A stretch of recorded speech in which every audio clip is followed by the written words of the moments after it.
Welcome, everyone, to the World Cup Semi-Final between Canada and the USA. I am Fish on a Heater, and with me are four delightful human beings. First, I got to say, this is brought to you by Pokemon Go Raiders, who are sponsoring Gymbreakers, and this stream. We'll give you more information on them later in the stream. But first, let's go around the room. Let's start with whoever is the most handsome. Tell me who you are.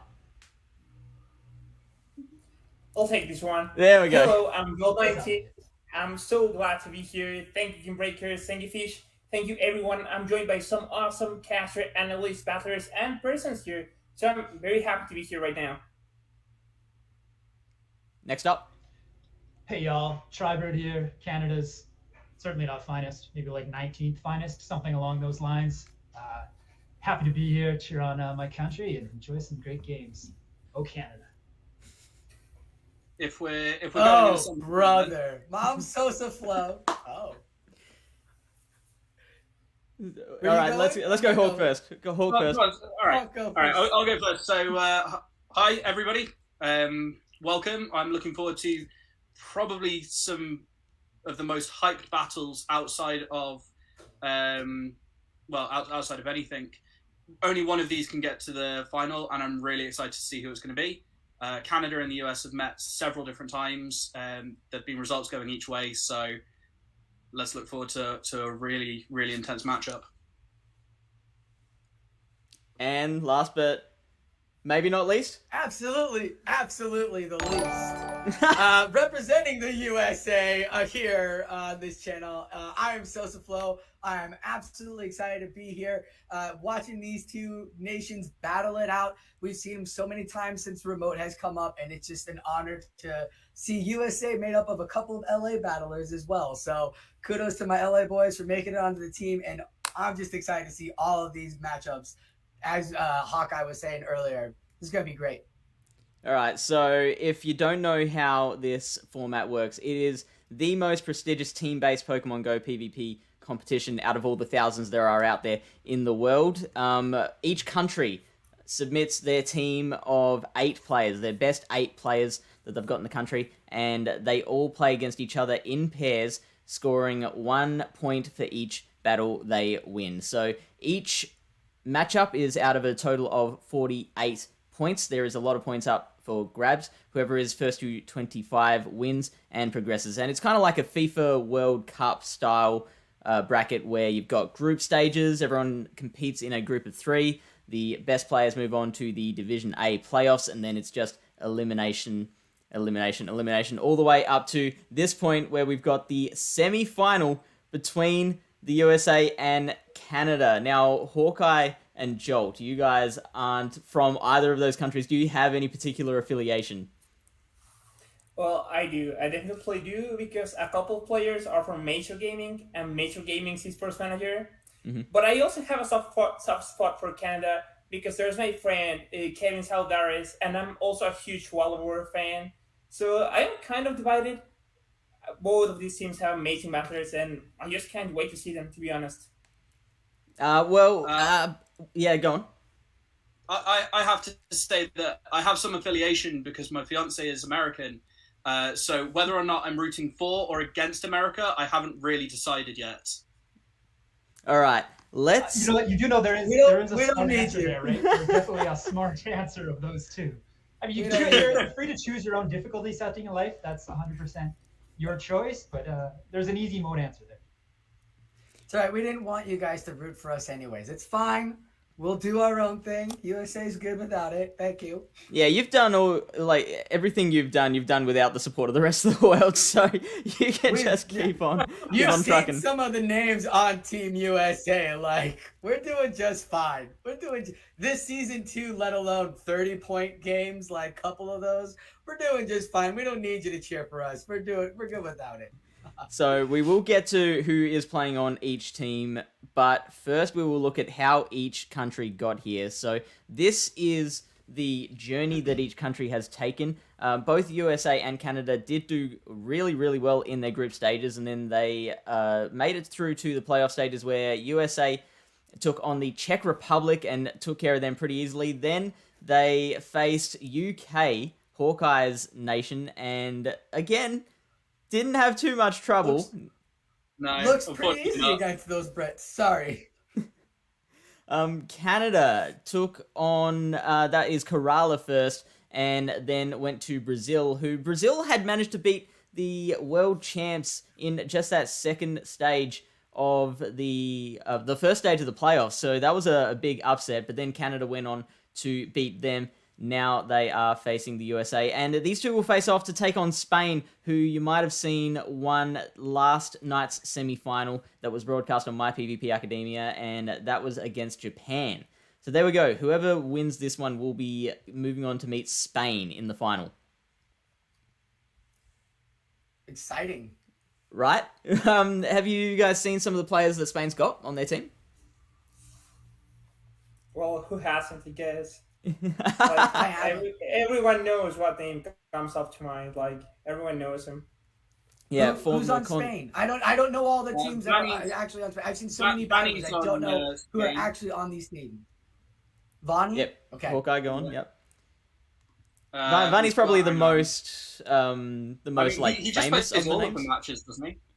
So there's it's Trainer Red, Vani, Polasha, Fulcrum, Sakura, Bestiamax, Giuliano, and Paxcup. Yeah, even though their names are not like so well known, Siruka, Sorry if I Paulasha, mispronounced and the names. Paxcup are pretty insane battlers. Like, I've had the chance to battle them a few times, and they are just insane. There's not a single name in general in this whole tournament that can be overlooked. Even if that name does not make any sound or moves in your head, they're amazing battlers for sure. All right, now let's take a look at the players in these teams. We've got each of these battlers are paired up. So each team has 8 players, and it's 2 players versus 2 players, and they play each other. Sosa, do you see any of these names you recognize? Anyone you've worked with before? I recognize almost every single name except for Bach88 on Team USA, and I don't know much about the Canadian battlers. I know Goat. I know Kevin Saunders. Tangent, we worked with as a Commander Cup. Got to work with him, a very, very smart, talented battler there. Jay's Fan 55 is great. I've seen him play a bunch and been shocked by him. But Team USA has an amazing, amazing teams all together. You got 2 world finalists in Beach 7 and in Dunebug 7 as well. On top of that, you've got chart leaders like Hot Pocket and Rise to the Occasion who dominate in GBL, let alone you got the 2 LA boys in Dre Flames and Big Green 7 that I just love seeing. Jarunja I've had on numerous amounts of times. Insane as Bruno Bust representing Northeast battlers, just amazing battlers all up and down this team. The only one I'm excited to see is Balk88. I love seeing new battlers, and if they're on a team with the caliber that we have here on Team USA, like, has to be an amazing battle. I can't wait to see the style that this battler comes to play. And Tribird, is there any particular matchup that you're looking at and you're like, I want to see how this plays out? Oh, I can't wait for all of these. I recognize every single name here. Team Canada, if you're familiar with factions at all, it's basically Team Icy Wind plus Tangent. It's great. But I would say of all these matchups, the one I am most excited for would be a pair to Dunebug versus Jay's Fan. Dunebug, Silph World Champion last year. Jay's Fan, people might not be as familiar with that name. He's the #1 ranked battler in Gymbreakers coming into this set of games. He's number 5 in the world right now. Just an incredible battler. I've got that one circled. Sweet. So the last 3 times that these guys met, these guys have a very long and storied history. Canada actually were beaten in the finals last month by Germany. As for these 2 countries, the last 3 times they met has been very back and forth. USA won the Vortex Cup semi-final against them by a fair way. It was 26-10. Obviously, they got to 25 first, so the rest of the battles didn't have to take place after that. The Voyager Cup final between USA and Canada came to 25-23. So that was very, very close. And then the Lunar Cup semi-final, that only finished at 21-10. Not sure what happened there, but again, it was another pretty solid victory. So these guys have a fierce rivalry happening. We are going to dive into the battles now. Just one quick note before I leave and hand it off to these experts to shoutcast these battles is that these guys are some of the best PvPers in the world, but one thing they aren't the best at is uploading and accurately labeling their battles. So we don't have every single battle for every side. You might see some battle where there's only one side. We do have footage for every battle, but some of them were like not great quality recordings either. So we've gotten as much as we possibly can. You will get a good show. Let's hand it off to our first casters. Good luck. I'll see you on the other side. All right, it's me and Hawkeye. Let's do it, buddy. So we got Gymbreakers versus Jay's Fan 55. I love to see it too. Now our boy Tribe got real hyped on Jay's Fan being the number one in all of the Gymbreakers. Gymbreakers here, a great battler out of the South. Let's see these teams. Like the slot ones itself say a lot, and the slot two itself say a lot from both battles. Actually, both of their teams say a lot about their battlers besides Machamp, because I think Machamp was like the go-to counter user here. Yeah, I'm looking at that slot 4. The Dragalge versus Kofagrigus. We've had a big talk about Dragalge recently, haven't we? As well as Jirachi. I'm really liking this matchup. Who do you think you're favoring here? Well, obviously, I gotta favor my boy Jirunja. Especially if he can line that Rainy Castform up properly. I've literally seen Rainy Castform terrorize any sort of Spice Pokemon or any sort of Sableye that have been swapped into it. Like it gets to the third Weather Ball, you can only have to shield once. The Sableye just has to burn 2 shields or 1 shield. Like it's just not a winning matchup. And Sableye is one of the safest swaps in the game. So I really like the Rainy Castform on Jirunja as the pick there. But your Dragalge pick there is pretty good. Yeah, that's pretty solid. Depending on what they're running too. Aqua Tail, Outrage, or Gunshot. I'm liking Dragalge. I'm liking that Sableye safe swap. And I'd like to see that Jirachi get some play. I would love to see the Jirachi, but if we don't ever see Machamp, if Machamp is in the back, why bring out Jirachi? That's true, but it's one of those things where Doom Desire hurts almost everything. Let's be fair here. Nothing likes to take a Doom Desire, and nothing likes to take 2, and it gets to them so quickly. It's so spammy. I mean, you talked about how Rainy Castform's so spammy. Doom Desire comes out very quickly as well. And it feels just as aggressive, but yeah, I think I like Jay's Fan here. I'll be honest. I'm going to sit on the opposite side of the fence for you. My money's on Jay's Fan in this one. You know what? I'm going to say my money's on Jay's Fan too, and I got to see how Jirunja plays this because he can make some great plays here with that Wish Cash with the cast form, but.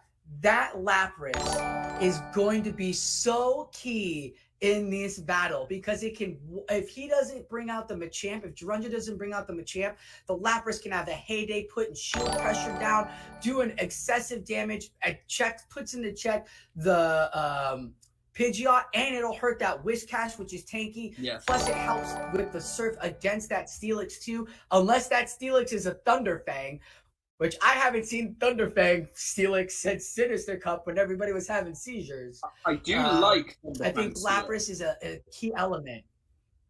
Yeah. You do? Well, shall we see what they What's their money? I'm wondering when we're going to start. I'm tired of talking about it. Let's get it. There it is, that Lapras lead into the biggest lead. I like that lead indeed. I see that Dragalge in the back, and I see double water on Jirunja's side there. Yeah, double water, the Castform and the Wish Cash are going to be good. Now it's really good that Lapras actually sees the Kofagrigus, because Kofagrigus is just a beast of a Pokemon now. It's tanky. It gets to its moves. Those the Shadow Claws really chunk out at this Lapras. Yeah. We'll see what it. Yeah, it doesn't even. It's like you throw a Surf at me. Don't need it. It has to shield here. No. He's got to shield here, surely. Although he could just no, he wants to keep. He could stay alive. Oh, both one swap immediately. So now that's a bold call. So from now Jay's we've got man. Sableye on. That'll be up against the cast form, surely. That is a bold call to get that Sableye. But and 2 shields. Here comes the first foul play. You can take it. You've got the Dragalge lined up against the Whiscash in the back here, which isn't where you wanted to see it. You wanted to see it the other way around.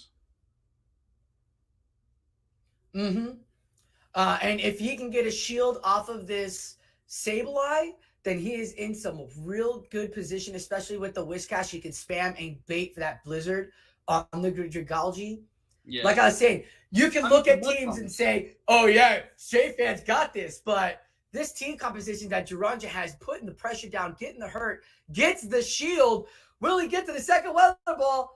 No, the Sableye goes down. He's got energy. He's going to throw either, see what's coming up next. He's spamming that switch. Hoping he's that spamming the that switch. He wants to keep it for the back. Immediate great call too, because the Mud Bombs will do some damage to the Lapras, but in comes the Ice Shards, and they are doing some hurt to that Whiscash. Now 2 Mud Bombs ready to go. He's going to throw off 1. There's 2 shields on the Lapras. Tons of energy on that Whiscash, or that on that cast form in the back. Lapras is still alive. It's still alive. That is massive. You've got to think. So he's going to farm down that here. Lapras is so thick. But now you're looking 2 shields down. That Surf was massive. So the Dragalge here. But now there's 2 shields against this Poison Dragon. Yeah. Yeah. I mean, he just double shields here, surely. Will we see if the timer goes off? But will we see if he throws the timer off and goes into the cast form immediately? So Dragalge can't even throw a move and then bring back in the Whiscash? It depends. He's got to catch. You just got double. Here is a catch, isn't it? So no, he catches him in the middle of the animation. Oh, it's an outrage. That's it. That's a game. That's a game over. In comes the Thunder. Will it be enough? Can he get to the Thunder in time? Thunder home! What's up? Thunder can't KO a Dragalge here. Come on. Oh, not even close. If he had 2 Thunders, then yeah, sure, but not even close. Amazingly played there. Yeah. That was a very interesting lineup from both of them. I think Jay's fan played that. Interestingly, I might not have won the game in his situation. I certainly wouldn't have switched to Shadow Claw down the Cofagrigus. I'd have settled for farming down with the Ice Shard and maintaining switch advantage. How do you think both battlers are going to adjust here? The battlers, I don't know, because that Lapras was really good. That line is actually great coverage against all of it. We're going to see if Lapras will come out again. I'm hoping to see it again. I've lost footage. I've lost video. I've lost footage as well. Do you see video, my friend? You've lost footage as well? No worries. No worries. Sorry, guys. I will fix that. We're running into some technical difficulties. But what do we think? Hopefully you see us dancing away and having a great time. What do we think they're going to bring next? How do we think this battle is going to adjust?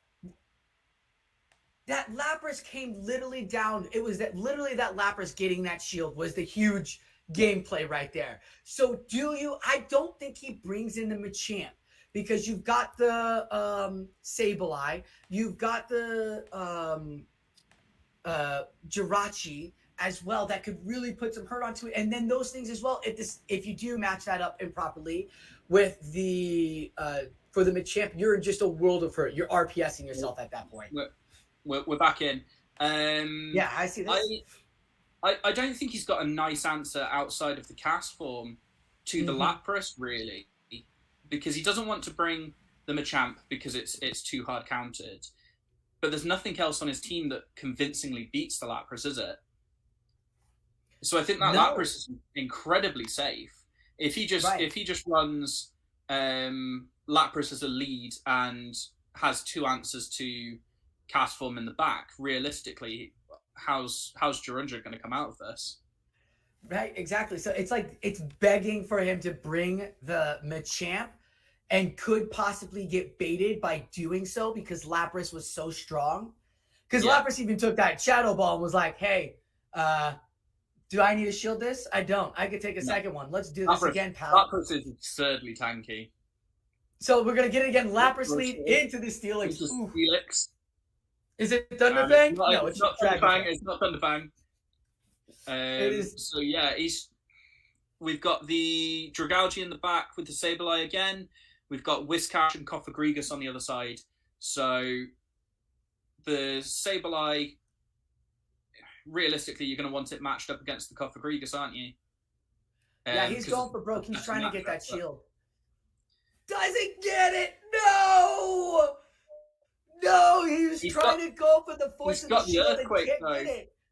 Yeah, he doesn't want to lose that much energy on the Lapras, on the Steelix. And this is a huge tell that an Earthquake is coming. And no shield from Lapras because it can take an Earthquake. It absolutely can take an Earthquake. And it gets to the surf. Oh, that is massive. Yeah. Two shields down. I don't see the win here. I don't either. Getting that surf before the Earthquake again. Lapras coming in clutch to force out the shield before. I mean, if the Earthquake comes first, you can say goodbye to Steelix and bring in whatever.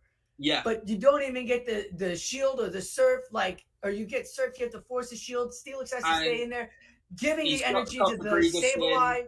Sableye throws a foul play here, and then, to be honest, you probably let the Sableye go down and just bring in the Dragalge just to farm down.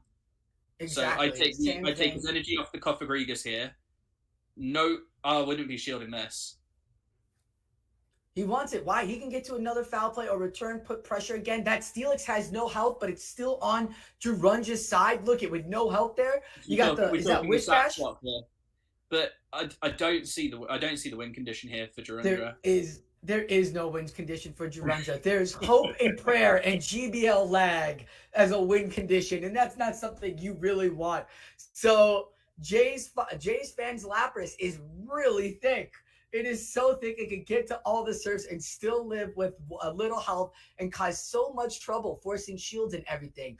I don't know what Jirunja keeps touching his screen for. I don't know either. That was beautifully timed from Jirunja there. But he's go for broke. Go for it. Yeah, just do it. The Aquatail's going to KO here. So, you one shield, you Aquatail it, you farm down the Steelix in the back because that Steelix is practically dead. Oh, he tried to catch it. It didn't work. Did not work. Oh, two Aquatails ready to go on the Dragalge. So we'll see Steelix go down. Then we'll see Whiscash go down immediately. Trying to get to that Mud Bomb ain't going to happen. Even then, Mud Bomb doesn't KO at this range, does it? No, it does not. It's just not going to be enough for him. So, I mean, we saw Jirunja adapt there in as best he could. Jay's fan ran what is going to work. I wouldn't be surprised to see Jay's fan run exactly the same in Game 3. Yeah. Literally wrote the same line again. I would actually think he's going to swap it up. I think he's going to bring Sableye lead because the Jirunja will probably bring Machamp. I think Machamp will probably be finally come out, and I think Sableye will be the lead here. If we're going to do that, why not punt for a Jirachi lead to catch that Machamp exactly where you want it? You could literally do it. You've been begging for Machamp to lead off the last two. Why not just totally mess with them and put in Jirachi? I want to see that. I would like to see that. I like Jirachi. I just don't think it's got enough play here, but I would love to see it catch that Machamp. And I think what happened here is Jirunja thought the Jirachi was coming, the second matchup, thinking the Machamp was going to be the lead. Maybe that's why he led Steelix. But we get the cast form into the Dragalge. Immediate swap. What is in the back? Jay's fan has Machamp in the back. He brought his own Machamp.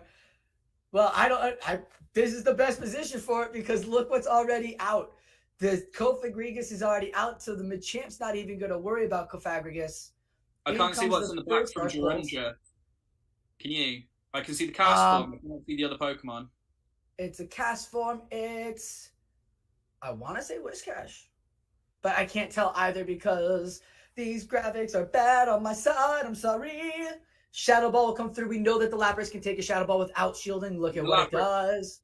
The Lapras is just going to sit here and chip away and gain switch advantage for him.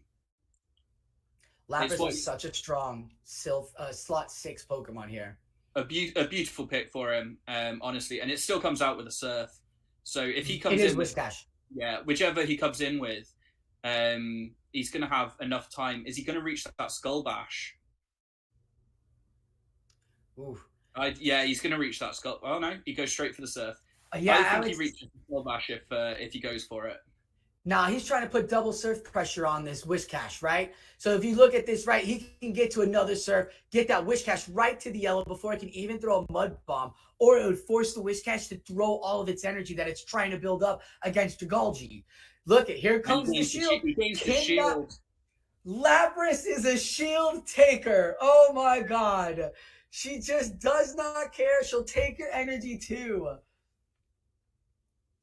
Oh, has to throw the energy, or the Whiscash could be in the hard red before Dragalge even comes out. Yeah. And this is the Machamp in the back, and that is not what Castform wants to see either, because those counters will hurt it. Shield or no shield. He's going to go the other way. He's going to bring the Machamp in, see. Wow, going straight Blizzard. Go for broke.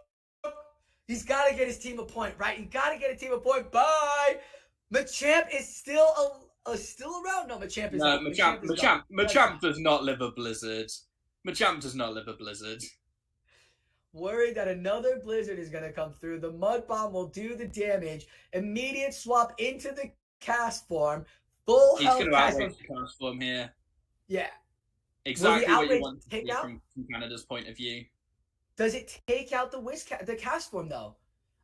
And what are you doing? Are you throwing Weather Ball at cast form? Oh my gosh. The Thunder's not going to KO. No, you got Thunder's going to put it. Weather Ball. It's a Weather Ball.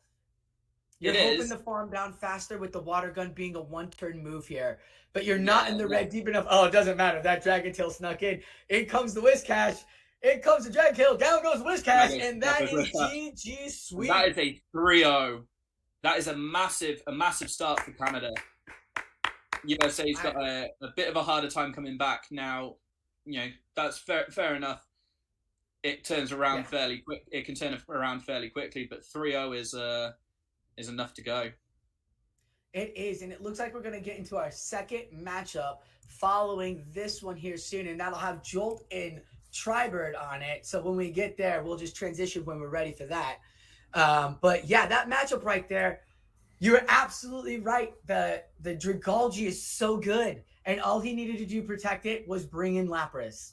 He brought Lapras to protect it. Was really powerful there. I think the two of them, Dragalge, Lapras, just created a core that Gyrounga didn't have a solid answer to, which is it's a shame to see because you like to see some intense battles, but it was a very good battle between Jay's fan and Gyrounga there. Absolutely, and I'm not gonna lie, I'm pretty sure that Pidgeot is a spice pick, and you kind of regret bringing in Pidgeot as your slot 3 because when there's Lapras around, it is. Yeah, the Lapras, the tanks are coming. Like, you're literally asking for tanks. Yeah. And if you're not going to play the Machamp at all, then you shouldn't bring out the Pidgeot because you're just begging for a tank to come in. You're begging for Lapras to come through. He was pinned into only a couple of Pokemon, and that made it really difficult for him. Shall we transition into the next round then? Yeah, GG's to Canada. It's 3-0. Let's go see our next matchup now.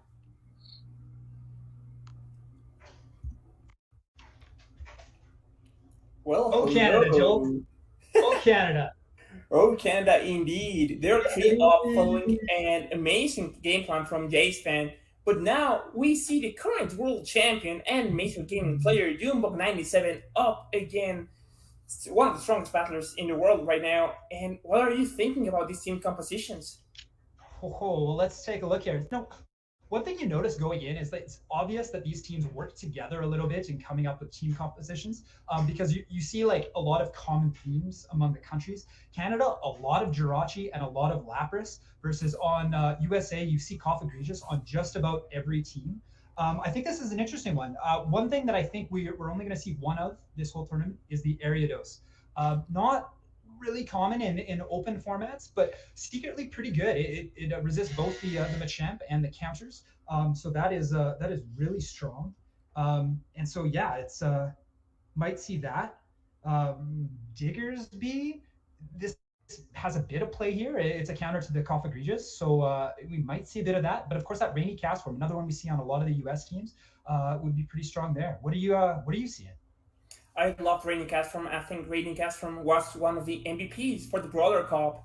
And when we were team building, like inside Major with Rise, with Doombug, both playing here, also with Panic, we decided that Rainy Castform was pretty strong. And the Egregious plus Fighter Core is very strong too, but kind of weak to Sableye. So Doombug's answer to it was Ariados, and Ariados is very strong. Because even against Jirachi, Ariados is actually bulky, so it can get to the launches and they do hurt. However, I think that maybe Dragonair has some play here because it has a lot of neutral matchups or playable matchups. Just has to reel a few with Lapras, but that's tough. And actually, I made a lot of jokes with Doombug because I actually tried to copy this team, and I did not do well at all with this one. It's very hard to use. But if there's someone that knows how to use it, it's the world champion. Oh, totally. Now, I'm also seeing on Doombug's side, there's not a particularly hard counter to Sableye. There are a lot of neutral matchups there, so we might see that. Also on that Ariados, if we do see it, we're not sure what moveset it's going to be because it's cross poison, get to those super quickly, lunge, or the Mega Horn. Any combination of those three is probably valid. Yeah, I think it's probably cross poison lunge. That's what we thought, I guess. But that's what you mentioned is correct because it does not have a hard check to Sableye. So Sableye safe swap is very good. Sableye leads very good, but you have a lot of neutral matchups. So if you play the cast form, you have the ability to choose if you want to shield the matchup or not. Leave the Sableye into farm range. Maybe you can come even Egregious to farm, even Steelix to farm, Dragonair to farm, and with energy, those Pokemon can do a lot. So I think that's part of the strategy. Is maybe not win hard the matchup, but just try to get either shield advantage or energy advantage when you come to farm down. I don't think Switch is as necessary as the last round, but that Lapras plus Sableye could be scary. Definitely more neutral matchups here. Now that's assuming that we don't see the Shadow Machamp come out from either side. Another one to watch out for, I think, is the Dragalge of Jay's fan. Another one that's you might, if you're Junebug, maybe feel like you need to bring the Steelix specifically for that. Dragonair, that's a pretty neutral matchup. Obviously, two dragons going at each other. I think Dragalge wins that in some shield scenarios. And as we saw, Rainy Cast Form looking good for Junebug. That is a very hard counter to the Rainy Cast Form. So we shall see. Can't wait to see the matches. Yeah, let's get started. The most exciting one. There we go. Ooh. So we do see the Steelix right away. Quick switch by Jay's fan, putting him on the back foot, which we didn't really see last round at all. Yeah, and the thing here is that with Steelix, you can actually just crunch and leave the Dragalge when you just a straight fast move damage. So you get a shield here, and you probably drop out, and that's what Doombug does into Rainy Cast Form, and that's what I was talking about. You do not need a hard check. You just need to chunk it out a little bit, and then Rainy Cast Form can take his matchup. Yeah, absolutely. You've done a little bit of damage to it already. Those water guns are going to add up. A few foul plays, just getting to him as quickly as can here on the Sableye. Yeah, and Doom needs to shield this. Rainy Cast Form, even though it's not frail, it's not certainly bulky. And also Doombug needs to watch out for the desync switch timers because Doom stayed and threw a move. So this time will have the window to switch before. And it barely leaves, and it leaves Cast Form with a little bit of energy. Probably Dragalge coming back just to farm down completely. you would definitely imagine get yourself an Aquatail ready for that Steelix that's coming back in. Yeah, and especially because Steelix does not have energy, so it will actually hurt a little bit. This last weather ball is just a chunk, but I guess every single damage helps. Chip damage, yeah, it's certainly not going to do anything significant, but that's one or two fewer dragon tails he'll need for the Steelix. That's gonna hurt the Diggersby. That's and we can see how important Switch was in this matchup. We talked about maybe it's going to be a little bit neutral, but not when Shadow Machamp is involved. That is there's no neutral matchups for that fella. Yeah, and that hurts a lot. Actually, it took it pretty well. I'm very surprised that it did so little. And Dumbok shields this Earthquake, which was pretty much the only win con because you're not getting to 2. No. So yeah, and Rock Slide will hurt a lot against Dragalge. So I think this is pretty much over. She's not looking good. She is not looking good. He goes with the cross chop instead. Gets the shield. Yeah, I don't think there was a need to bait, but Dumbok knows what he's doing. And they both count correctly. They both throw just one away before their opponent can get their moves because they know Machamp wins the CMP. Aquatail will be enough, but I think Steelix can just Dragon Tail this one down. I don't think even 2 Aquatails are enough. I think it'll need the third. So we shall see. But yeah, it's not looking great. Yeah, it'll definitely need 3. Bulky. In the end, that was a great strategy by Dumbok. However, I want to see how this matchup plays off if you do not get the Steelix into the Dragalge at first. Yeah, with that Shadow Machamp in the back and winning the lead, I mean that was your path to an easy game for Doombug if you call that lead correctly. And he did it. Pretend Jolt, you're in Doombug's shoes. You just convincingly won the first one. What are you doing? Are you coming right back in with the same line, or are you switching it up? No, you gotta switch it up. Like, that game 1 was such a masterpiece in the mind because you brought Shadow Machamp knowing that if you win the lead, Sableye is coming out to save up. So Machamp opposes the Sableye at all costs. And I think there's a chance you leak off a Brigas here, just to have neutral matchup. Maybe wait, Rainy Cast from Steelix in the back, I'm not sure. There's a chance Dumbok just repeats the same tree. Exactly the same line. I agree, and it's just might come down to who can win the lead. Excited to see this one. Yeah, let's go game 2. Well, there we go. That's what you want. The Shadow Machamp into the Dragalge. Same lead for Jay's fan. Very positive. He'll come into the Dragon. I'm not really sure who wins the matchup. I believe a lot. Yeah, I believe Dragalge should win between these two. But it'll also maybe depend on move timing a little bit. Ooh, this is a right nose ritual. Who get it? Barely gets the Dragon Pulse. This is such a great shield. Yeah, absolutely. But now I think Dumbok's in a problem because that Machamp has very little targets because the Dragalge still has enough health to threaten it. And tons of energy on the Sableye. Yeah, this is very tough. I mean, Steelix can tank the foul plays relatively calm, but it's still not a comfortable position for the US right now.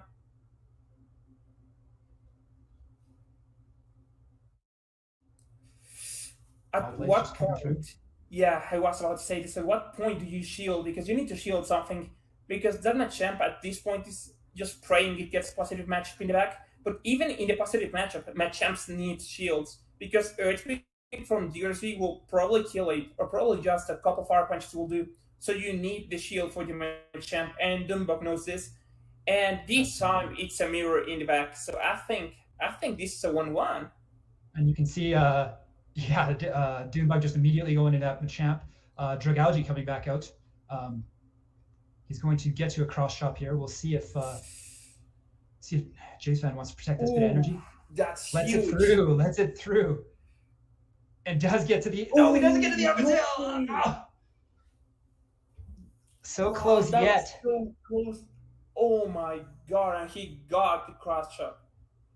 So gets the shield, but we get a bit of a farm here for Jay's fan.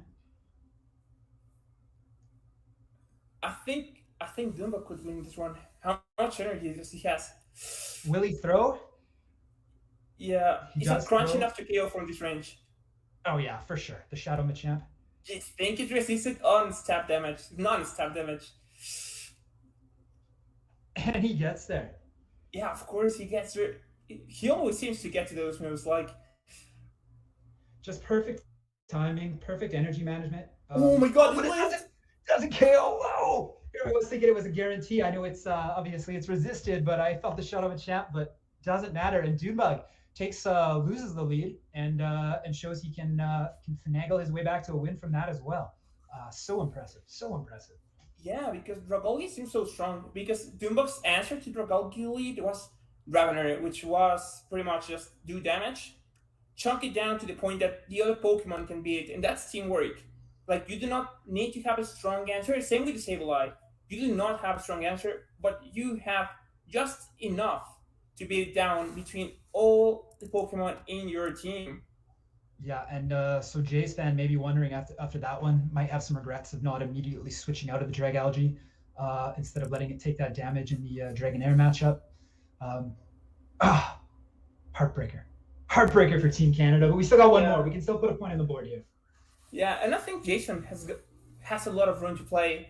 So we see Cofagrigus into the Dragalge, and I had mixed feelings about this matchup because, of course, Shadow Ball does hurt a lot, but I do not feel Cofagrigus is as tanky as everyone feels it is. And some Cofagrigus are running Psychic, and this is probably the reason you see a shield here. Not because of the Dark Pulse or Shadow Ball, because Psychic hits for more. Yeah, and that was a very smart shield there by Jay's fan. I don't know if he's seen that move yet, so good to know. Oh, this is such a great play in my opinion, because Aqua Tail will not KO, and really,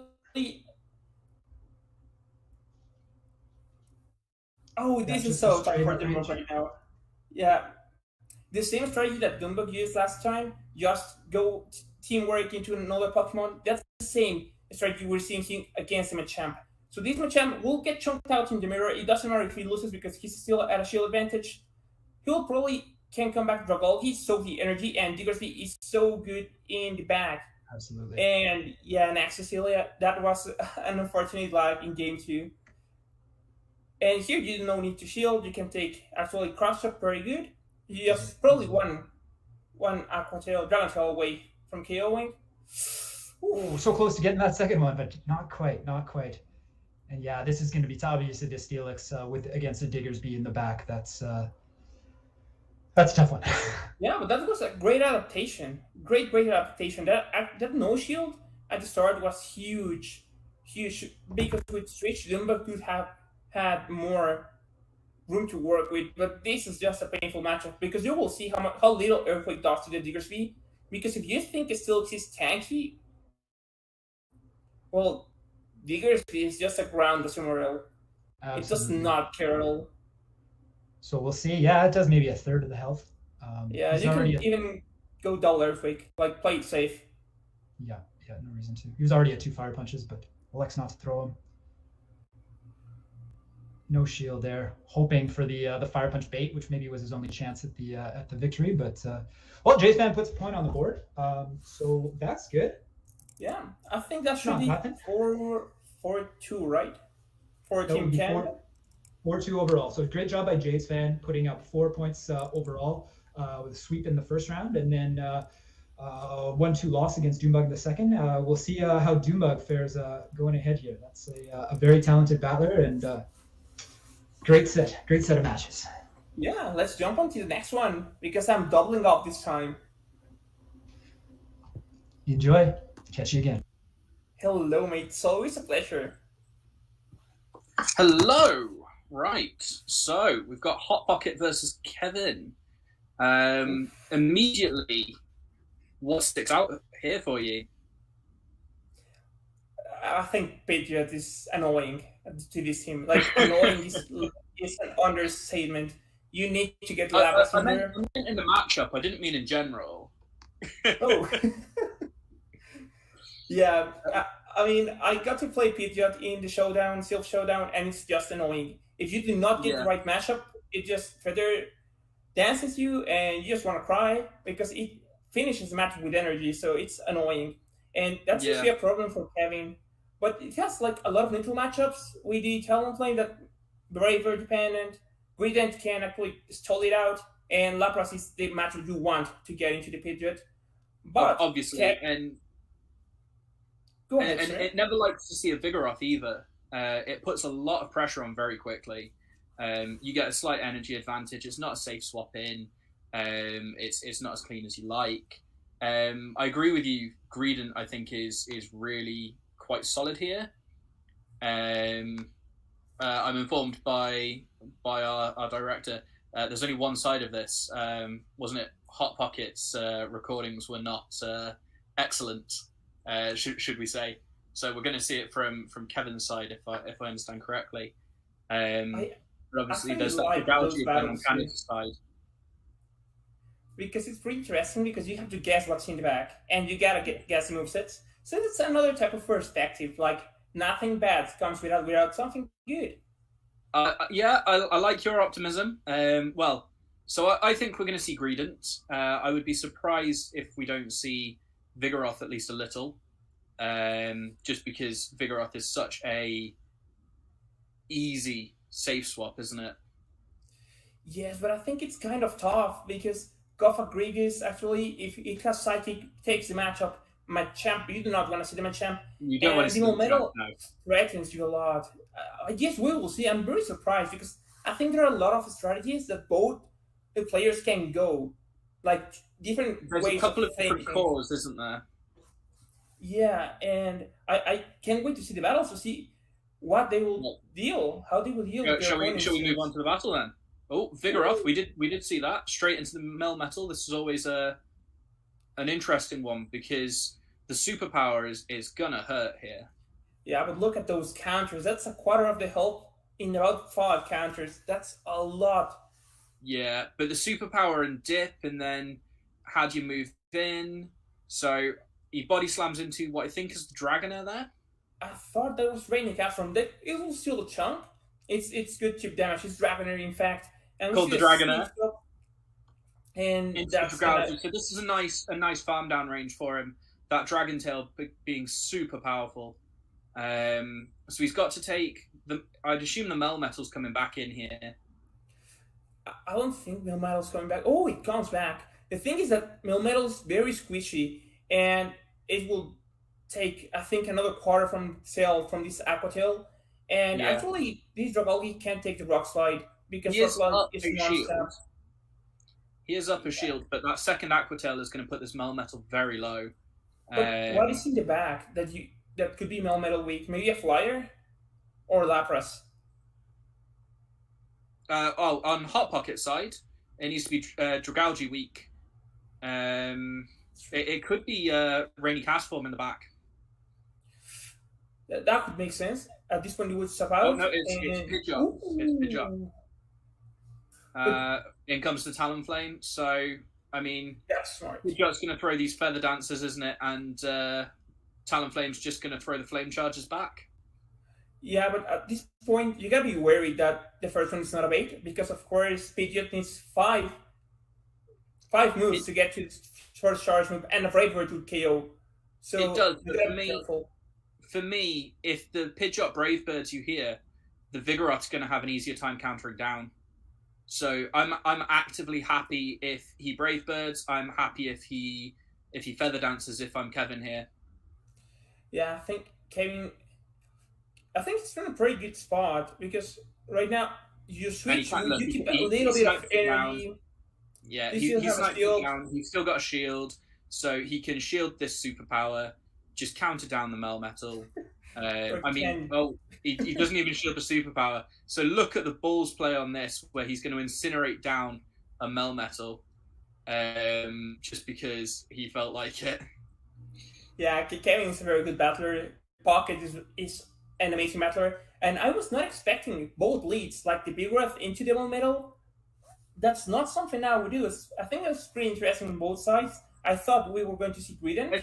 I think the Melmetal is actually a really good lead from Hot Pocket's side because you've got the Talonflame you've got the Dragalge, you've got the Tropius, you've got the Lapras. It can superpower and dip against the Greedent and the Vigoroth. It's a fairly safe lead. And I'd rather have it as a lead because you've got the options to superpower and dip rather than have it as a safe swap where you're locked in and you don't want to be superpowering. Yeah, of course. I was looking more at it as a closer because if you get shields down with no metal, you just run rampant and they gotta decide if that's gonna be a superpower or a rock slide. But we will see. I think that without the Lapras showing up in game 1, maybe Hot Pocket brings the Dragonair in game 2 again. And maybe as lead. He ran a very interesting line there with Melmetal in the lead and 2 things very weak to Lapras in the back. Yes. Do we think Kevin maybe adjusts and includes Lapras this time round? I guess we'll have to wait and see. Well, let's see then. Ooh. Into the Cofagrigus. And Cofagrigus can pack Psychic, so you need to be careful for that. There is no Lapras. There is a Talonflame and a Vigoroth in the back, so seeing it here is seeing the Cofagrigus here is good for Kevin. Counts on point, and Shadow Ball does okay damage. Non-lethal, you will get to your outrage. You get to that outrage, yeah. Oh, and he decides to bait instead. Yeah, and you need to be careful when baiting because with moves sneaking so much right now, you could actually overtop and die with a move. Oof. But he gets to the second, so that is critical. That is. He gets the shield. He gets a little bit extra damage. Whatever the result here, you're probably fairly happy if you're Kevin. Yeah. And you can. Ooh, that is an aggressive spot there. That was smart because you transfer the damage and you gain a little bit of energy with the Cofagrigus. The Cofagrigus might get to a move next time because you transfer the damage. Yeah, I agree. It was aggressive from Hot Pocket, but I think Hot Pocket has to go aggressive here because Kevin is definitely in the driving seat. He could shield this and counter down quite happily, and come out with. I don't think he has to shield the second time here, but he snuck the counter through. Yeah, but at this point, I think you can come Cofagrigus, just absorb the body slam.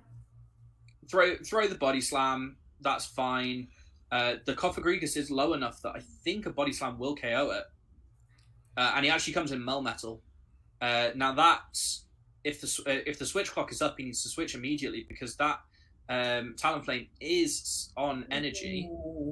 Oh, he's gonna have to absorb a fast move here. He needs to take it at this point because you need a shield for Talonflame. That rock slide is going to KO. Barely. This is not looking good for Kevin here. It's one incinerate enough, does not get the move through, and that's always clutch. He's gonna have to shield. Yeah, you need to. He knows it's over. He knows the Melmetal's on 2 moves. If the Incinerate snuck through, I think we'd have seen him shield, but he knew that was over. So straight into game 3. We've got we do not see anymore. Now you see me. Now so go on. What do you think the next leads are going to be? I'd put some money on Dragalge into Shadow Machamp, wouldn't you? Yeah, I think that has to be played on both sides.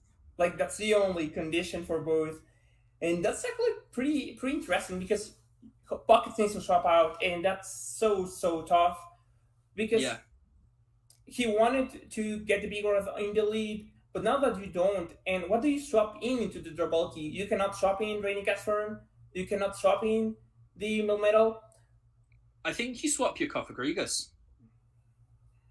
Yeah, that could be the case. But I think I don't like swapping either, but I think if you've got the Dragonair or the Cofagrigus, it's at least a reasonable throw at. Shall we see how they play it out? Let's see. So we've got Dragalge into Machamp. I'd imagine we'll see a fairly quick swap, yes. Into the Cofagrigus. I haven't seen these before, I promise. Now, what do you do here as the Dragalge? Do you bait? Yeah, you bait and you gotta dip out. Maybe to the Vigoroth, because that Machamp, even against the Talonflame, looks very strong. So I think you need to save the Dragalge for the Machamp, because Machamp can outspeed you to the Rock Slides. You do not want that. You do not want that Cofagrigus. Sorry, that Machamp anywhere near the Vigoroth. So yes, he's done exactly what you suggested. Has come in with the Vigoroth. This is why you run Bulldoze in this cup. Yeah, I mean, aside from it being arguably the better move anyway. With Dark Pulse, Vigoroth wins the matchup, and actually, what Kevin is doing is very smart, because he's overcharging in case Machamp comes back. He might get to a Body Slam to get a shield or half HP from Machamp. I think he will reach that Body Slam. Now, I think then what do you do? So this Vigoroth is going to go down to this Machamp. I was wrong. Okay, I'm very surprised now. But now, without the Vigoroth, Melmetal feels safer than it does. That's really interesting. I think we come in Talonflame here. No, you gotta just get rid of the energy, make him throw at you, threaten a shield there, and I think with Dragalge, with the Dragon Tails and Aqua Tails, you just put it on Incinerate range. I was thinking more get him to throw and catch it on the Dragalge. Maybe I'm overthinking things. Oh, Rock Slide actually hurts. It does, but he can't Thundershock down. Is that an overtap? Or am I too delayed? I think it's an overtap, but I don't think it matters. Oh, and one is not enough. Oh, and that's the thing about long-term fast moves. They are so technical. One turn makes the difference between one getting a move and not getting the move. The downside is that both Pokemon in the back were in Incinerate range. That was never really going to go any other way, was it? Yeah, that was very great games and planning and a strategy from Kevin. I'm very happy to be able to see two high-quality players duke it out in one of the most complicated metas Sailf has ever created. See both strengths and weaknesses. Because this is a team tournament. This is not just hey, it's my turn, I'll battle. People go around it, and if your teammate played before your opponent, you're okay, maybe this Machamp has Rock Slide, or this Machamp has Payback. You know the moves, you see the battles. People share the recordings. So I'd love to have seen one of them with one of the Machamps with Payback, just to see a Shadow Machamp with Payback, really. But I think they were a fantastic set of battles between Hot Pocket and Kevin there. I really, really do. So, shall we let the next round get on? Let's see. Sosa, my friend, it's tightening up. Great set of battles, and we're about to see another one. This is one of the more interesting matchups we're gonna see. Goodra. Did you run into Goodras in your Brawler Cups? Ninetales, Goodra, love it. Yeah, love the Ninetales with that Fire Spin, Beast of the Pokemon, gets those Weather Balls. First Charmer coming out. We get to see our first Charmer, and she might actually play because Slurpuff is really good against Dragonair, that Pidgeot, and Machamp as well, and can do some chunk chip damage to that Cofagrigus. To be honest, even the two shield matchup against a Melmetal is so close. Those Rock Slide just don't hit it that much. And Slurpuff, I don't know if people saw it a whole lot before this cup. We're learning it's one of the only Charmers out there that can slap back against the Steels that normally check it. Actually wins the no shield by just getting to a Flamethrower before it gets knocked out against a Melmetal. So that's an interesting one. But the Goodra over there also has, in a two-shield matchup, great. Once again, it actually beats Melmetal by just going straight Muddy Water.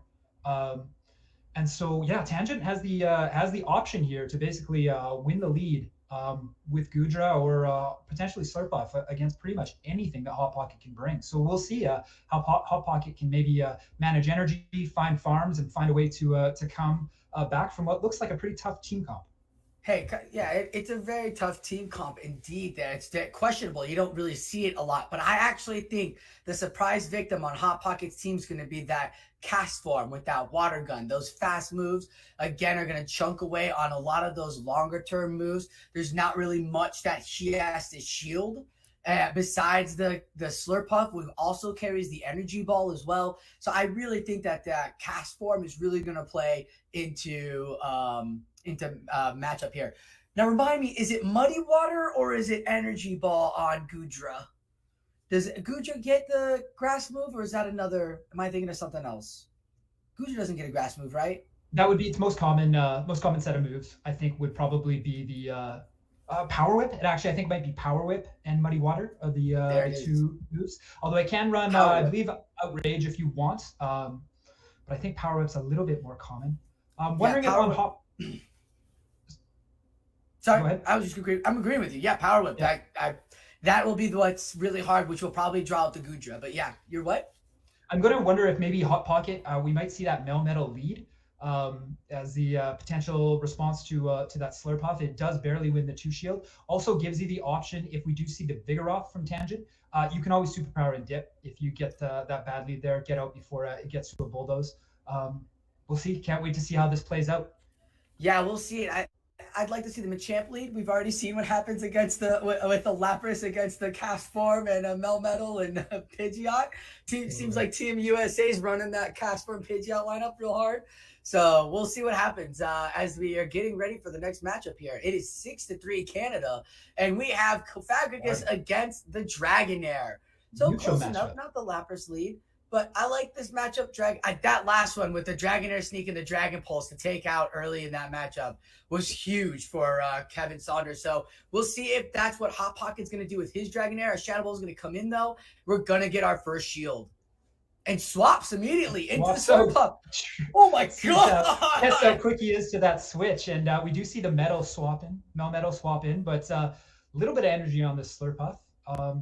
Not that Slurpuff is much of an energy generator, but a little bit. It will be able to throw a flamethrower here at this Melmetal. That is really interesting. Only Rock Throw and Superpower, and that kind of hurts the Slurpuff, but Slurpuff will definitely force the shield on this Melmetal with the energy, with the flamethrower. Now we're going to shield. Rock Slide through as a KO? No. So it doesn't want to force the second shield or keep switch, especially against a dragon, and that might be a tell to Hot Pocket, saying that there's something weak to something that can handle the Dragonair in the back. So we'll see what they do here. No shield again. Just gonna 2 shield that Gudra and tap away. Oh my goodness! I really wish we see what is in the back for Hot Pocket, because if it's Machamp, that might be really bad for the Gudra, but we'll find out. We will find out. In comes the Cofagrigus. Okay. Cofagrigus? It's a sarcophagus. It's a sarcophagus, right? Now we can agree. So I'll call it Cofagrigus. For sure it's a coffin. Boom. Dark Pulse comes in. Now the Dark Pulse you generate faster than the Shadow Ball. It was smarter to go for the Dark Pulse. In comes the first Power Whip. Now Power Whip hurts. Power Whip hits like a truck. Yeah, even without stab from the Gudra. Doesn't elect to bait. We'll see if that comes back to haunt him here, though. He does get the shield with that first one. Mm-hmm. Now we get the second shield on the Gudra. Cofagrigus. Cofagrigus I'm screwing this up a little bit. Here comes the shield. There it is. There's the outrage that the Dragonair is built up for. Hot Pocket was waiting for it. Got the shields. In it comes. Dragon Pulse goes through. Gudra is gone. And Cofagrigus is out of there. Dragon Breath. Those fast moves. Those early charge fast moves are so good. It can just chunk away. Holding on to the energy and being able to throw double Rock Slide with Melmetal was huge. Absolutely. And we just see the skill of Hot Pocket. He was able to come back from yeah, it would look like some challenging matchups for him. Found the win condition, banking the move on the Dragonair pays off. Yeah, like I said, there might have been a tell there when he let the Slurpuff go. That Hot Pocket was like, I gotta hold this to the back. I have a feeling there's a dragon back there, and Dragon Pulse is a great move as well. So how do we adjust the match to? Do we lead with what did we lead with? What did we lead with the last time? We led with last one is Cuff Egregious on tangents. You're saying it so many ways. I don't even know which way I normally say it anymore. I can't even tell. How do I say it? Cuff Egregious. So what do we adjust with? Into the Dragonair. I like leading the Gudra, to be entirely honest. Just start chipping down early. I kind of wonder on Hot Pocket side, do you maybe think about the Pidgeot? It's actually a nice counter to Cough Egregious by taking no damage from those Shadow Claws. The Lapras is out there, but are you not worried about seeing the Lapras? I am worried. They know you're going to bring. Are you? Because they know you're going to bring Melmetal. I think that's certainly when you have both the Charmer and the Dragon on the other side, you're going to see the Melmetal every game. Does that maybe mean you're not going to see the Lapras, which means you can bring the Pidgeot? I actually think the Lapras has a lot more play. Like the Melmetal might be scary, might be coming, but we literally watched Lapras get to 3 surfs easily and 4 shields and play as a great line producer. After seeing the Dragonair come out, if you thinking a Pidgeot's coming, I really don't. I think that Lapras is bench pressure, but I think it's keeping Pidgeot on the bench. We shall see. We shall see. Let's watch this one. Oh no, I'd like to see Lapras lead. I love a Lapras lead. Slurpuff into the Melmetal. So the Melmetal comes out, switch immediately, and it's into the Gudra. Now Melmetal's just going to build up. Why not? Get to that Rock Slide, force the shield, then bring in the Dragonair, right? Get to the Dragon Pulse, see if you can get the second shield and get yourself into a good position. Oh, doesn't shield the Rock Slide. Building up more energy, gets to the second move before an energy is thrown. This is big. Now you're definitely going to get a shield. And on Hot Pocket side, he knows this is just going to be a muddy water. He's not going to throw a Power Whip when it's resisted. And these things don't do much damage at all. They do have a small debuff chance. We'll see if that comes into play. Debuff! He got the debuff! Oh, Canada! Okay. Oh gosh, no, Canada. What am I doing? I don't want Canada to get the debuff. Come on, Melmetal. So this is great. Hot Pocket, look, it's still alive. We're gonna get to another attack before we're gonna get the shield, keeping the switch. Hot Pocket thought he was gonna lose the switch. Keeps the switch. Remember, this Melmetal stayed in the entire time. This Gudra was swapped in. So we're going to get the Slurpuff to come back. One Charm will take it off. And now we'll see what's in the back. And you know what? I think he's got a real good anti-Slurpuff in the back. He just lost his best one. We're going to see the Cough Egregious. So that's a fairly neutral matchup. And we're into another neutral matchup. Neither one's fast moves doing anything to each other. It'll be Dark Pulses versus Bulldoze is happening here. But our friend Tangent is already down to shield. That's going to be tough. It is, and because Cofagrigus can definitely take a Bulldoze, as we saw earlier. So we'll see if we can at least get a shield, maybe get the bait situation, so that the Slurpuff can come back huge. But we don't know yet. We're hoping for the best. In comes the first bite. So does it bite into the bait? Not biting it. Hotbox like, nah, bro. I've got control. He's in the driver's seat now. Feeling really good. This is the second battle. He took the first matchup. Ooh, in comes the Dark Pulse. Our boy Vigoroth is still around and kicking on what looked like 2 Bulldoze ready, but here comes the first one. Gets the shield. Can't quite have 2. That one's it's a 60 energy move. Gets the shield there, yeah, though. That's great. But goes down. Can't even throw the little chip from the body slam. Slurpuff is back and had 2 charms in there before it had to be taken out. So it doesn't have enough energy for any sort of move yet. So this could be an immediate time for Hot Pocket to throw, immediately swap, and bring in whatever he has in the back. Hopefully Doesn't it's look not like the Dragonair or the Shadow Champ, though. Oh my gosh, it could very well be, right? This is where you're like, oh yeah, it's got to be Pidgeot. It's got to be Pidgeot, or this could be really bad. The Shadow Ball will take it down. Big damage. And so I think now, even if it's the Dragonair, that's just not enough. Yeah. It's ready to cast form!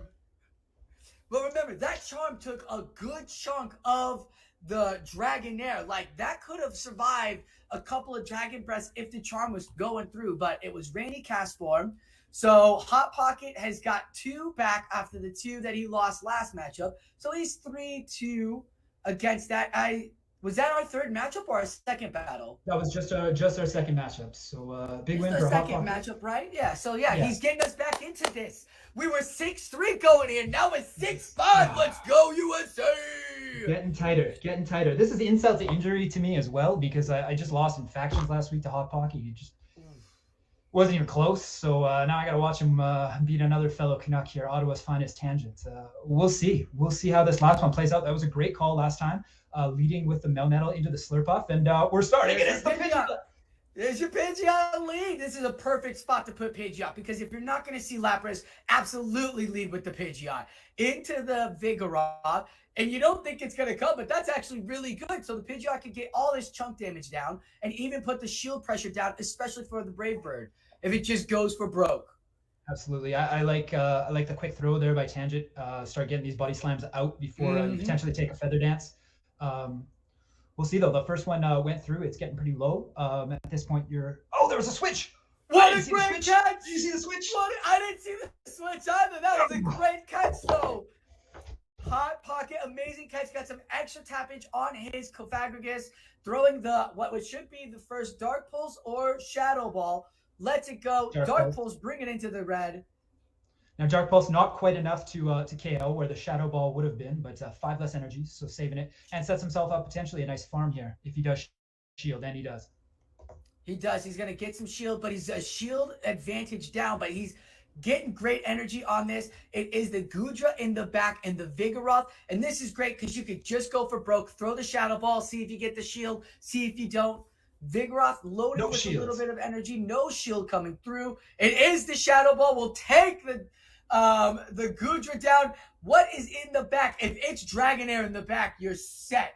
You are set, and it's Machamp. Does that look like Machamp? No, it's Melmetal. It's Melmetal. Sorry, so much action happening with that Dragon Breath. So Dragon Breath will be resisted. This Muddy Water coming through won't do anything, but will it debuff? It does debuff. It gets the debuff. The counters are just hurting it. Nothing that this Melmetal can do. Should have thrown to try to get the shield. Was just letting this Vigoroth just waste all of its energy. Gets the shield. You're down 2 shields. What's Hot Pocket thinking? He must be onto a strategy that we're not seeing. Is he going double superpower here? Because that double superpower takes it out. There's one. Will the second superpower come through? It is, but he snuck a counter in, which is huge because it puts more energy back onto the Vigoroth. So it comes back in with this Pidgeot, and it did have tons of bank energy left. Here comes the Brave Bird. It didn't shield anything. It didn't use anything. Yeah. Brave Bird, dang it. Was that Brave Bird? Oh, it was Brave Bird. It was Brave Bird, yeah. Ooh, the Dragon Breath, two chunk. Who's got it? Oh, close. Muddy Water. Muddy Water. Yeah, or Muddy Water. Dang it. So good. What a great strategy. It's unfortunate. Yeah. What's up? It's unfortunate that Pidgeot. Yeah, the unfortunate Pidgeot couldn't survive, and it takes it out. Yeah, that was such a great ending to that one. You normally see when you Pidgeot, you would normally throw your Brave Bird before you dip, take advantage of clearing that debuff. Instead, just with that great catch of a body slam onto the Cofagrigus, resulting in a very exciting match down the wire. Okay, so maybe Pocket shouldn't have bought the Pidgeot. Maybe I was wrong. I'm saying, this team is just anti-Pidgeot. But it was a great idea. Maybe even going for the Feather Dance first would have been nice, but that didn't happen. Just went straight for the Brave Bird, and I think that's where it hurt him because he debuffed himself. But he got 2. He got 2 back. He's bringing us back from the depths. We're not 3 behind. We're only 2 behind now. Team USA coming up. She's getting tight. We're gonna throw to the next match. It'll be Jurunja versus Freaky Bot, Vancouver's own, called by, I believe. I'm calling. You and Hawkeye. I'm still calling it. I get to stay around. All right. Enjoy these next battles. Take care, my friend. Right. So we're back in. USA closing the gap a little bit there. And what are you excited to see here? Great Pokemon Go PvP battles. That's what I'm most excited for. No, I'm Do you know what? excited. This is going to be great. I'm looking at the Koff egregious on Girondra's side, and I'm thinking it looks... Copper Greg. Koff Greg. That's what chat's decided, that all Koff egregiouss are now named Greg. Just straight up Greg. That, you know what? I appreciate it, because I thought I knew how to say it before calling that game with Sosaflow, and now I don't even... What is it? Is it a ghost type? I don't even remember anymore. No, I'm seeing the Koff egregious on Girondra's side. It's a pure ghost type. It's clearly a coffin. I think you were correct, but yeah, let's move straight in. We were, and I think we saw very briefly. We saw it might be a. I thought I saw two mirror. Talonflames, but it must have been Talonflame Pidgeot. So. That was the next battle. Sorry, guys. Yep. Got a lot going on here. All right, Gotcha. So pretend you didn't see that. On FreakyBot's side, one thing that's kind of interesting is I'm not seeing a lot of counters for that Tropius, other than the Pidgeot.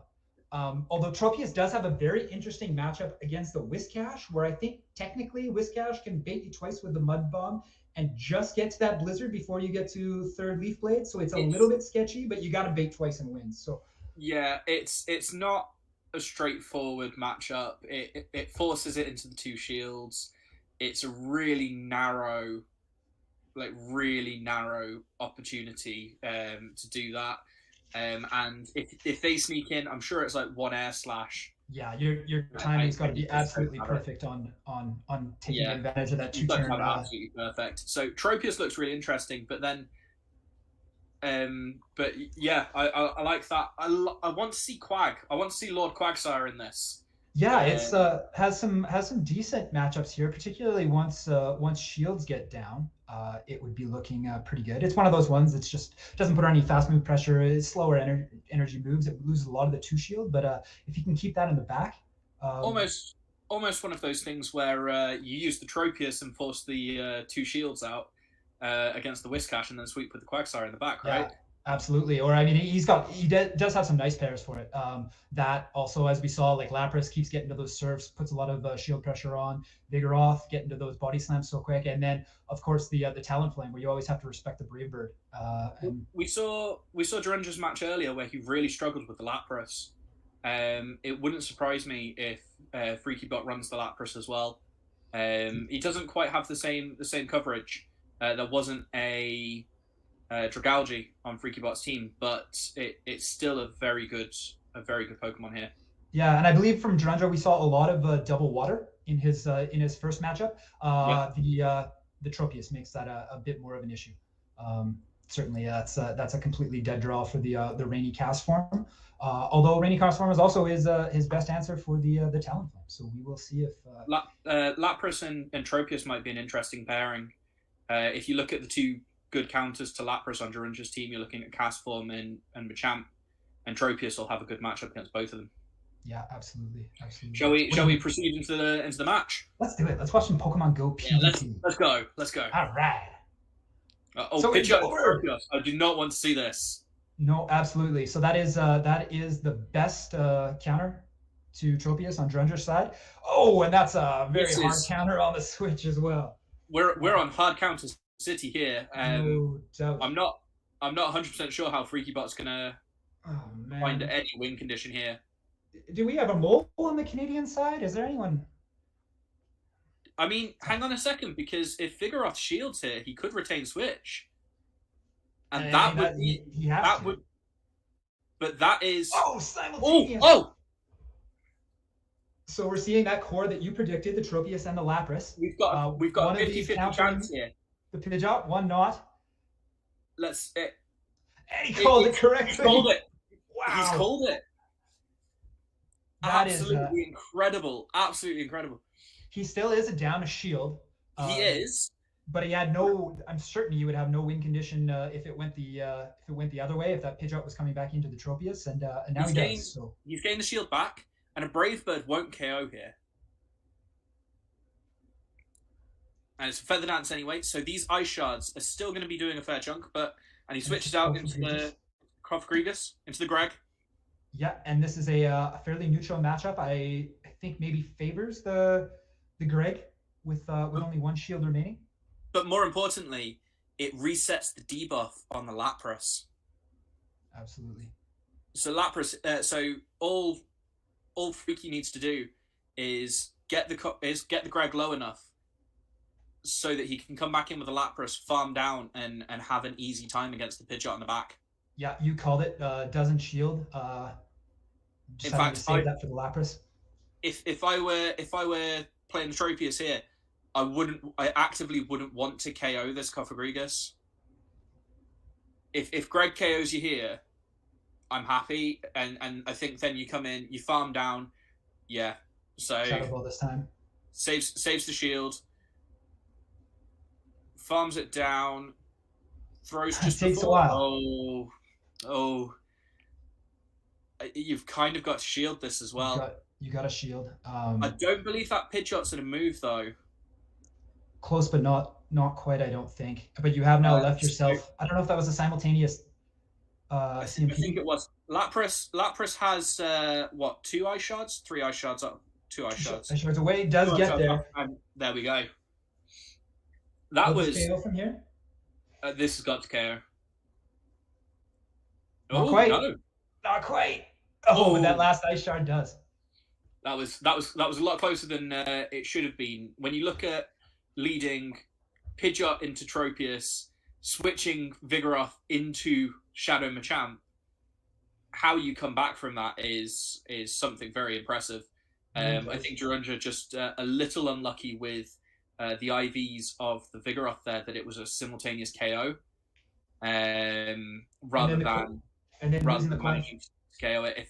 If there was just a break point the other way, that entire matchup is hard counter for Gyroundra there. Yeah, and that gave Freakybot the coin flips chance that he needed, calling the Lapras into that Pidgeot. I mean, that's the other thing is if he came in with Tropius there instead of Lapras, I don't see a way that he wins that either. No, it's too good a matchup for the Pidgeot. So yeah, interesting match, as close as you're gonna get. Simultaneous KOs. That particular score where it's one person wins that does not really show how close that particular matchup was. Absolutely. But I mean, that's the joy of PvP, isn't it? Let's be fair. Entirely. Let's watch another one. I love watching PvP. How do you think these two players are going to adjust? Well, I might be not a psychic here, but I think we might see a Talonflame into a Pidgeot. You think you might see a Talonflame into a Pidgeot? Well, I think we might see that. Let's see if you're weak to dark types, ghost types, and bug types. Then, should we move on to the next game? I was wrong. You're wrong. You're wrong. It's that Tropius this time, ducking the Pidgeot, but finding the Cofagrigus, Greg, our friend Greg, which is this is still a win for Tropius in the 2 shields, but more of a neutral matchup. In the back, we see Vigoroth, which gets switched into, and a Lapras. The Vigoroth is going to bring out the Machamp again. Baits out that Machamp. You have to bait out the Machamp. With the Lapras in the back, you've got to pull the Machamp out. Gets the shield this time. Yeah, Duran just learned from last time that tanking a body slam just doesn't work. Oh! He could get to the second one if he chooses to, and he does, yeah. Yeah. So he's still going to be up a shield or have switch advantage. I like that choice. That choice to shield here, because I think if I'm Gyroundra, I really don't want to shield this. And maybe Gyroundra, he looked pretty quick on the switch, but maybe just not quite quick enough. So he'll be able to come back in with this Tropius. This Tropius is going to have a good farm down. Or at least you're going to hope before a rock slide comes through. Doesn't shield. Certainly rock slide. Yeah. No, it was a rock slide. I'm sorry, no. My counting is off today. I can't tell you how many taps to get to certain things. So that is the best case scenario for that Machamp. Doesn't get the shield back, but geez, almost takes this Tropius out entirely. But we have the Lapras in the back, and the Machamp is gone. That would be the hardest counter to the Lapras. So. The Machamp is not fully gone. The Machamp is in the back there with just a little bit of energy, isn't it? He switched into the Cofagrigus. Oh, good call. Yeah. So I don't think the Machamp's going to play much of a role in this. Doesn't shield the Dark Pulse. Because Lapras is so... Well, there's no shields left. because Lapras is so tanky, I don't think that there's any real play for the Machamp. But a couple of counters, so if he manages to get it low enough, he could certainly snipe it. Counter being a 2-turn move as opposed to the 3-turn Ice Shard. It is the Pidgeot. So I think a Brave Bird here, but the Skull Bash. Wow. Straight Skull Dash. Okay, so this may be the bit that, yeah. So you see, he gets off a couple of counters, but that Skull Bash allows him to survive. The Pidgeot was still alive, but the Cough Egregious, our friend Greg, is alive as well. Those Shadow Claws aren't going to do much, but it's not going to take many of them. Just the Tropius. Oh, that came out of nowhere. Well then, that was intense. It was intense. that was intense.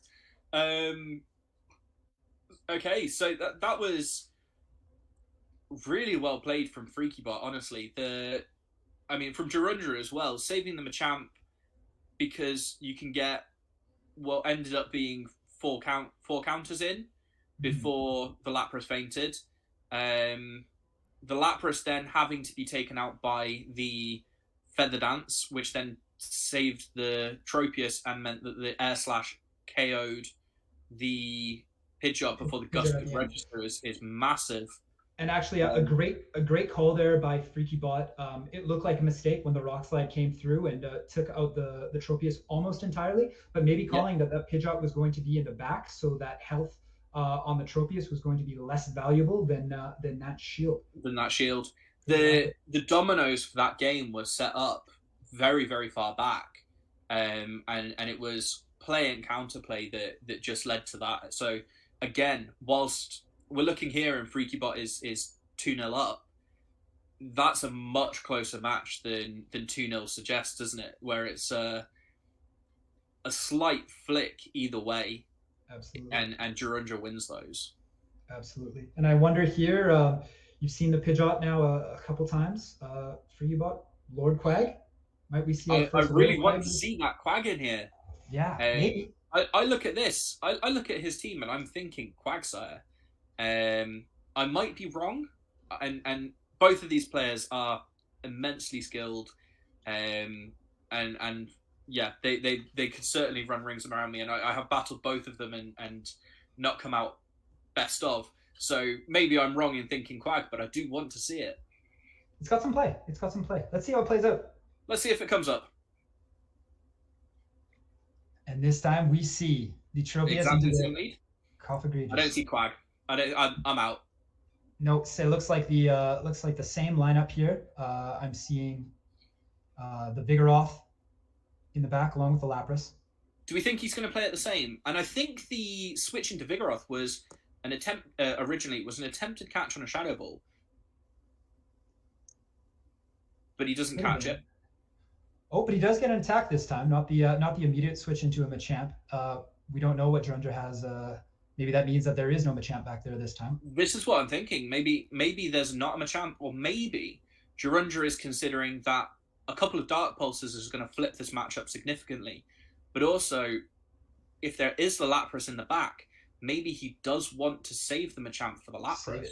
Oh, and there's a switch into the Pidgeot. Tries to catch the Bulldoze. Great timing there, but FreakyBot avoids falling into that trap, and he's got a couple body slams ready to go. Now, yeah, it's not going to be great. He sneaks a Gust through, and but it feels bad when you get a Gust snuck through on you. Absolutely.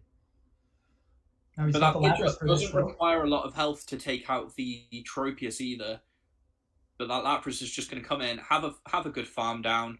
Now, even if there is a Machamp in the back, which here it is, so Gyroundra adjusts this time by not immediately switching in the obvious counter. And they're just throwing fast moves. This time he will elect a shield, knowing that it's not the Pidgeot's been taken care of, and what's remaining is the very neutral matchup against our friend Greg. Accordingly, though, Gyroundra decided to throw a Cross Chop instead of a Rock Slide, knowing that the shield was more likely. and then switches out with a bit of energy. Onto the Greg.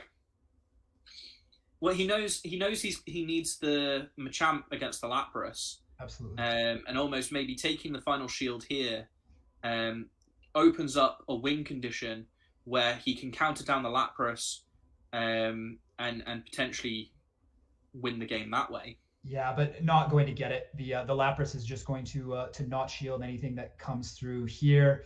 It's going to have a move ready for that Machamp. So even if Machamp has the Rock Slide ready, you save your shield and it's all good. No shield here. Yeah, it keeps it.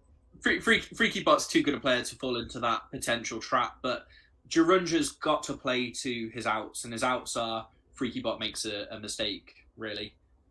So here, there was that Rock Slide ready to go, or maybe just Cross Chop. I think it's Cross Chop. Cross Chop would KO at this range. Doesn't matter because he's got the Surf ready to go. Yep, and straight in. There we are, 3-0. I mean, the bad manners would have been a Skull Dash, wouldn't it? But, it is what it is. So that was a fantastic match. Canada really pulling back out to extend that lead. How are you feeling seeing your country have double the points of their opponents? I'm feeling patriotic, my friend. Yeah, things are good. The sun is shining. It's actually not shining. It's snowing outside. It is Canada want to get that maple syrup and Tim Hortons. That was it. Yeah, the problem is I got nobody around right now to make pancakes.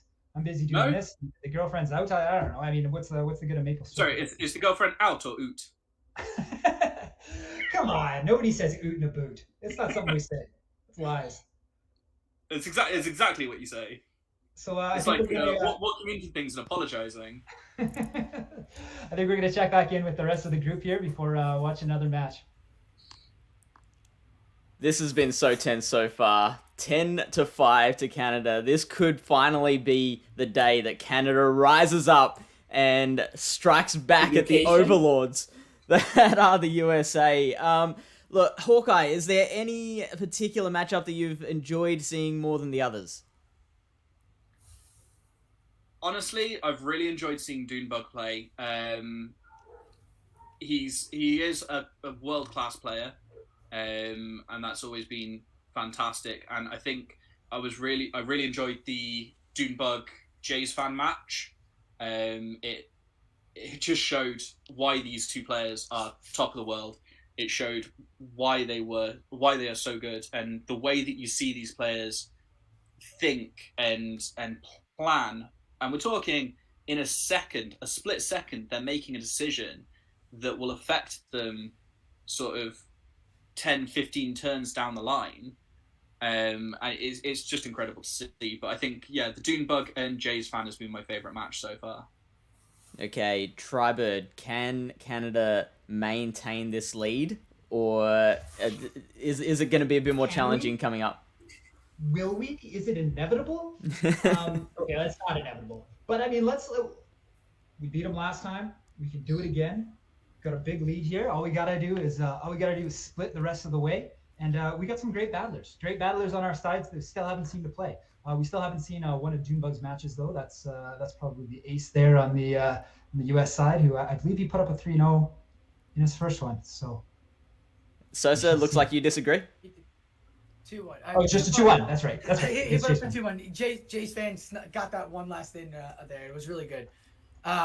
I disagree wholeheartedly. First off, I don't know what Team USA was doing thinking Pidgeot was the way, but every time Pidgeot comes out, it just seems to hurt them, like, horribly.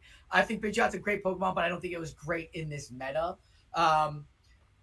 I think we could do it. We haven't seen some of my favorite battlers yet, but, I mean, these battlers have literally come down to, even if it was RPS, come down to a fast move, or it was because the Lapras had one extra health to throw the extra charge move to force that shield. There's been so many great outplays within the macro of this tournament so far. Like, it could go either way. Like, USA could come back and destroy it, or Canada can continue to just beat everybody but Dunebug. Just reading chat here, Sosa. It's too cold in Canada for Pidgeot to survive. Why did they choose it this round then? Like, I don't understand. No, it's a great Pokemon. I'm having fun. I'll have a good time. This is good stuff for all of them. That's so good to hear. So this stream. Oh, and my new best friend Greg. Hold on, my new best friend Greg is phenomenal. I'm renaming my Gymbreakers as Greg. I'm doing that too later and posted it. Oh my God, Greg. So we can just add Greg to the list of things that are brought to you today by Pogo Raiders. Pogo Raiders sponsors Gymbreakers. If you are looking for an online tool for hosting and joining raids, you've got to check these guys out. They have been optimizing a fully custom raiding organization tool for over a year. They host over 3,000 raids per day and have over 150,000 members. So they are a huge community. You've got to try their absolutely free raiding tool.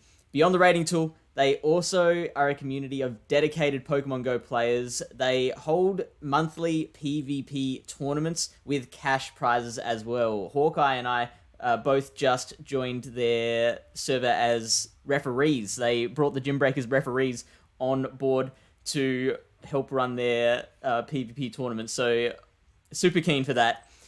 Find help from some of the best players in the world, along with access to infographics and information about everything upcoming in Pokemon Go.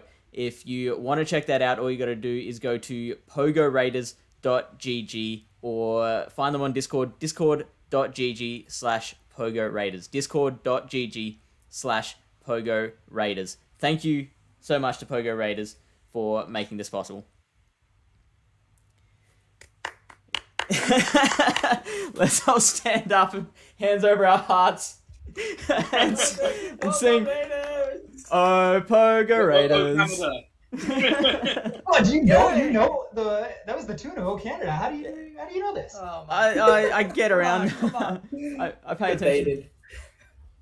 Beautiful. Greg Trade in the house. And yeah, of course, Pogo Raiders did invent Gymbreakers as well, so it's them that we have to thank. Yeah, that was them indeed. They gave it Shadow Claw. All right, so that's me done. I'm gonna get back out of your way. We are gonna move on to Balk 88 versus Dylan 9497, one of those numbers. And these were Balk at least was a battler that I don't think you guys were too familiar with at the start of the show. So we will find out how this goes. We will bring in Sosa and Jolt, and good luck, boys. You got Team Rocket PvP up in this business? Let's go, Jolt. All right, Balk 88. I have not seen them come across Friday night fights or any of the tournaments that we've seen or done. So I'm really excited to see this caliber player play, especially when they're bringing in that Probo. But you know what I don't like seeing on Dylan's team? If I like that Probo, you know what I don't like seeing? The bunny. That Diggersby. That bunny. What do you think of my man? Actually, Balok is from Chicago PvP Stars, which is a diamond tier in North American Factions team. Very strong player. I've seen him himself always being in the top charts of the NA, of the United States A ranking. But this time the Pro Pass, that's kind of dirty. I'm never a fan of people that run Charm plus a Bastiodon-esque Pokemon and Talonflame. Like, that's just asking for RPS. And even though Vigoroth and Greg are very flexible picks, I think they're kind of limited. But I think we will be seeing this Flyer plus Charmer core, which has been very, very strong. Some people running with Talonflame, Tropius does great too, but I think we will be seeing Slurpuff plus Talonflame plus whatever flexible pick you want against probably Rain Castron, which does great against that core, and maybe even the own Talonflame. I kind of expect to see a Vigoroth come out. The team is kind of asking it from on Dylan's side for the Vigoroth. Granted, you got Greg up in there and Tropius, but with all of that damage and energy, right? You're playing to like call for like a Bastiodon kind of play there, but it might not come. The Probo might not come, which then the Vigoroth could play in, especially if they're trying to RPS each other. So we'll have to see if that's what Bulk's trying to do, trying to get in his opponent's head with all his bench presser. But yeah, we'll have to get to those battles shortly here, huh? Yeah, what do you think? I think we're ready that's for it? correct. I'm always ready, Paul. Let's get him going then. Yeah, I love to throw shade. I know you do. Oh, he gets the Talonflame into the Tropius. That's not what you want. Nightmare. Get out, Bog. Get out. And there it is, the Vigoroth, like we called it. Talonflame got enough energy with 2, Incinerates maybe 3. I couldn't tell. The Vigoroth is building up energy, and like they were saying in the last matchup, it's the only reason why you have Bulldoze on the Vigoroth. Yeah, that's the only reason. And Talonflame exit the matchup with 2 Incinerates, which means it will need 1 more for the first move, which is very, very smart. Because normally, if you try to get to the third one, that Vigoroth will get the Body Slam into you before you swap out. So in that case, you're kind of saving your shield or half your Talonflame HP. And just because this Vigoroth was ahead on energy and this Greg is running Dark Pulse, Vigoroth can take this matchup. So here comes the first shield on both sides, because you know how important switching this matchup. It's really important. And you know what? Greg could actually take out this Vigoroth here, let it go, so that whoever comes back can farm up Greg. And that's exactly what Balk is going to do. He's going to have Tropius farm up Greg, because, man, oh man, he just left it wide open. But Greg could get to a Shadow Ball and throw, forcing the first shield on the Tropius. We'll have to find out. Remember, the Talonflame doesn't have the energy. It still has to throw 1 more Incinerate before it can throw a charge move off. And there is tons of energy on this Tropius. Greg could get to another move. Greg's looking like he wants another move. Greg's getting another move. Don't argue with Greg. He wants the Dark Pulse. That's the one catch you did not want to make. That probably was an attempt at a snipe, but it just came at the wrong moment. And that shield is costly. And now this Diggersby is just going to have so much fun here. I was so confused on how many Gregs I was seeing. But I've got caught on now. It's Diggersby versus a Greg on the opposite side. That bunny is there, like you were saying, and that is not what I wanted to see. Yeah, it does no damage at all. Like, Diggersby is very, very bulky.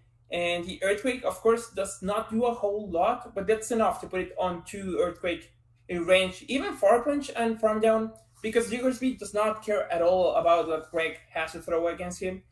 And that's a very tough spot, because with the Talonflame in the back with energy, this seems like there's little option left to do. My thought is force the shield out of the Diggersby, because there is a Power Whip ready to go. You're in an uphill battle if you're Balk, right? The game plan is you got to get this Diggersby off as fast as you can. There's a Power Whip ready to go. Makes the catch. No! So forget what I said. Tropius is off the table now. Fire Punch going to take out Tropius. Greg comes back, trying to get the 2 charge moves, can get to 1. You say Shadow Ball can take out Talonflame, right? It does not one-hit KO for sure, but the problem is that Talonflame is too healthy, and that's just a BM shield. That's a BM shield. That's just a meme shield. I didn't even know they still had a shield. I thought both shields were gone by Dillons. So Dillons is still coming up strong for Team Canada right now, as they're going to take the first matchup here. Greg, goodbye. You couldn't do it. But that Diggersby, what a pain. You got caught in an RPS, and you were in an uphill battle from there. Woo! Yeah. As soon as the Vigoroth came out, Diggersby had so much room to play, because you got the Tropius and the Vigoroth, which are like the strongest Pokemon you have against this Diggersby, out of the way. And with their Diggersby playing, there's little chance to see the Pro Pass, which is Bulk's best answer against Talonflame, and this looks rough. I'm sure my man there is just dancing with his Canada suit on, because this could be a massacre. This could be a big massacre. At this point, I say bring in the Slurpuff and hope for the best matchup there with that charm. Balk really has to understand his opponent's team, get in his opponent's head, and make the right calls here on the leads, or he's going to be in a lot of hurt coming onto this second matchup. Will we get a Greg off? Do we get a Greg off lead? I don't think we will. At least on the lead, I don't think we will. It's just too risky. But let's get into the second battle. I want to see how Balk adapts. And see... Oh, well. Talonflame off. We're going to Talonflame off. Doesn't sound good off the tongue, but we're flame charging away, incinerate away here. This is so tough, because whoever sneaks wins, whoever baits wins. And I hate playing this kind of matchups. Like, when if you fail your bait, you instantly die, and that's huge. That's a huge no shield, and we don't see a sneak. That's so important. This is a bait, and we get the shield from Bulk. Gets the shield. Oh, Will they man. go for the Brave Bird, or are they going to go for the Flame Charge again? Dylan building up for another charge move. It is a Flame Charge. Will Bulk you got a give up shield. his second shield now? This is a powered up Flame Charge. Ooh, not as bad. Still calling it. Play the Those are Ramberto guts. game. That's very gutsy. And will this come down to IVs? It totally is, because that Incinerate will take out Dylan's Talonflame. Yeah, and Switch was very important last time. Now, Boosted Braver, this has to get shielded, otherwise your Gymbreakers, your Greg is gone. 2-time boosted. Yeah, you gotta do it. But now with Gymbreakers having this energy lead, I do not think Trophies can handle it. It can probably go 2 Shadow Balls and beat it. But in the back, there is that Vigoroth just for that Diggersby. But Vigoroth needs to be careful because Earthquake can actually do a lot of damage to it. So I think this will be closer than we think. I'm having a feeling it seems like Balk is really wanting to hold on to these shields so that Diggersby can just do the damage. Remember, nothing really that Greg throws at the Vigoroth will hurt it. So I think he's just trying to milk this Greg out, try to force Greg to throw all the energy so that he can bring in the Vigoroth with a cleared energy on it. But scratch all of what I just said, because we get our first shield. He's trying to keep Tropius alive. He's going to throw the next power up. There's no shield on Greg. So this can't, I don't think this KOs, but he could bring in the Vigoroth to farm down to get extra damage. But no, he's boosting up his Tropius. Ooh. I think Balk's idea was maybe predicting the Diggersby in the back and seeing that maybe the late blade damage would do a lot. But now I think this is pretty rough for the Vigoroth because this Diggersby will get to an Earthquake, will get probably to 2 Earthquakes, and 2 Earthquakes will do the job. He's going straight for the not bulldoze, but body slams, just trying to take that chunk of damage and chip it away. An Earthquake will take the Vigoroth to the red, right? Maybe to the red, maybe to the yellow, but won't take it out. Ooh, okay, easy yellow here. Vigoroth gets to that second body slam. In comes the second body, and I think he can farm this down. I think he just needs one more counter. 1, 2, goes for the fire punch. Doesn't think he can get to that second Earthquake. This fire punch won't KO it. No, but you need to farm down this Vigoroth because Greg can get your move, so you need to bulldoze it as soon as you can. It's not on body slam range yet. It is a body slam range. It is. Okay, that should take it out. Body slam range. Yes, Bulk getting it for Team USA. Let's go. There we go. Finally, our first win after 5 battles. Good Lord. Team USA is back in it. We got a point. Great job, Bulk. Yeah, and that was great because actually Talonflame looked so good against Bulk's team. And he got it in the lead and kept it in the lead exactly where he needed to. So in that way, all your backline is safe from that Talonflame and all those baiting shenanigans. And that was great. It was very great. Well played by both of them. Like I said, it really comes down to catching that lead for Bulk. If he would have swapped in the Vigoroth, it would have been so hard. But he kept the Talonflame in there, kept his eye on the prize, knowing that the Diggersby was going to be in the back again, or figuring that the Diggersby would be in the back again. He prepared it properly, and he came through. Didn't bring Greg this time.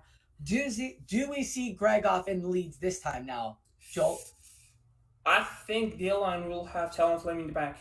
I think that's the play. Your most neutral matchup will probably be Greg. I think. But on both sides, I think you need to keep the Talonflame on the lead because if you do not find the other Talonflame in the lead, you need the energy advantage. You need to threaten it. So, not sure. Maybe D-Line's Casper could do the job if you're not scared of finding the Tropius in the lead. That could be the case. You could play ABB against Tropius. Yeah. This will be very interesting. It will be very interesting. We're going to see what it is, though, as we're getting into the final battle, hoping to get another point for Team USA. So it's 7. And it's Greg versus Melmetal. I do like the idea of the cast form, and it is not cast form. So Melmetal gets out of there early. Oh, the Greg off. No. The Greg off! It was there for a second. There for a second. It'll probably come back in a minute. Oh, no, because this Greg will probably take the damage away. Yeah, and he makes the call. That's around 65, I would say, to Talonflame. That's a lot. It leaves you in Shadow Claw range, so the shield was a good call. You know this is a flame charge. There's no way this is Braver. So that's a great shield. I mean, a great no shield. You get to whatever move you have here. Trying to point out, you gotta double shield this one. If you're bulk, I think. Yeah. But you do not. Oh, that's tough. Because now the opposing Talonflame has free reign on what's going to happen. But there's tons of energy on the Greg, though. You're 2 shields up, and if Talonflame takes... I like this bait call. Because it's an extra tap to get to the Shadow Ball over the Dark Pulse. So he goes for the Dark Pulse, trying to get the Shadow Ball off first. Huge. Oh, does he shield? He's not going to shield it! Bye, Greg! Greg. And that's probably going to be the game. You reset the debuff. Now, you need to go straight for the Bulldoze. And that was extremely well counted by Dylan. Just throwing that CMP. So Vigor will have to use his energy. Baits with the rock. Vigor needs to undercharge Body Slam and farm down probably. Gets the shield here because one Body Slam, one PO the Talonflame, so you can get the superpower and then get another move with the Talonflame. And Knight came upon US before Knight came upon me. Vigoroth is still alive. He's got all the energy. He's going straight for the Body Slam. There's over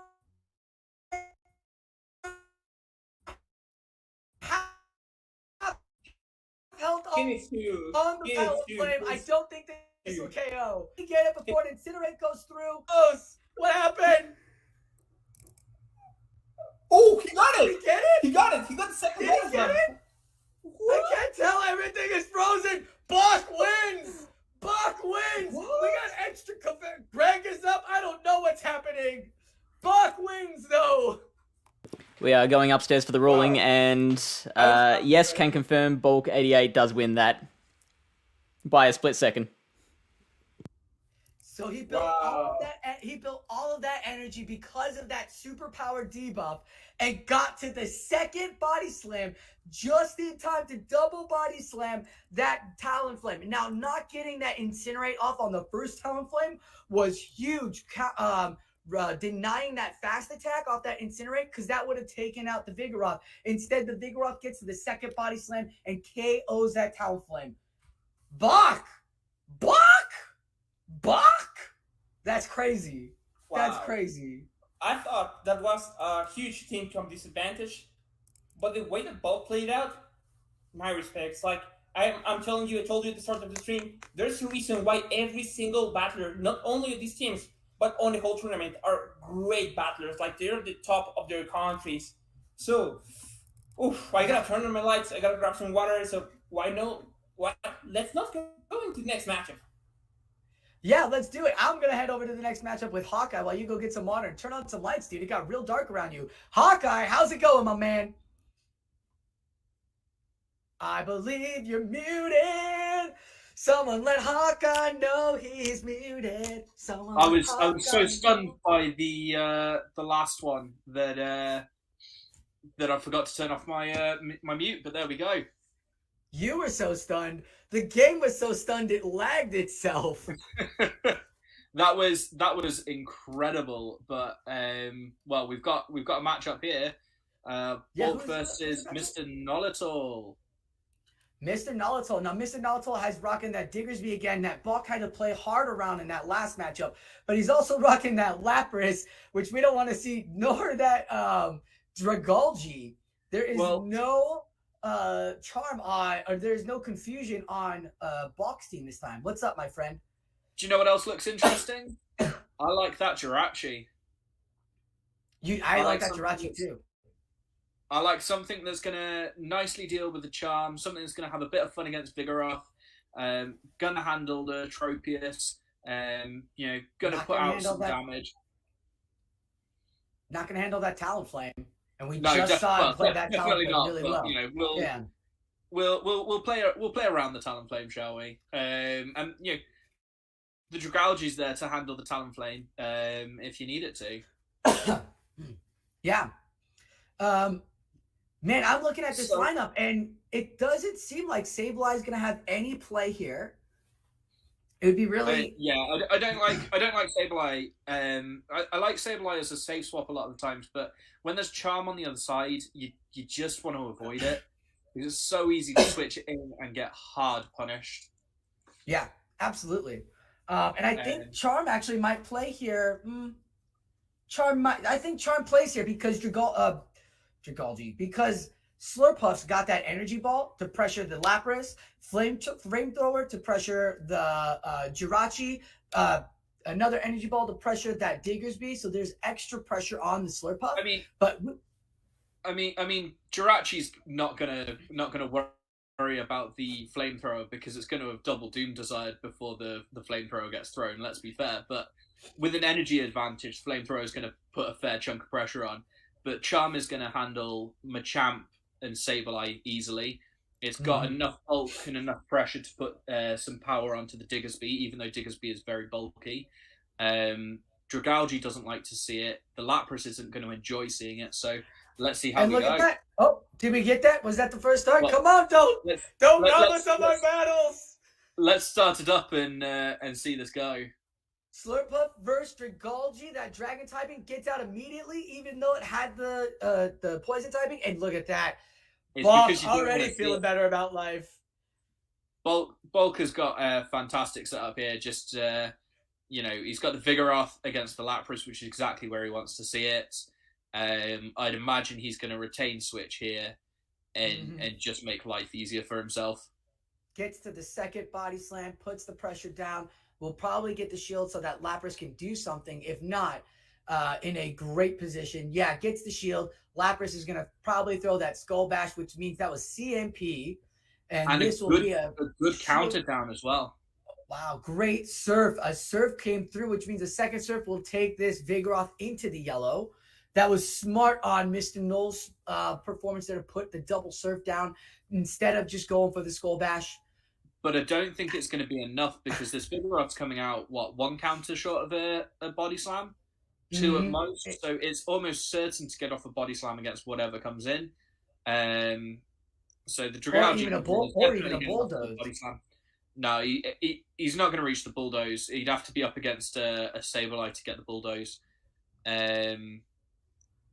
But there we go. So he's looking for the farm down.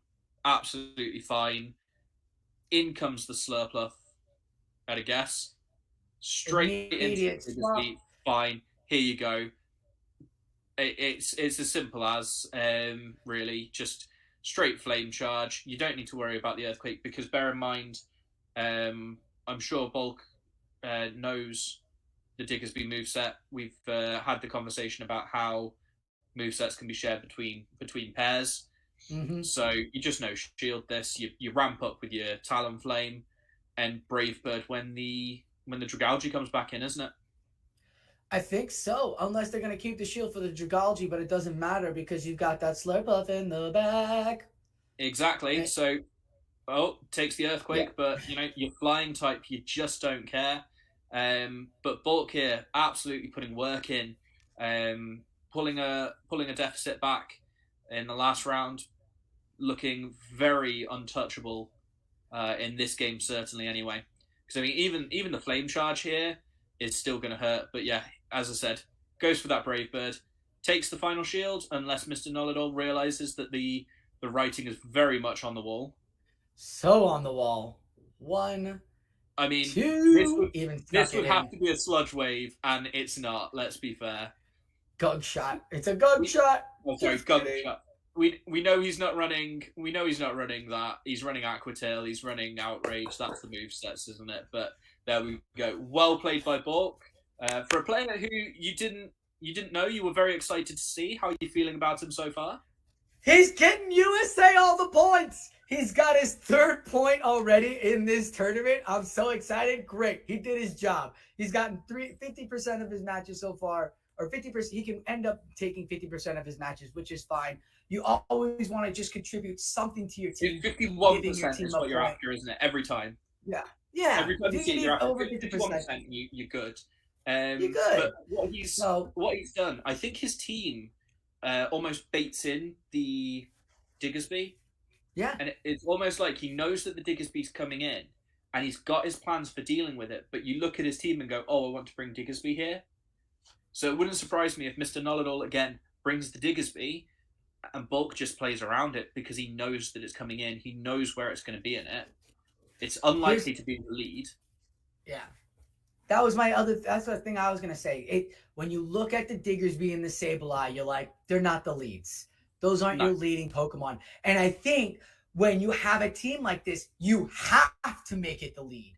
You kind of have to force out that hand to see if the counter user will come out first or whatever comes out first. So that because everybody plays these safe swaps so safely and makes them disrupt it, I don't have to put in Sableye. And I think that's kind of why Slurpuff was in the lead there, because he knows Diggersby and Sableye are both swap-in Pokemons, that it's going to have good opportunity to take out the Machamp or that Dragon-type Pokemon in this matchup. And I don't think Jirachi's a good lead-type Pokemon too, but I could be wrong. We've seen some earlier matchups where one of the players was pinned into taking a certain number of Pokemon. I think Mr. Know-It-All here is pinned out of taking certain Pokemon. Like, you don't really want to be bringing in the Machamp because you've got the Slurpluff, you've got the Talonflame, you've got the Cofagrigus, you've got the Tropius. So that then frees up the Vigoroth and the Probopass if Bulk wants to play them.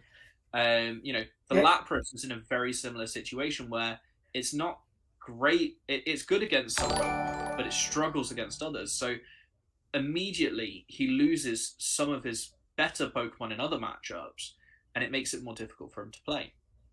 Shall we see how he adjusts in the next game? I was about to say, let's get into the second game. Who cares about us talking? We're here to watch these battles. It is Jirachi the lead? Jirachi is the lead. Now, I like this, but that Jirachi is there for a reason, and that Jirachi is there for the Slurpluff, because look in the back, you've got the Machamp and you've got the Sableye. However, the Slurpluff hasn't been brought. He catches the Body Slam, beautiful timing. But there's no Slurpluff to hard punish this. So, how do you play this if you're Bulk? I don't know. I can't even tell what the third Pokemon is at the bottom. I see the Greg. There's Cofagrigus and there is Talonflame. Okay, it's Talonflame. I say keep in with your boy here. You know what the lead is. You've got the energy. Throw it out. Get the shield. Put the pressure down on this Sableye. Swap in whatever, and build the extra energy down on it. Yeah, in comes the Greg, or in comes the Talonflame, and just farm this down. Take the energy, boom. It's got its move ready to go for its Pokemon. Yeah, it could take this. Oh, but we're going to shield.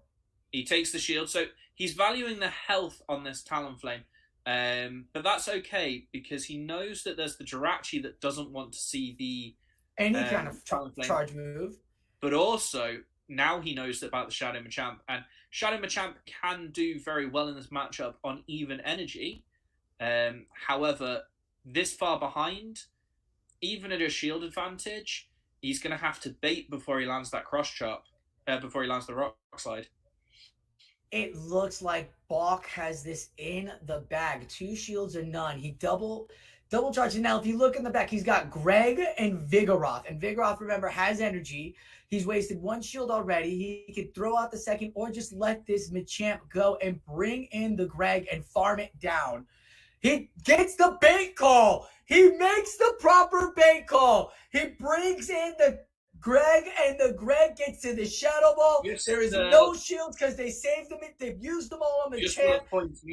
Just worth pointing out, that Jirachi is running Dazzling Gleam, Doom Desire.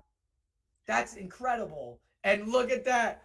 Bulk with the game plan. again. 50% of the wins. Pulling that lead back, keeping Canada honest at this point, let's be fair. He is 4-1. One more matchup, and he could get us back into 2-win range. This is huge. This is great. I mean, already applaud him. You've done great.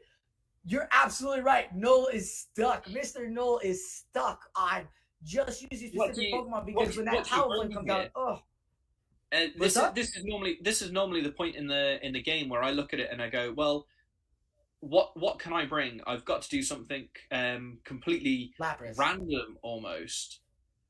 Lapras, Dragalge, Sableye. Swap in the Sableye if you need to, but keep Lapras as your lead. That would be my thought process. You've already seen Vigoroth come in once. You know your opponent feels good about it. Probably won't bring it out again, but will bring it to expect the Jirachi. And so instead, you bring in the Lapras. You can handle the Talonflame a bit better. You can handle the Tropius with the Ice Shards at least. Put pressure down on those Pokemon. You're not going to get into a Slurpuff that's going to get to the energy ball in time. I feel like you have to go with Lapras lead here. All right. Well, let's see if Mr. Know-It-All decides to. Mr. Know-It-All, Lapras lead. Lapras. That was a perfect call. However, in comes the Vigoroth. Slightly slow on the switch there with the Shadow Machamp hit. Now it's a good hard counter, but that energy can really change this matchup, as we've seen earlier in the stream. We saw them tie up, especially with even net energy too. They tied up and knocked each other out, like double KO'd. Yeah. So the question here is, does Bulk burn a shield? I think does. Bulk will. He's at the body slam. So if I'm Mr. Know-It-All, I'm burning the shield. I'm going to farm down. I'm going to come out with energy. There's not a lot on. I mean, there's the Slurpuff, obviously. There's not a lot else on Bulk's team that's going to punish me for that. Yeah, I'm bringing in that However, Slurpuff. there is the Slurpuff. So that's Slurpuff. If I saw Lapras, I'm bringing in that Slurpuff. I want to get to the energy ball. I got 2 extra charms now. Lapras did not get much. And there's a Diggersby in the back, too. Oh, I'm totally going for the energy ball. Diggersby is not going to appreciate the energy ball here. Bam. Or an earthquake. So I would say shield. No shield comes through. It is in the red. I guess they're saving the shield for the boosted Brave Bird is his win condition at this point, isn't it? Really, let's be fair. He's going to bring in the Talonflame. Look to boost Brave Bird, and he'll be happy. I don't know if you need to go boosted Brave Bird. You could take the Surf. I say go double Flame Charge because you got the Slurpuff in the back too that could do damage, and you have shield. But he can get to it. Oh, he's going straight Brave Bird. He said, he's just going straight Brave Bird. Forget what you guys are talking about. It's Brave Bird City here, folks. Bam! Bulk sweeping gets the 3-0 and gets it back for Team USA within 1. That is huge. Wow. That was a very good set of very clinical battles. That was incredible. Bulk has done an absolutely fantastic job there. I'm conscious of time, so just a round of applause to Bulk, and I think we should move on to the next set, really. Absolutely. I mean, we could talk about Bulk's performance all night because he just saved it, but we're into Knowles and Rise to the occasion. So you, Jolt and you guys, take it away. Good luck, guys. Hey, Jolt. Hello. Good to be back. So yeah, let's just do a quick look at these two teams before we get into the matches. What are you seeing? Oh, I talked a lot about Quagsire with Rise. I am not completely sold on it, but he managed to sweep a tournament and then also got like multiple tie on a practice tournament, and he knows how to play his matchups. And Quagsire, when allowed to play correctly, when there's no grass, is very strong, and I think that's the case. I think Quaggy has a lot of play. If he can get shields down and keep that Quagsire in the back, it beats pretty much everything. On Mr. Know-It-All side, I don't think we are going to see the Diggersby at all this round. It's looking particularly rough. First time we've seen a Dragonite, but in traditional Canadian style, Mr. Know-It-All, Calgary's finest, sitting there with a Lapras. We've seen him just about every Canadian team. We'll see it again here. That would certainly put a hurting on that Dragonite, but we'll see if we see that one at all. Yeah. Slurpuff for Rise, I think, is pretty important as well. With the Sableye and the Shed of Machamp, Dragalge as well. Yeah, I agree. I think it will be like getting the Slurpuff in, avoid the Jirachi, get the Lapras in. I think it will be pretty much a Jirachi Lapras core, maybe. Just to fend off. I think that's a solid core. And on Rice's side, I would say Quaggy and Slurpuff. But Rice plays very differently from what I do, so let's see. Can't wait to watch. Oh, not good for my friend Mr. Know-It-All. Jirachi into that Talonflame. Definitely not what you want to see. And that's the worst case scenario, I think, for Mr. Know-It-All. That's pretty rough. Although Big Rod will be forced to shield, it cannot go even. I mean, with into zero shield, it needs to shield or it will die. I mean, faint. I think it has a way back because actually He's going straight Skull Bash. He goes straight Skull Bash. That's tricky. We'll that's a way, John. Oh, and it lands it. Now Big Rod will lose switch advantage here. He can choose to I think you gotta shield your Lapras. Yeah, you gotta shield your Lapras here. With that Jirachi matched up with the Talonflame in the lead, you have to switch back, and he finds a way to do it. Wow. Ooh. Great job by Mr. Know-It-All. Yeah, that was close. What do you bring here, your eyes? Because if you got the... Oh, and here is the Lord Quaggy, yeah. You do not need to shield this. I'm not sure if you can farm down completely, but if you do, that's a lot of pressure on whatever's on the back. Because you actually will not be wanting to swap into Quaggy. Oh, that's such a tough farm down.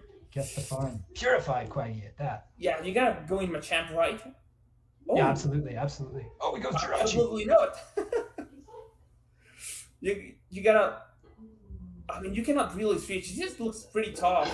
And just takes it. Yeah, he needs the bait. I mean, like, he has one win condition, which is landing a Rock Slide on this Talonflame, and with 2 shields on it, it's not going to happen, unfortunately.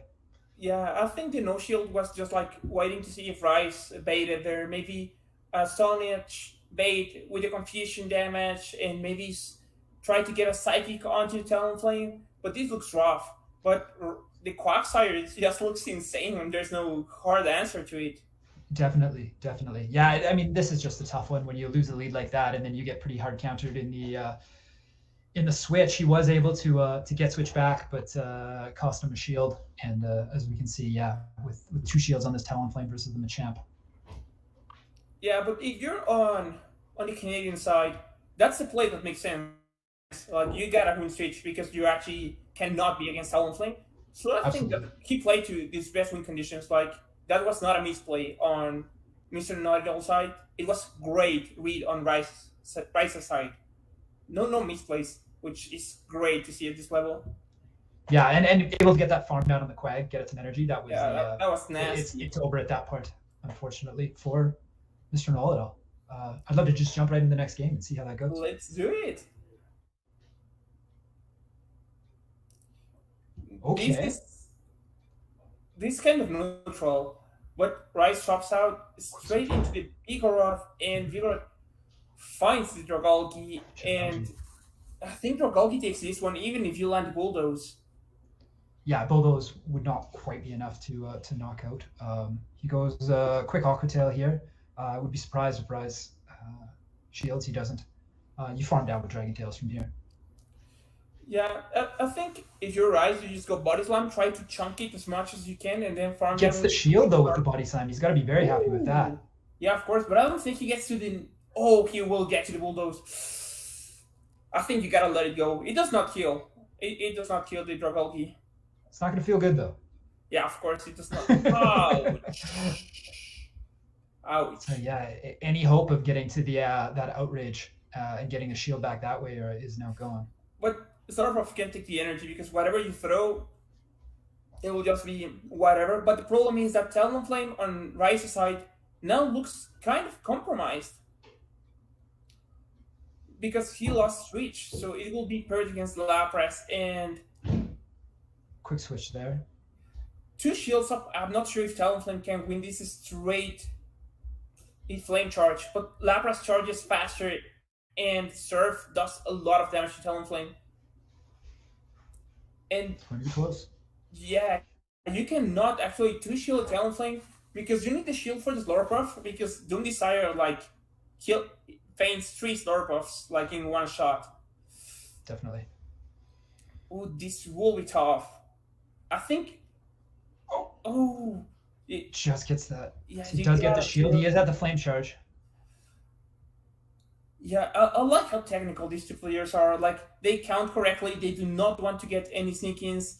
They are counting their turns, not only the moves, their turns, taking into consideration that maybe some moves could get in, maybe some frame drops.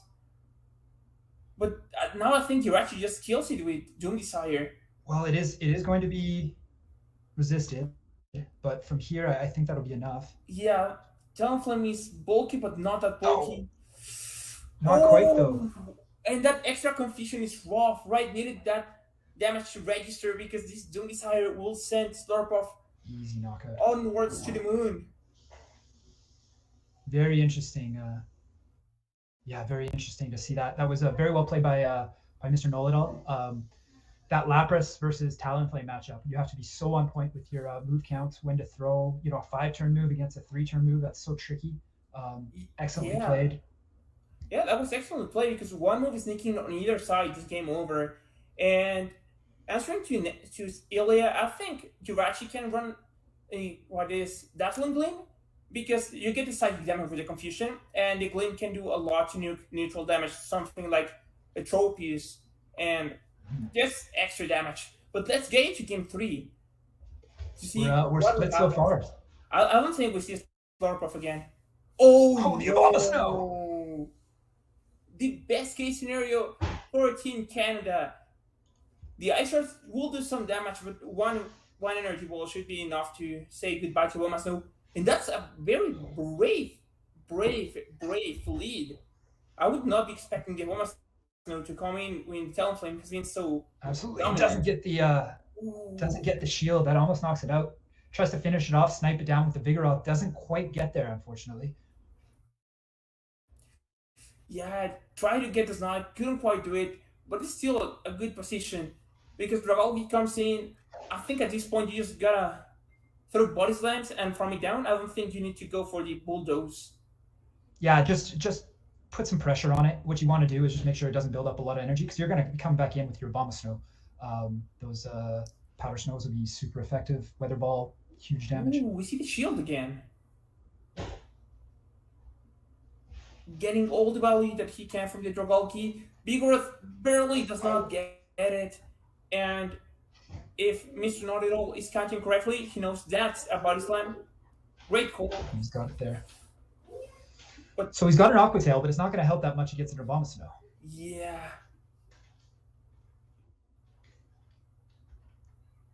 Oh, and that's a nice counting by Rice. This is a complete farm down.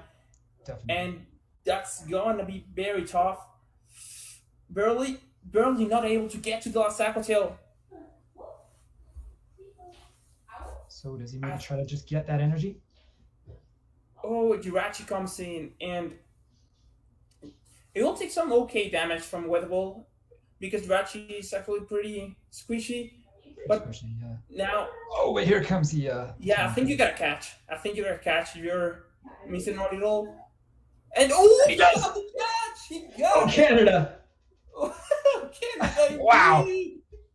Wow. Now, as you saw, though, this Doom Desire doesn't do too much damage. And there still is a shield. I don't think it will be enough, but it was a great play on his side. Going for the win condition. I think he's one confusion away, and this Incinerate will do what it's meant to do. Oh, no way, he got it. I think this is enough. I think it's going to be just short. No, I think this KOs. No. Oh, just short. And it's one pixel of life away. Wow. What a set of games.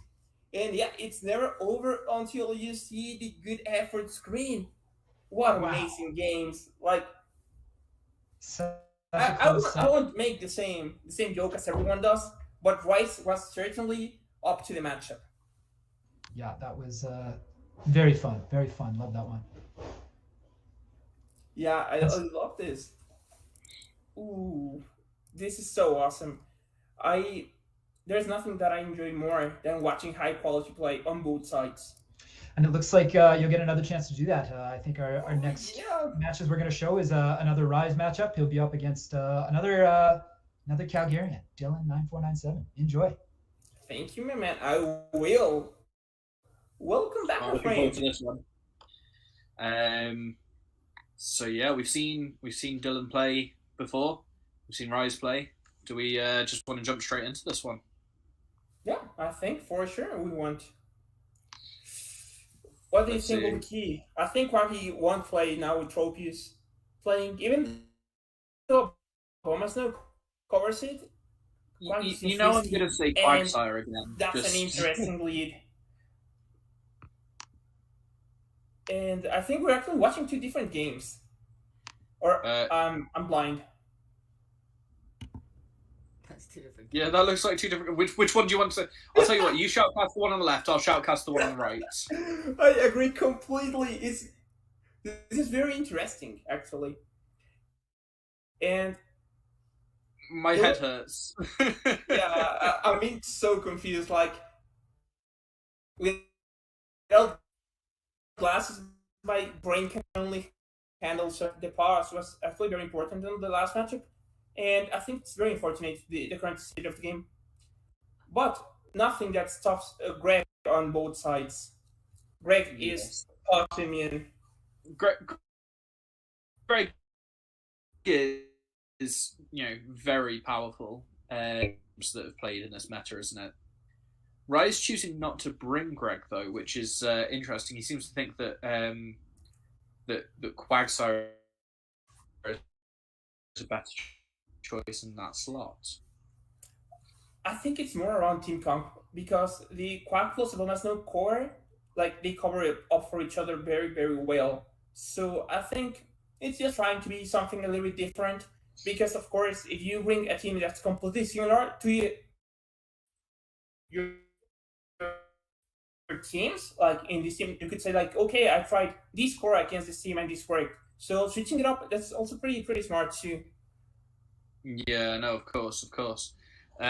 So on the right, it looks like we've gotten this is Vigoroth, which is just throwing a superpower through. And on the other side, left, we've got Dragonite Dragonite versus Talonflame, which just one pixel away. KO. But then we've got the Abomasnow, which absolutely destroys that Tropius. This is looking interesting. Now And the Quagsire does come in. The Quagsire does come in. I like to see that. Yeah, and Quaggy can take superpowers very easy. He can probably take two. And now, it's a rock slide. I mean, at this point, you just like load up to 100, throw. You could even try to undercharge this, try to farm the thing down. Well, maybe not because you're scared of superpower. Ooh. But what's in the back here? Is that like Talonflame with 1 HP? Oh, not managing to KO before he got it there was a little unfortunate there, especially because it's the CMP ties to this Stone Edge. Is kind of wasted on this. I would have liked a little bit extra farm. In the back, actually, it's the Talonflame, so it's not too bad. Much like that down. Yeah, I think it was actually a strategy. Because if you throw at the CMP, if you went for double up on superpowers, you make sure that the second superpower does not go through, because that will actually take out the Demo Metal with the debuff. I'm not sure if I'm making sense here.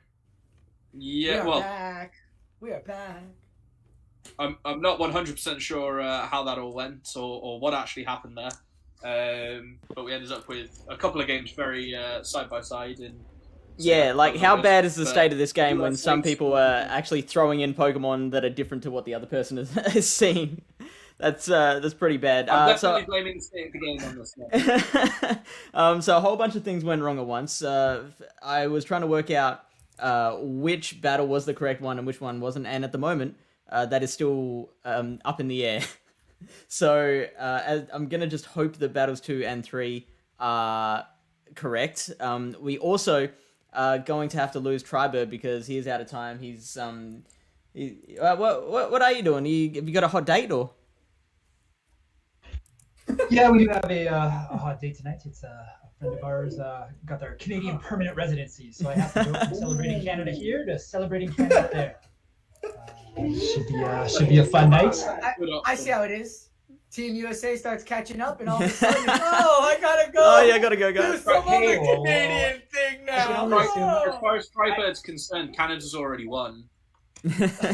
Halfway through the matchup, he's already checked out. He's like, yeah, listen, we had a lead. Once you have a lead, you have a lead. You know what I mean? It just stays. I think that's how leads work. I'm sure there's some Stanley Cup finals that wouldn't agree with you there. Okay, well, thanks so for having me on, guys. It was a blast. I can't wait to see how this all turns out. Oh, mate, absolute pleasure to have you. And yes, go Canada. Anyone who was going to be casting with Tribird, I think you'll just have to go on your own. Is that going to be all right for you guys? I'm not going to complain. All right. Come on, baby. I believe in you guys. You guys have the Two skills. battlers left. There's 2 battlers that I'm so excited to see. I'll do all Dre Flames in Big Green. Let's go. LA represent. Let's go. Looks like we're getting back ready, huh? We're getting back to the norm. Yeah, just setting that back up again. Well, we've got. So we're going Rise versus Dylan. We've done 1 game. Is that correct? The games 2 and 3. All right. We don't know what we saw. We saw right. Here we go. So that's not hang on, wait a minute. That's what we just saw last time. Yeah. I'm all over it. Don't worry, guys.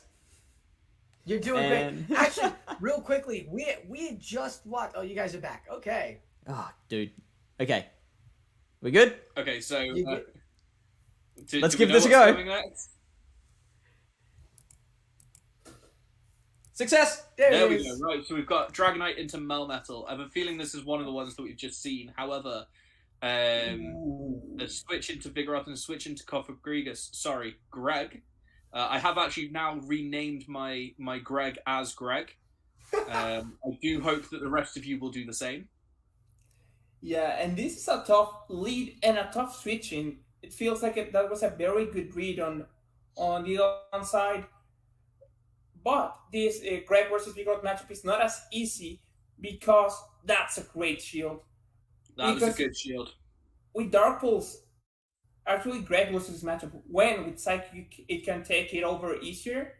And now I think Rice Jones will take the shield advantage and lose his matchup gracefully. So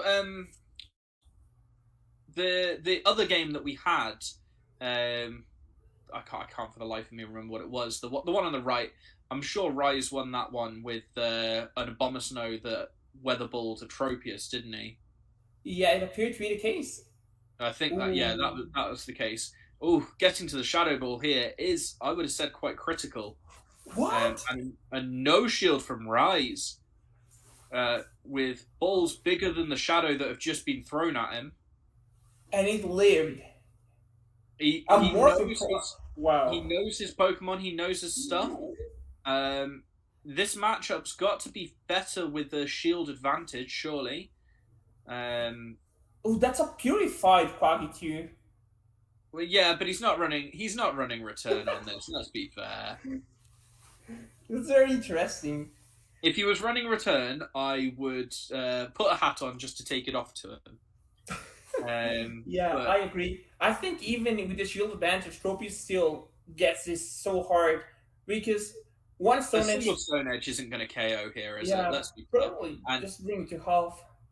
I don't know. Is he building up to 2 here? Yeah, because he will throw back to back. Just try to. Oh. No air slash through. This should be good for the Quagsire. This is about half HP, but the switch timer is up already, so you get a sack. I think that's Rice's win con. There you go. So Mr. Nolado, Dylan, unable to sack swap there. The timer not quite up. Into Melmetal here. You got a sack still. I think superpower kills. I think it's closer. I think it's closer than you think. Yeah, it doesn't quite KO. Was this CMP? I think this was CMP. The Dragon Claw, massive, because now I think with the superpower, that Stone Edge the Quagsire has is going to be enough to KO. That's double superpower. I think it is. And it has the Earthquake. What a catch by Rise. What a CMP. Clutch, pulling out an additional lead. That was a fantastic game. I believe we've got one more. Yeah, we have game 3. Good, right? Let's run into game 3. Let's see if Rise can really nail in a super lead. A Talonflame into once again. I think it's the Talonflame into I think it's the Talonflame into the Dragonite. I don't think we've seen that one.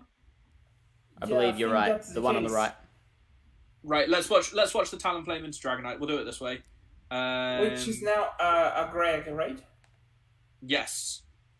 So Dylan obviously doesn't like the Talonflame lead. I presume Rise has something in the back that will also handle the Talonflame, or will handle the Talonflame better, and decides to keep the Dragonite in here for that reason. Yeah, and this... Interestingly, he very much stacks that swap, doesn't he? Yeah, but you gotta come here Melmetal, and Melmetal can actually farm up. Instant switch into Vigoroth. I like a superpower and a switch into the Talonflame afterwards here from Dylan. But I mean, this is a very, very uphill battle. That no shield was a big no shield there from Rise. Now, he'll have to tank a body slam here, but that Dragonite is very, very good against this Talonflame, so is he going to have to tank a second? He does. Closer than it needed to be there, and unfortunately that's I think that's what I'm going to call as critical here. On both sides. I don't imagine that Dylan has a realistic win condition here.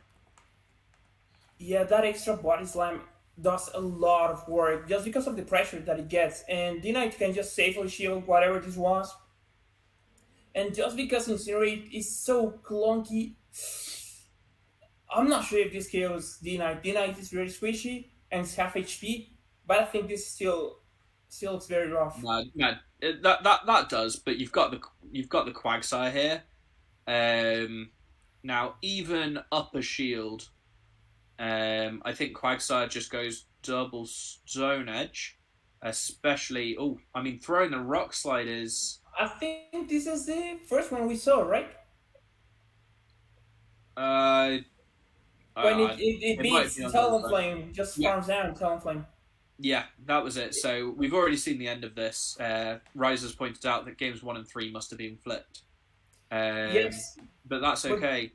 But this is pretty smart because I think what Rise did is what I was mentioning before we panned out, is that he counted to double up superpower, and then he threw the Sonic just to... Well, apparently not. He was one Thunder Shock away, but by throwing right now, ensures that the second move never gets through because Quagsire loses CMP, and this is great on Rise's side, like one of the best of North America. It's a very clinical response from Rise, managing to take that all down and really take control of the matchup,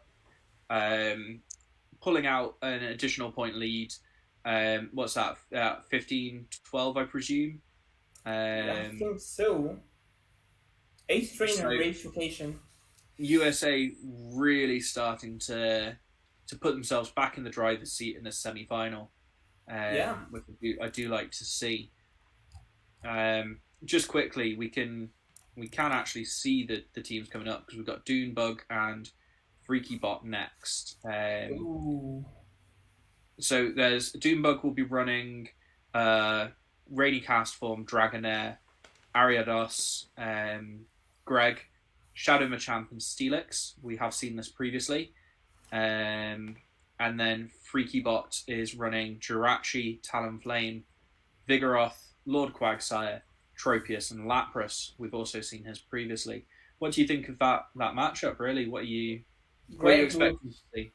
Greg looks unchecked, looks insane, and Yeah. I don't think you are able to run Jirachi plus Talonflame because of Raining Cast Form, and that opens up Ariados a lot. Because if Ariados is, and probably is, running Frost Poison, it can like do a lot of damage to the Tropius. It launches actually hurt Lapras a lot, and it can leave you in the spot when even if whatever Pokemon beats you, it's debuff enough so that you can come farm out with everything, probably Greg or Machamp, and then just unleash the energy somewhere else. No, I think Ariados is going to be an incredible Pokemon here for Dune, and I am looking forward to that one. Yeah, and I know Doonbug is fan of that Ariados. Like I know that for a fact. He loves that Ariados. No, definitely. So shall we transition into it? I believe this is one that I'm going to have to shoutcast on my own.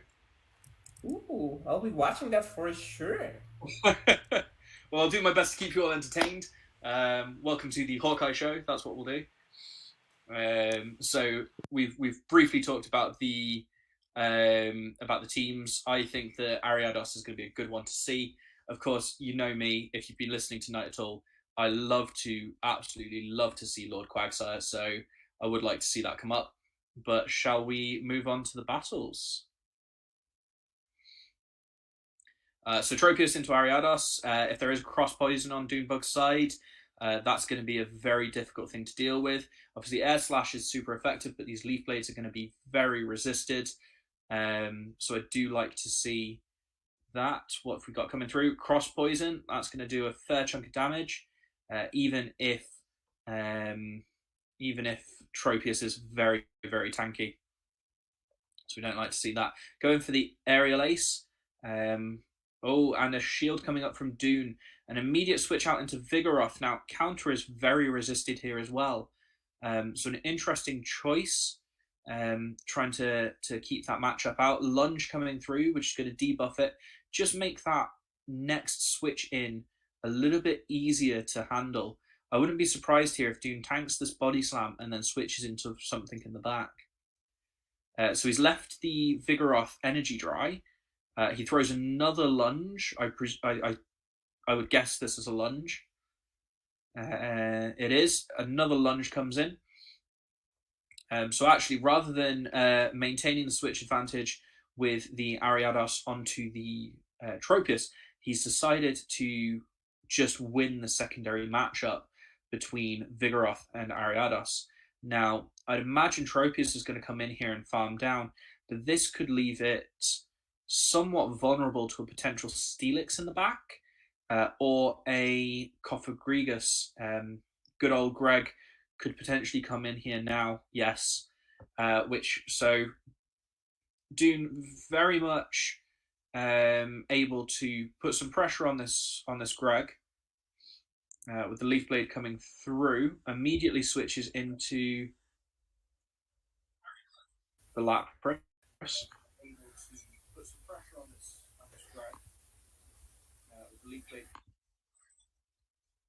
Getting a little bit of feedback from someone. In comes the Shadow Machamp into Lapras. There is still 2 shields in play here. Let's see how FreakyBot decides to play it out. So sacrifice that, knows that he's got the 2 shields to handle the Tropius, to protect the Tropius. Shields once. Doonbug going for the bait, knowing that he's gonna get the shield anyway. And to be honest, a cross trap is probably enough for what he needed it to do. The Greg comes in. I don't think I see a way for Freaky Bot to win this. I think the Greg is just that little bit too tanky. Shadow Claw is going to do just a little bit too much. He's not going to get to that Leaf Blade. Dies one turn short of it. So we'll move on to the next one fairly quickly. But Actually, hold on, Hawkeye. I've got a present for you. Support has arrived. Nexus Ilya has very graciously agreed to join in and take Tribird's spot. So we will pop him in with you so that you're not trying to scull water on your own. Yeah, that's fair. I'm definitely happy to see Ilya. He will be named as Tribird 3 on the stream still. It's 1 a.m. or it's 1:45 for me as well, so I understand, and I've got work in the morning, so we're all good, mate. All right, there he is. Hello. Oh, hang on. There we go. I've got a 2-hour meeting with my director at 12 o'clock, so... Oh, that sounds fun. Are we trying to brag about who has to do something important early? He's going to ask me why I look so tired, and I'm going to tell him that I was streaming until 2 o'clock in the morning or something like that. The typical. Jolt has declared that a new challenger approaches. So, Ilya, I presume you've just seen that battle between Dune and Freaky. If you're Freaky there, how are you looking to adapt? I couldn't quite focus on it because I was trying to set it up that I was able to join. So it was. But I've seen the Ariados into Tropius matchup. There was Vigoroth. There was. I think I really love the Quagsire, honestly.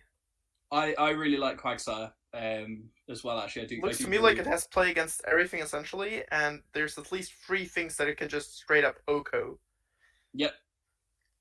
So if you're Freaky, you're going, I like that Quagsire here, bring it in and just protect it basically. Yeah, I think Jirachi also has a lot of play as it beats Ariados quite convincingly, and same for Machamp obviously, with Dragonair also being quite a good matchup for it. It runs the others not so much, and the Steelix, which are going to wall it very hard. Yep, but at least he doesn't have the. Is it Freaky Bot that doesn't have the Psychic? I think Freaky Bot has the Dazzling Gleam, yeah. Yeah, so that definitely makes the Rainy Cast Form matchup very much harder. It does. Worse. It does, but I'm assuming he's got a reason for it. And I think you clocked it earlier as maybe the Sableye in Zero. Yeah, I assume it's the Sableye when you're down shields because you can just essentially one-hit KO it. But typically I'd assume you just go double Doom Desire instead. Doom Desire's got to do a fair chunk of damage back to it anyway. I'm pretty sure 2-hit KOs. Shall we proceed to the next round then? Let's get to it. Let's see how these players adapt. So we've got Greg. We do see the Quagsire. My 2 favourite Pokemon on the stream so far. We've got Lord Quag and we've got Greg. Yeah, Greg. How does this name I termed? I've renamed my Greg already. I'm very proud of you. Yes, I did. Yeah. How does the matchup play out? I'm unsure. I haven't really looked into that one yet, but I think if you go straight Stone Edge, you should outpace by 1 Mudshot. Yeah, after the first one. I'd imagine it's a fairly neutral matchup. I think Quagsire is favored because of the outpacing, but the Shadow Claws just add up way faster than the Mudshots do. I mean, if Dune expends a shield here, he's able to farm down and come out with a ton of energy and still a relatively healthy Greg, MP. That is very, very good for Freaky Bot, obviously, because that means the Cofagrigus, the Greg, won't come out with that massive energy advantage it could have gone out of with. Brings it. Jirachi's in the back, so we will get to see that in a minute. And another CMP tie. They both just don't really estimate correctly how much they can farm down right now. I think if I was Freaky, I would have gone for the full, or I would have tried for the full farm down. Yeah, I'm pretty sure he needed to, because 4 more air slashes would pretty safely have done the job. Or if not, he could still throw a Leaf Blade 3 air slashes later. The Greg could still not reach another charge move. You do have this Dragonair in the back. Now, banking a Leaf Blade Let's see what is in the bag. Very important. Greg is gone already, so at least there's one threat gone for the Jirachi. But if that's a Steelix, it's absolutely game over. Steelix has play against Tropius as well, so. But it isn't Steelix because the Dragonair is overstaying its welcome quite a bit. Yeah. So let's see what Duna's done to adapt here. It is the Machamp. So I mean, fully charging this Doom Desire is a sensible option. You grab the shield anyway, but you are going to take a lot of damage. And I mean, I believe, the counters just do way too much damage from that Shadow Machamp. Is a Jirachi counter confirmed? You've heard it here first, folks.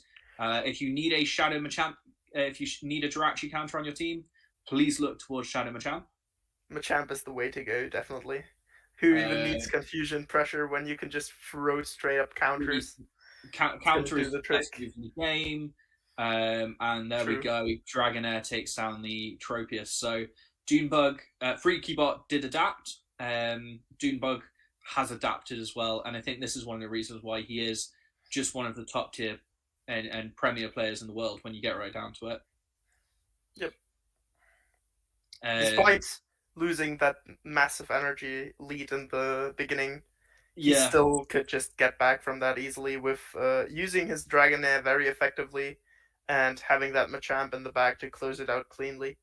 I think what Dunebug really excels at is having a wide toolbox of Pokemon and selecting the right one for a particular situation, and just reading his opponent and putting that Pokemon in and identifying his win condition very early on.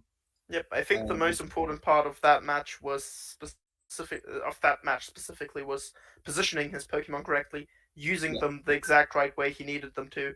For example, that Dragonair against the Jirachi staying in this long just to get the pressure off so that Machamp can easily close it out with the counter pressure. Yep. Okay, so your FreakyBot here, you are 4 points down in this series. You need to pull something out of your. You definitely should bring the Quaxar. I'm not so sure about the Tropius anymore with the Dragonair coming out every game, I think. And Ariados also being quite pressurable against it. If the Dragonair's coming every time, do we like the Lapras instead? I think Lapras is very good here. It has a lot of neutral matchups. It only really hard loses to Machamp. Raining Castform isn't great. Raining Castform isn't great, but you can tank a Thunder, and the Skull Bash also deals a good chunk of damage back. So that's fairly playable, let's say. Is there any love to maybe a Jirachi lead or a Lapras lead to counter out the Dragonair, and then something maybe like Talonflame to handle that Ariados? I mean, he could try that, but I think Quaxar would also just do the trick, but not really enable the RPS as much as Talonflame would. That's fair. All right, shall we? Quaxar just does the same things that Talonflame does, just better in this specific matchup. Shall we see how they adapt then? If we move Let's do this. In comes the Steelix and in comes the Talonflame. The Talonflame, yeah. I mean, is that? Does bring Tropius and Jirachi in the bag. Fairly RPS matchup up to now. This is looking very RPS. He managed to catch the Talonflame in an Incinerate. Which that cross jump does so much damage.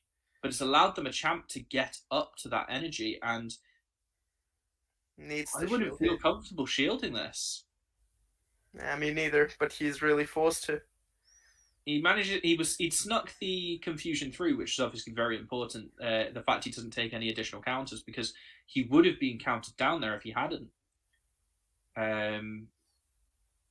So let's see. He's got the Doom Desire versus the Dragon Tail from the Steelix. And down a shield, this matchup is looking a little bit harder for the Talonflame. Arguably should have come in with the Tropius against the Machamp, maybe, to preserve the Jirachi for a potential Dragonair, but it is Cofagrigus. You've got Cofagrigus in the back, so let's see, does the Greg shield the Brave Bird? If I'm Dune here, I probably don't. He does. Good call. We do have a very neutral matchup with Greg This is- versus Tropius, but the Greg does have a significant energy advantage. This is why Dune is a world number 1 player, and I'm not, because I wouldn't have shielded that. I honestly would have, probably, because the Talonflame is very likely to swap out anyway, so there's no real point in trying to bait. Because it's, like, to me, it just seemed like he wanted to preserve that matchup with the Steelix a lot. Yeah, for me though, I'm thinking you've got double flyers here, and you could have read that there were the double flyers there. I'd have been looking at saving the Steelix with the 2 shields, and just putting pressure on that way. That's also fair, but I think you might risk getting farmed down on Cophagrigus with Tropius and taking Leaf Blades to the face, which are neutral against Steelix. Or just being incinerated down by the Talonflame. Yep. Which actually may still happen here. A Flame Charge is going to come through here. Yeah, it does still get to the Flame Charge. Steelix does not want to see this. So, doesn't sneak the Incinerate through. The question now, does he need 2 Dragon Tails for another charge move? Oh, no shield. Very ballsy. 1 Dragon Tail should KO. It doesn't. Oh! Why did he no shield that? The Greg also have a move ready? I don't know. I'm honestly unsure. That looks like a mistake from FreakyBot. I would like to see Dude's side, but that doesn't seem to be happening. But yeah, I'm just confused right now. I shall disappear and leave you to Big Green and Sosa. So enjoy. Yeah, let's get to it. We do see the first 2 slots being exactly the same, and then also the 6th besides Big Green having the Shadow Lapras. But I like both running Jirachi Sableye. It's a pretty good core in my opinion. Yeah, I was gonna say the last one. It's Jolta Greg and did have. No. Greg did have energy for a Shadow Ball, so I think they were saving the shield for the Greg energy, but the Steelix survived and got that crunch off, which was huge. Yep. So Team USA up by 5. Before the break, down by 5. Now we're Let's up see, by can 5. Canada get back up? Can we get a comeback? You know what? I'm going to tell you, my boy Big Green, this man right here is a great battler. Like you were saying earlier, he's got the same team basically as I can't see who he's playing against. Who's he playing against? The GOAT? Ooh, but the GOAT is so good. I know both of these battlers since season 1 have been top notch on people's charts. Part of the 3 times tier, the GOAT has always been a dominant asset as a battler around the country, around the world. Not our country, but Canada. And Big Green has been a great asset for LA, and I'm glad to see LA represented in the Team USA. But you've got the Shadow Machamp, actually. I'm a little more excited to see Shadow Machamp. After watching what the Machamp could do to Jirachi with just the counters in the last matchup, I feel like Shadow Machamp actually could have some really good play here. I do see that Shadow Granbull, though. I've seen it play out, and it can just 2-shield essentially everything. I know that thing can 2-shield down the freaking Venusaur, which is absolutely insane, considering Venusaur is a poison type, fairly spammy, can just 1-hit with Frenzy Plant, but it just doesn't reach the 3rd. It dies to the charm damage before it reaches the 3rd Frenzy Plant, which is absolutely insane, and I think it can also put a lot of pressure on the Jirachi, honestly, with reaching that crunch before it reaches the 2nd Doom Desire as well.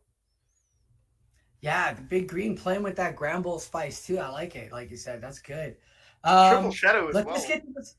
Let's just get to these battles. Oh, we love our shadows out here. We're going to get to the battles. Jirachi into Sableye. RPS lead. I hate this RPS lead. Greg comes out. Oof. There's no Greg on the GOAT. But Sableye will force a shield or just let Greg take the hit. Nope, Greg is going to give a shield. So maybe Sableye will dip. Didn't see what was in the back of Sableye. We've got Tropius coming out. And there's a Lapras as well. Preserve the Sableye for that Jirachi because his last 2 Pokemon aren't that great against it, despite Sableye being quite a good matchup against Cophagrigus as well. But with the Shadow Claw damage from the Sableye, the Tropius can now come in and essentially just farm it down after the Leaf Blade. The Shadow Ball will hurt, but it's easily tanked because Tropius is just an absolute wall. Oh, yeah. Since Kingdom Cup, Tropius has been nothing but a wall.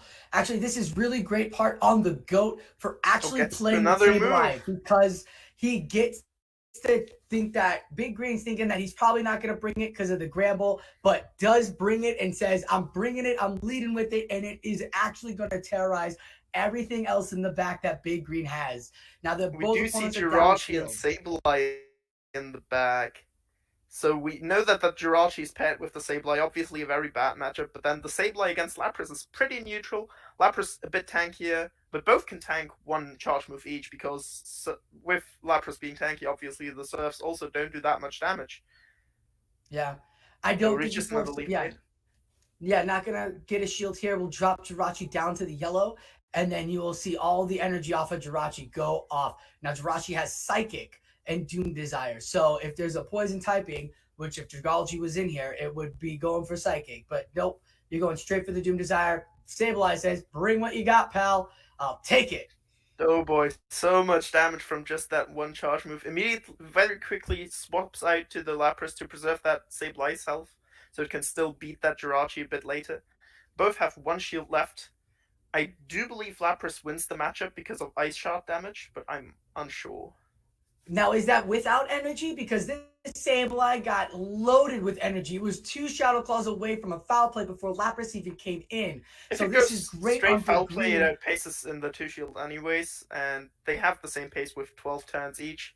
So the energy advantage doesn't really matter in that matchup. That's very advantageous for the GOAT, obviously, because that just meant he could get some extra damage with his own Sableye before coming in with Lapras. Oh, look at, he's saving the energy. He's saving the shield too. The Sableye won't get KO'd here. Yeah, the Surf won't KO the Sableye. It'll take it to the red. And immediate swaps. Oh no. Sorry, I thought I saw the click of the Jirachi. I think the there it is. There it is. Yeah, foul immediate play. Swap makes the catch. Who can Shadow Claw down though? Which Sableye goes down to the Shadow Claws first? Who's got less health? Yeah, who's got less health? It looks like Big Green will probably go down first. Got to get the 2 foul plays. What a close match. For how harsh that lead situation was, with Kofagrigus coming in as a Sableye counter, that was an insanely close match. Very close. Now we'll see if Big Green will bring in that Shadow Gramble this time, because lo and behold, I mean, he needed to. He really needed to. Gramble would have been really good there, chunking away a lot of this. Yeah, the GOAT not bringing the Jirachi. Well, Lapras and Tropius kind of can outbulk it, but it still does so much damage. And the 2 shields, you can still absolutely run wild. Yeah. So we'll see what that does. If you're the adjustment for Big Green, what are you doing? I'm definitely bringing the Grand Bull. I'm unsure whether I'm still bringing Greg, because with the opponent having like only neutral, no bad matchups against it broad, I'm unsure whether it still pulls up for that job. I would definitely keep the Sableye though. I would say take Jirachi out and put in either your own Lapras or Machamp or Gramble. I don't think Jirachi's really helpful here. I think you're going to see the Dragon Pokemon coming. I think Lapras might be the way to go for Big Green here. Yeah, Lapras could also very well be very helpful. And we see again Sableye into Jirachi. It's the same matchup. Is this the same game? Big Green. Is it the same game? Let's see it play out. I think these 2 guys played very similar matchups throughout the set. So let's check this one out. So we have the same lead, the same save swap, but a different swap. That is indeed another match. It is a different game. Yeah, here comes the Lapras.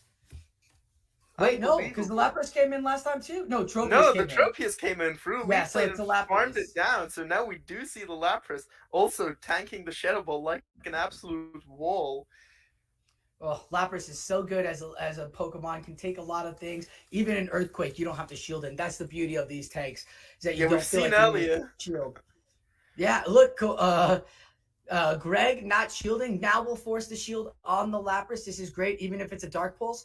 Can probably get to. Nope, just gonna let that go through and shield it down, and probably just farm down until they can get some extra energy on that. Do the exact same, just with Lapras instead of Tropius.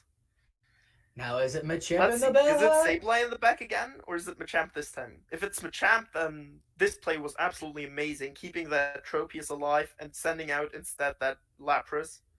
I didn't see it. What was it? Was it his own Lapras? I think the Jirachi just came back in. To take Fairly this sure I serve? saw confusion there. Yeah. Yeah. So Soaking Confusion's up that down, had energy. 2 surfs ready to go. There's Yeah, 1 double shield on burst. Big Green. He cannot afford to go down 2 shields. Lapras has not given has only given 1 shield, so they're both tied up on shields. Lapras will go down. Jirachi's loaded with energy, will throw immediately and try to get this last shield from his opponent. No, swaps. So he's keeping the Jirachi with energy. It is his own Sableye. God, that's so small. Against the Green Tropius. did decide to bring the same line of free another time. Will it be enough this time? Oh boy, I don't know, because you have to keep the Tropius in at this point, because if you have the Sableye in the back, you know a Doom Desire is coming. You could take that. Your Sableye isn't weak. The GOAT just outplaying his opponent right now. Big Green's in a world of hurt. Oh no. Yeah, both bringing the same line, but this time around, the 2 surfs that came through instead of just the 2 leaf blades, which are resisted. Obviously, much more favorable position for the GOAT, with also Tropius having paired against the Sableye instead of the Lapras. And also, this time around, I think his Sableye is much more healthy than last time with the Doom Desire. Oh yeah. His Sableye is so healthy, but he gets the shield, Shields so the the foul Doom Desire will come in. But it I won't KO think the that might Sableye be a at this misplay. point. Now the Sableye is still alive. It is not out. So he's trying to do chip damage and see if his Sableye could be healthier than his opponent's Sableye. We're going down to fast moves again. Jirachi's out. Whose Sableye is on the Big Green? The Sableye is still weaker than his. Come on. The GOAT this It time goes around to going foul for the play. safe play gets to the foul play. Absolutely. Great play on by the GOAT. Why are we not seeing this Gramble or Machamp? But absolutely great line of 3 by both opponents to just match each other the same way. And we saw Lapras this time and Tropius last time. What does the GOAT do? Anything differently? Does the GOAT do anything differently? They both just try to do the same lines. The GOAT's optimizing a bit the way he plays it with Lapras instead of Tropius. But other than that, still very close match with the Doom Desire just hitting the Sableye for this much damage. Yeah, I think you need to lead with Greg, Big Green. I think you need to lead with Greg and stop playing with this Sableye because you're just losing everything. Or the Jeeble. Bring the Jeeble. Get us a point back, please. I'm honestly sure he needs to bring the Jeeble. It would just be so good in this match, I think. Especially with the Jirachi not being brought twice now. Yeah. And it's Sableye he brought Sableye lead, but it's against the Lapras, which is not good because Lapras we still don't see the Granbull. He sleeps on the power the Granbull has, but we do see Koffagrigus and Lapras in the back, while on the GOAT side we have the Sableye and the Tropius, if I saw that correctly. I believe no shielding the return. It's the same line, just a Lapras lead on the GOAT side because it's such a strong line. Makes the catch. Can get extra chip damage, but he'll probably see that it's a surf coming, or that it's a Lapras in the back, so he'll make an immediate swap into Tropius. But why would you do that? Because Tropius doesn't like ice, so he brings in Sableye. Shadow Lapras would deal way too much with the ice shots, so he tries to keep the Tropius away from that. I think the Greg will just run rampant in the back, though, with that shield advantage he currently holds, and the Sableye baited out. Hold on, did you see Sableye on GOAT side rocking the rock, was it Power Gem? Oh, it is Power Gem. Not return. We might get a shield here. Oh my goodness. Insane. So both shields invested into the Sableye. The GOAT going for broke. It's like, yo, my Sableye's got Arms Power down, Gem. but 2 shields down. But he has an energy advantage. The opponent's Sableye can come in, getting the shield. He's got to get the farm. You could see it going to throw and maybe dip. We'll see what happens. I think Big Green's expecting that so he can get a better idea of how to play the rest of this battle. Both Sableyes are staying in. Both Sableyes are healthier than they have been in these matchups. And catches the foul play. The amount of catches in this best of 3 is just insane. In this particular match specifically. Lost his mind. Because there's not a power gem on Big Green, so the Tropius can come in now and farm up, and you can see a switch and lock situation with Greg here. Tropius will get the power gem off, and this could force the last shield from the Sableye. You also do know the GOAT has a foul play loaded on his Sableye, so he could just finish off the opposing Sableye or Gymbreakers with that. I think Big Green is aware of that as well. That's why he kept a foul play ready to go on his Sableye. The question is, who wins CMP? Ooh, that will be the big question here. Now, Greg is building up to extra energy. Probably going to take out this. Oh, he's going for double Shadow Ball. He's going for double Shadow Ball. He's going to get the first one. He'll farm this down. He's going to try to farm down, yeah. He's going to try to farm it down. Swaps! Sableye's like, nah, bro, no, I'm not playing that game. Oh, and keeps that leaf blade. Keeps that leaf blade for the opposing Sableye once again. Energy is tapped on the Sableye. He gets to the second one. Can Big Green get to the second foul play? Gets to the first one. He's got 2 foul plays ready to go. You said it before. It comes down to IVs. The Tropius has the leaf blade. Who wins the attack? Yeah, Sableye or Tropius? Sableye definitely has more attack. So Sableye very well played by both sides. Very neutral matchups also. How is it 18-14? I feel like we're short a number here. Yeah, that will be fixed. I will put that extra point on USA side after that incredible play. With building up the 2 foul plays, knocking out the Sableye and the Tropius back-to-back. That was amazing to watch. Very fun battles, yeah. So let me just recap what's been going on so far. So we had Canada jump out to a fast start. Then USA caught up, and then a couple of very handy 3-0s to the USA side has put them well ahead. They are on 19 now to 14, so they are 5 points ahead. It is first to 25 points wins. So USA are creeping very close. We don't have too many battles left. If you've stuck with us for this whole time, then you are an absolute trooper. We are getting closer to the end. One other quick thing I will say is that if you are watching this and you want to take part in this, just go to the Gymbreakers Discord server. If you type !Gymbreakers into the chat, you should get the link.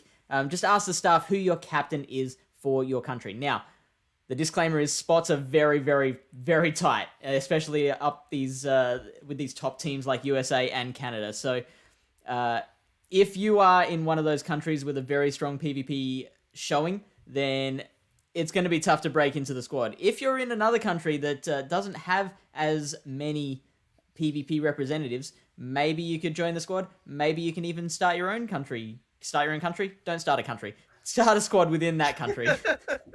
Definitely start a country. Definitely. If you can start a country, you do that. Find a new flag and open a team for that new country. I mean, haven't we done that already this season? Started a new country? I mean, doesn't Germany have a secondary team? We do. Sala? That is true, yeah. That is a new thing very recently done where there are multiple countries, multiple teams represented within each country. I'm very worried about Nova Scotia and California when they get up into the top divisions, which I'm sure they will. Sooner or later, they definitely will. I'm very worried. The California country is going to be real important. Y'all better watch out. My country of Australia, we're discussing whether to put in a second team, which worries me because we can barely put enough players in for one team, and we're thinking of going two, but we just want double representation. We've just put together a secondary team for Team England, but they're starting next month. But Team UK has always struggled with picking up enough people, and keeping people playing, because a lot of the top battlers unfortunately have gone away from that and gone straight into Sylph instead. But they're missing out on this amazing team tournament. Absolutely. We are going to move it along. We don't have too many sets left. This next one is going to be Sosa and Jolt casting Burnibus and the Goat. Good luck, boys. Team Rocket PvP in the house again. What up, Team USA? Represent. We got Bruno Bus and the Goat again. I just watched the Goat maliciously destroy Big Green and do it beautifully, leading the Sableye, not afraid of anything. I see a Bronzong in a slot 5. I see double Dragolgi. There's Talonflame, double Vigoroth, double Lapras. And instead of a Jirachi lead, we've got a Slurpuff. What are you thinking, Joel? What are you thinking? This is RPS. I think Burnibus' team leaves so little to play around with this because you do not have a concrete Sableye answer. Of course, the Lapras matchup is playable, Dragolgi can be playable, but I think you're kind of forced to bring the Slurpuff because Slurpuff looks pretty good, but then again, that Slurpuff will find the Jirachi. You cannot take Jirachi out with the Dragolgi and the Slurpuff looking strong. So yeah, I hope it's not RPS, but I think it will. I think it might be too. We'll have to see what they lead off with. But I do like how both of them have the Dragon Tail, and I feel like the Slurpuff will come out more. So maybe the bench of the Sableye will happen. But let's get right into the battles. It is 19-14 to USA, up by 5 after the break before we went down by 5. We're down by 5. So that was a good second intermission between this tournament. We need 25 points, so 2 sweeps or 6 points, and we win. What up? We make that magic happen. We got, it's Lapras into Bronzong. This is a nice lead for Bronzong, I feel like, because let's find out what the moveset are. If it's Bulldoze, it's great. If it's Shadow Ball, we might be able to payback. Oh, it's payback. Oh my god, it's payback. Oh, dude, I'm already dead. Of course, you want to go straight Side Shock here. Lapras will go straight Surf. But that payback, if it catches that Sableye, that will put a lot of work there. But we will see. I say go for the payback. Don't even worry about it. Just go for payback, right? You're not gonna get a shield. The Lapras thinks it's so good. Throw it right off its charge. Nope. Side strike happens and lands. In comes the Vigoroth, and another side strike will land on that Vigoroth. Yeah, and we will see how Burnibus reacts. Swaps quickly into Dragolgi. I think Dragolgi is pretty much able to farm this down because 2 body slams, 1 KO. It's a body slam and a bulldoze, and I'm not sure it gets to it just because it got chunked a lot. But no, definitely does not get to it. But Burnibus decides to keep his Dragolgi healthy, lets it go, and I think this is like farm down range for Lapras. There is the Sableye in the back on the Goat, so he brought it. He doesn't care about Charmers. I don't think the Goat cares about Charmers. Ooh. This Surf, I don't think it KOs actually. It does not KO, and it's so close to being a simultaneous knockout. But this is actually dangerous territory because Sableye with 2 shields is just too strong because that Bronzong will go down, will be farmed down completely, and this no shield is huge.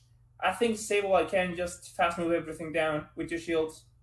So both opponents playing the Ramberto matchup. 2 shields. Will he sacrifice a shield for the Talonflame so he can finally get some damage onto the Sableye? I say go for the Flame Charge and boost up those Incinerates, but Sableye can just farm you down from now on. Yeah, I think you need to throw straight away the Flame Charge, even if you get 1 Shadow Claw through, because to be realistic, it's not gonna fire off Charge Move against you, it's just gonna straight up farm down. So that extra damage there could be a little bit important, but this is over.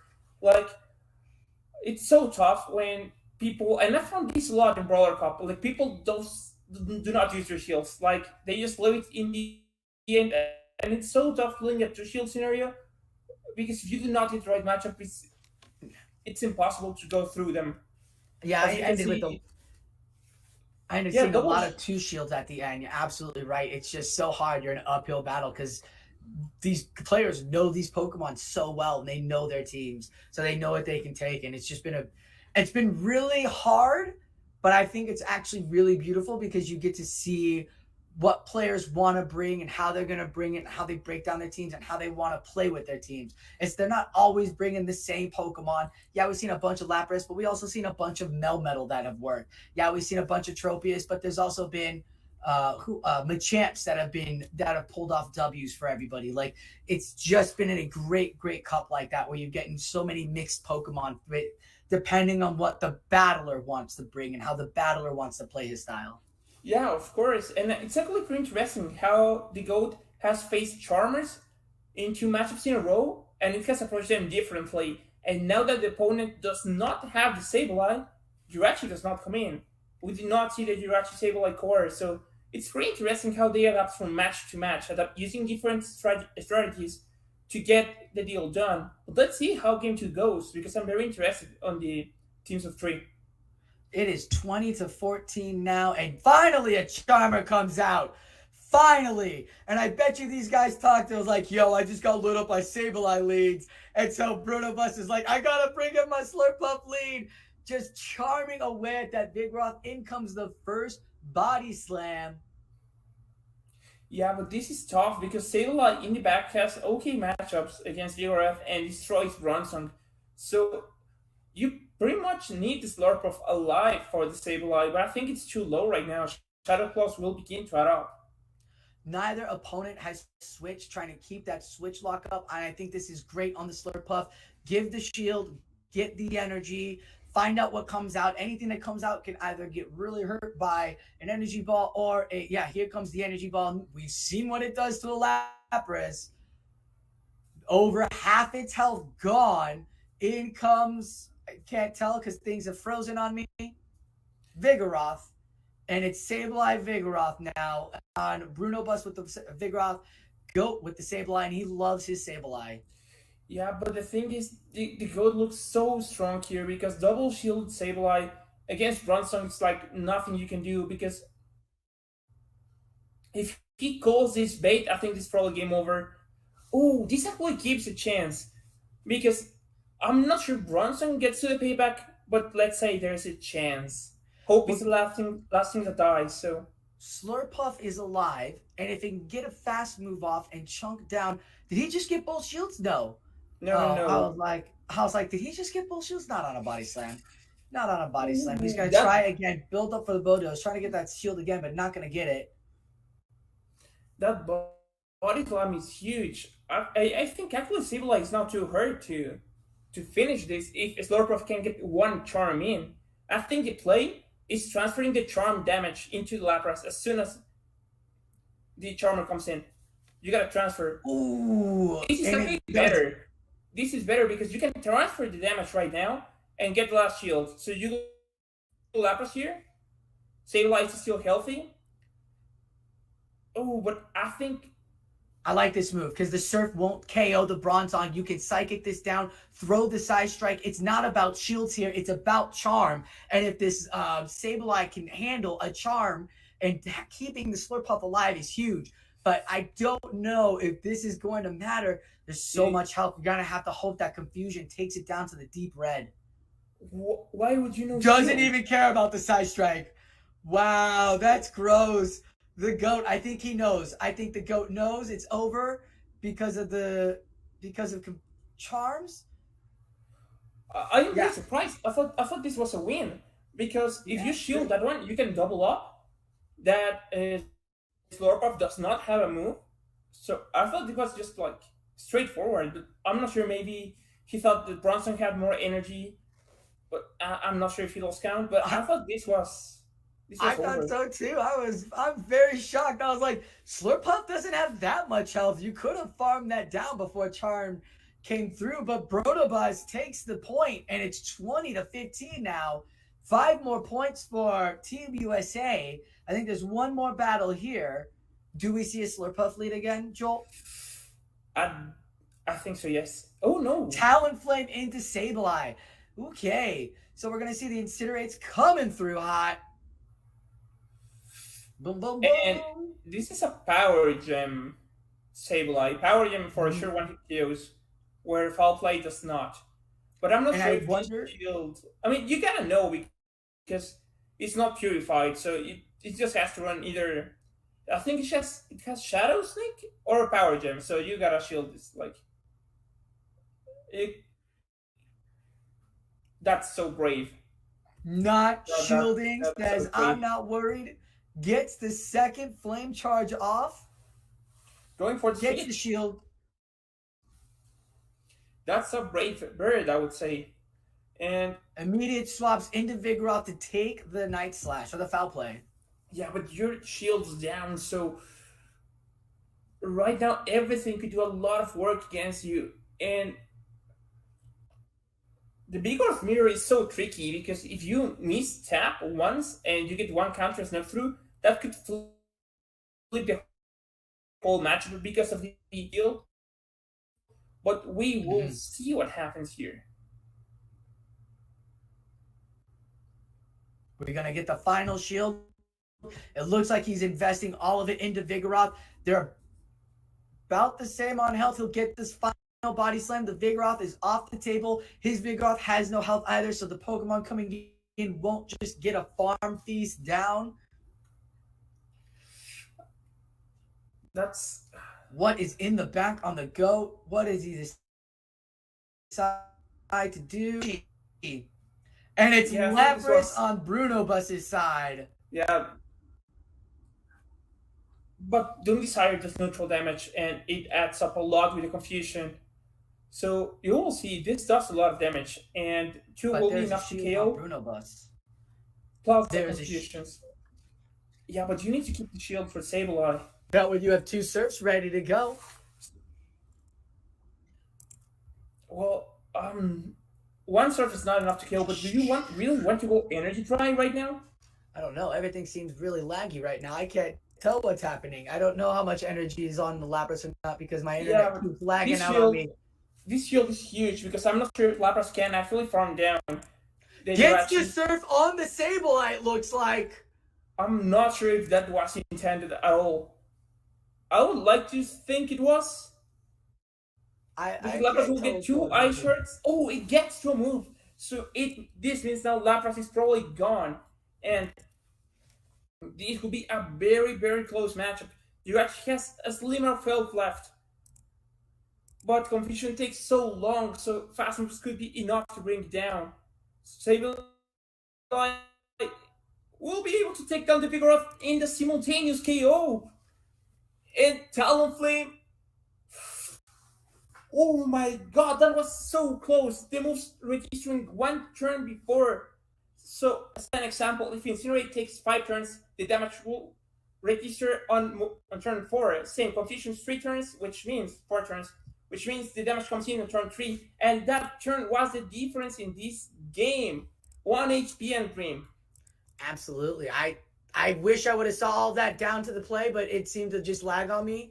So, great on our boy for using it properly. I don't know if he meant to get the catch on the Surf, but the GOAT came back and got 2 more off of Bruno Bus, as we are about to get Bruno Bus versus Dead. I think it's who's the battler? Brad? Dragon Silk. There we go. Oh man, and I've been beaten by Dragon Silk so hard. Like, I got matched up against him in the showdown, and I had no answer to Dugong because I was not planning to see a Dugong. And I just got ice. Do you know what I love to see? And do you know what I love to see? Not fun. I love to see that Shadow K9 Tails. I absolutely love to see that.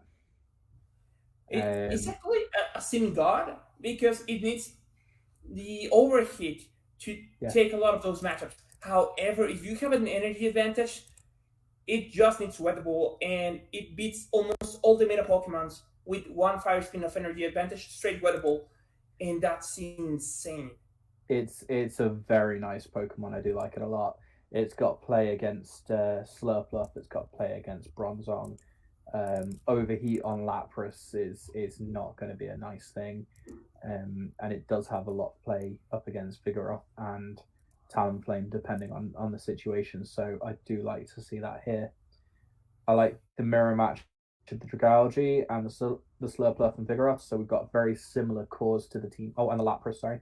So you've got very similar cores to the team. They've changed out their fire types in slot 2. and they've changed out slot 5 for a Bronzong and a Tropius. Who's your favorite going into this? As a team comp, I like Dragon Shield's team more because of the versatility of that Ninetales. Because otherwise, Bronson would be so neutral. But just having the Ninetales there puts a lot of bench pressure because even Lapras dies from an overheat. So I think Mango will take this one, but we'll have to see. Well, let's see. Let's move into the round. So we've got Bronzong into Tropius. Not a bad place to see it, to be honest, is it? Yeah, I think this is where you want the Bronzong because Confusion The does side shots are going to do a lot of damage. Exactly. Resistance Air Slash are okay. Bronzong is very tanky. People do not see it that much, but it takes moves like a champ. And just look at the difference. They're almost the same HP, and Bronzong has almost 2 moves ready. You saw a lot of Bronzong in Season 1 and Season 2 of Silph Cups, didn't you? You haven't really seen it a lot since. It's obviously gained Payback, which is an interesting coverage move. But it kind of only really helps it against other Psychic types, doesn't it? Yeah, and I think it can probably farm down here, and that's huge. So it's won the 0 shields, it's won him switch advantage, he's got a Psyshock, and he's 1 confusion off another? Yeah, probably gets to 2, and that will be a lot of pressure for the Vigoroth. And you basically 2 confusions off. Barely able to take that one, and that's pretty clutch because otherwise that Vigoroth would have 1 body slam of advantage onto the own Vigoroth, which I expect here to come in. The Psychic typing providing neutral damage from that counter, rather than it being super effective due to the Steel typing, obviously very, very helpful. So Vigoroth here is going to unload its body slams on Burnibus's. Do you think we have mirror backlines here? Both with Vigoroth, both with Lap. I mean, they are both very similar teams, so it wouldn't surprise me to see that they've run very similar lineups, and it would be very interesting as well because then the lead was also they are mirror teams, but the lead was also both their slot 5, which is an interesting one as well. Yeah, which is very interesting. Both were ABB against fighters and double weak to fighters in the back. But the shield advantage here would be huge because after a School Bash, Lapras can just surf down the other Lapras and surf down the other Vigoroth. Vigoroth still alive. So I think the lead was everything here. Same strategy, different slot 5 Pokemon. Exactly. That shield obviously is going to come in very clutch for Burnibus here. The Skull Bash obviously does less than he would like it to because the Lapras beat it to his first Skull Bash. But yeah, we'll see. I don't see any way for. Now you don't see it at all. I don't see it at all. But I didn't see any way for Dragon Soak to come back from that, really. Yeah, I think that was just a strong showing from Burnibus. A great lead, and the Bronzong did a lot of work, which I'm glad to see. I'm glad to see Bronzong have some love in these metas. I've missed Bronzong. I think the last time I really saw it heavily used was it Fusion Cup? Before we went all remote. So really, really has been a bit too long. Sorceress. Oh, Sorceress. Sorry. Yes. I think there were better options. But yeah, it's glad to have it again. Like, I like diversity here in Silph Cups. So seeing something like Bronzong is always so refreshing. But it also gives you an excuse to dust yours off from storage, doesn't it? Yeah, of course. Like, you build up those Pokemon, so you gotta use them. Now, I'd like to see that Shadow Ninetales come in here. I think it will come. Seeing how strong Bronzong was, Vigor Lapras is kind of, you can say swap Ninetales into that with the 1 Forest Spin. If you bait the Lapras, you can overheat it. So I think let's see what they choose to do. Talonflame into Vigoroth. Now this is a matchup I'm always comfortable with as the Talonflame. And why is that? Because it's very straightforward. You should keep throwing flame charges. But the thing here is that there's probably a Lapras in the back. There probably is. So you'll be forced to shield here as Vigoroth. I mean, as Talonflame, you will have to use one shield. Yep. And then Lapras seems to be quite good against the rest of the team because with energy advantage, Vigoroth won't be appreciating the serves. And there's probably Vigoroth in the back too. If Talonflame here can take another shield, or he didn't overtap. He very nearly overtapped there. Yeah. If Talonflame here can take another shield, then the Vigoroth in the back is gonna clean house as well. So you think that he could either shield this and throw another couple of Incinerates and KO? Yeah. Reach another thing, or he can choose not to shield. You Come can in farm with down his with Vigoroth, Vigoroth. Yeah. farm down, potentially expend a single shield here. I think you let it go. Because you'll be getting. I said potentially. But yeah, take the body slam, farm it down. You're going to reach 2 body slams against whatever comes in. There's nothing really on Bernabas' side that wants to take 2 body slams, and the only thing that doesn't mind it is the Bronzong, which is going to take on Dragon Silk side. He tried to catch. That was a refund. That was a refund. I'm 100% sure. He clicked that bulldoze. Yeah. And he was going to catch it. Oh man, I'm not sure. I'm not as familiar with Gymbreakers rules as you are. Of course, you're the experts. And I'm talking here in plural, but I'm not sure if refunds are disputable. But that's so heartbreaking because that was a bulldoze catch, 100%. That's not something that that comes up in disputes. I've not seen anybody dispute that. But that was a great thought process by Mango, just going quickly into one Pokemon and then swapping, because most people at this level of play wait before throwing their moves because they know they can get caught or they could bring another Pokemon to catch the move. So great play, but I think this is now way too hard, right? Oh, there's absolutely no way Dragon Silk has any play here. Even if that Shadow Kanto Ninetales has Solar Beam and the energy to use it, Double Surf here is going to KO. Yeah, and Vigoroth still has some HP left, and a Body Slam. And a Body Slam, yeah, does just too much damage. And that's 2-0 for Bernabas. And if you're very well played from Bernabas here. If you're Mango, what do you do here? I think. Well, I said we bring in the Shadow Kanto Ninetales. I think you should look at leading it. Yeah, an Overheat and Dip is usually my preferred choice with that. Yeah, I think you gotta lead it. Even if you get against the Talonflame, I think a couple of Weather Balls is fine. Yeah. But you think, okay, so you've got Ninetales as a lead. What protects it? Well, you're worried about the Lapras and you're worried about the Talonflame, really. You are kind of worried about the Dragalge as well. So Vigoroth's a relatively safe swap for you. That you can put some pressure on it. Potentially Slurpluff or something like that as a sweep. Yeah, and Tropius also, if it has a few Earth Slashes of energy advantage, it can do all right against Lapras. Yeah, that water typing really hurting Lapras in this particular case. Yeah, especially because nobody's running Ice Beam anymore. The time that was a very hard win for Lapras was Kingdom Cup, where everybody was running Surf and Ice Beam. Yeah, but Leaf Blade does a lot of work against Lapras if you get the energy advantage to use it. So maybe you could do A9, try to lose with Grace the lead, and from that with Tropius, I'm not sure because Talonflame is also a living threat. But we will see what Dragon Silk has to do in Game 3. Let's see how they adapt. So Dragalge. There is a Bronzong and a Dragalge in the back here.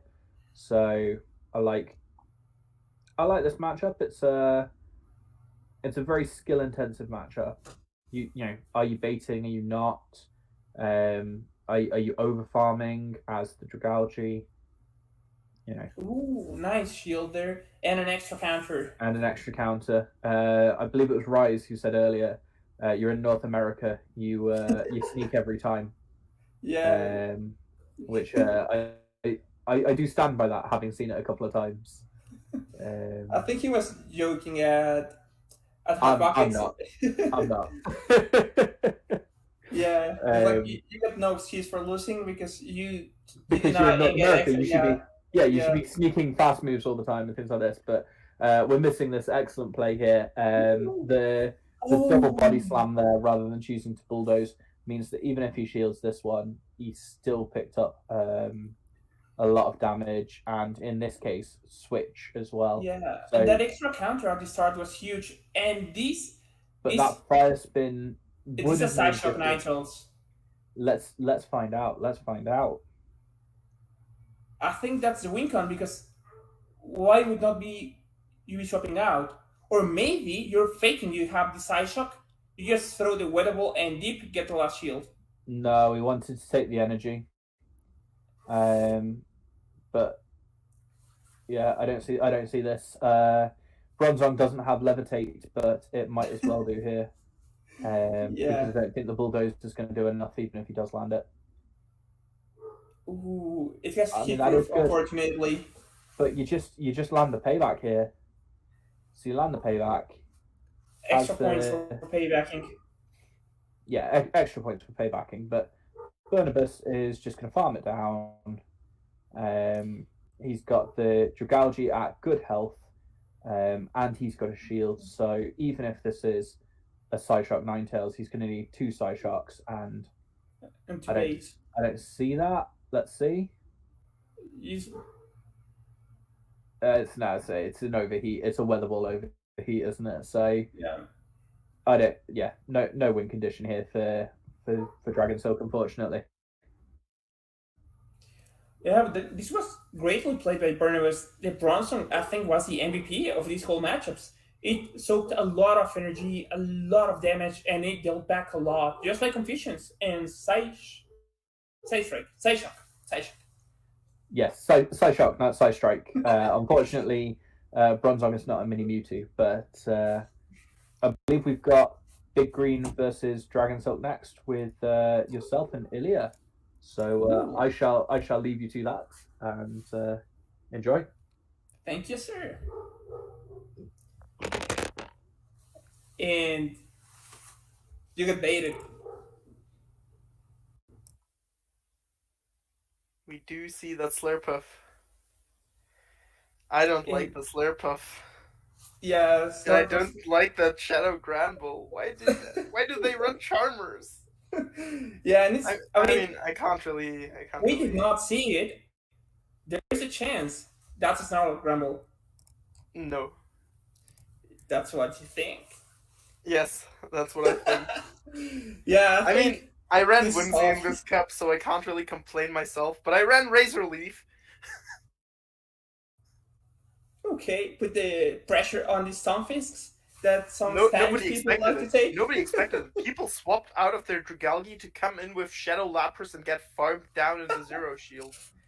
That's so fun. What do you think, I had a Bible? Steelix counter my Whimsy and get Razor Leaf down. Nothing. You're a bad man, Ilya. You're a bad man. I'm a bad person, I know. Everyone but it knows felt this. so good. Everyone knows this. Like this is just evil and joy. And speaking of evil, I think Greg has a pretty good safe shot potential here. That is true. There is no real answers to the Gregory.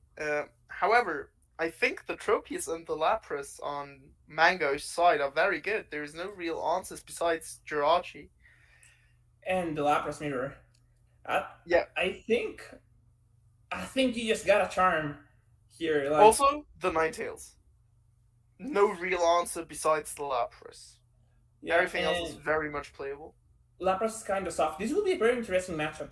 I think if played correctly, it can be energy dependent. Hopefully, we do not see like a Steel, Charm, and Counter User. Let's hope.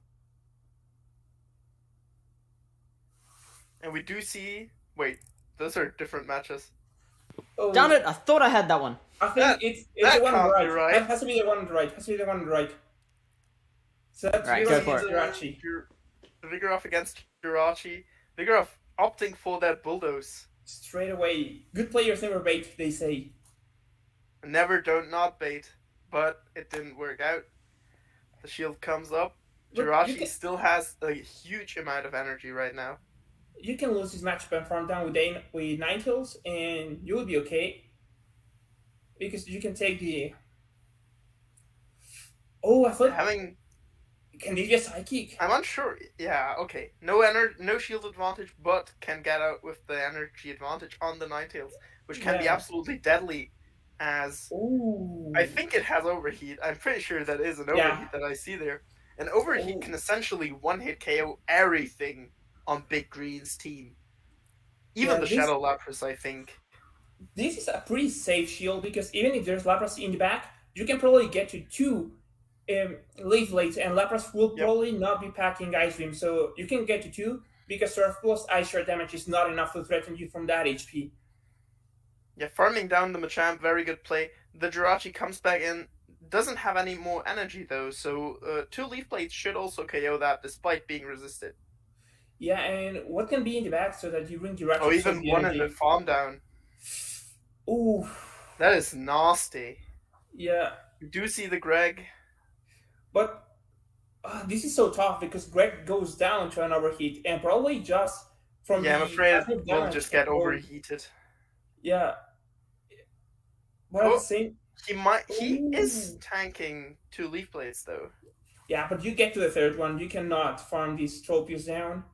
But what if, let's say, he Dark Pulses and gets to another against the Ninetales? Needs to undercharge. Because Ninetales has a web already. Yeah, it's okay. Too tough for the Greg. It was an uphill battle. Yeah, it was pretty tough. But I'm glad we did not see the RPS fest as I thought it would be so hard. Because Machamp gave a little bit of leeway, but basically just putting your Machamp as...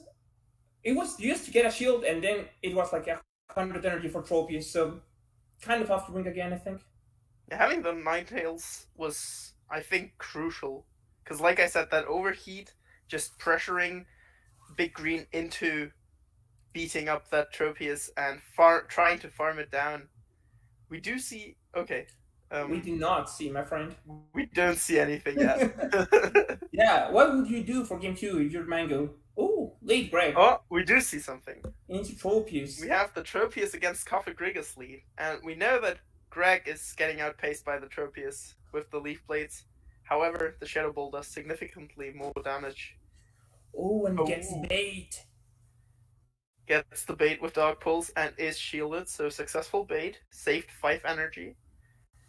Which might change something if he keeps going for Dark Pulses. Yeah, and who knows, we might get some sneaks, some denials. And the Jirachi in the back needs to get switched against the Darkoff. I'm not sure you want to give up switch when you have Charmer and when you have Jirachi in the back. And you know the Ninetales is coming. Very, very healthy Tropius. However, down a shield. Yeah, can't really swap out. Has to stay in because he knows otherwise his Slurpuff will get paired with the Jirachi. Unfortunately. Yeah, and I think you get farmed down completely. Yeah, I think the Jirachi will try to farm down that Tropius and then just Psychic the Ninetales or Double Doom Desire. Yeah, I think Double Doom Desire is a play, just in case you get a shield. You still have some energy left, but it will be... Gets the farm down. That's so tough. Doesn't get the fast move denial. Fire Spin coming through. And shields the Psychic. Yeah, still... Down 2 shields at this point. And the Slurpuff finds the Sableye.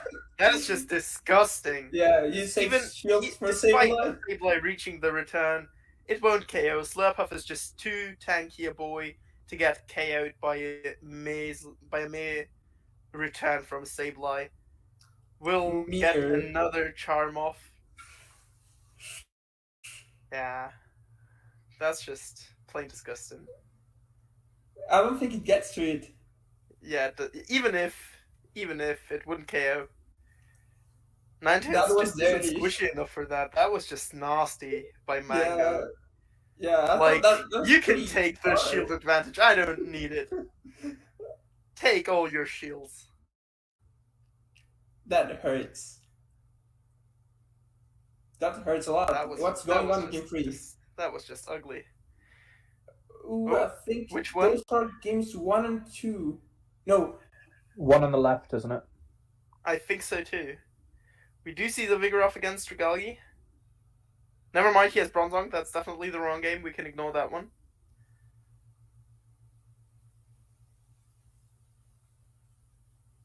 oh, the tenseful situation, and we get debate here. Yeah, it doesn't matter. I mean, he has But he it's has the wrong Vigoroth. thing. That's also like the wrong. Yeah, he has Mm. Vigoroth, Dragalge, and Bronzong, all three None of Pokemon which not are on on his there. team. I got a special debate here. Big Green just coming in with the illegal team. What the fuck? State of the game.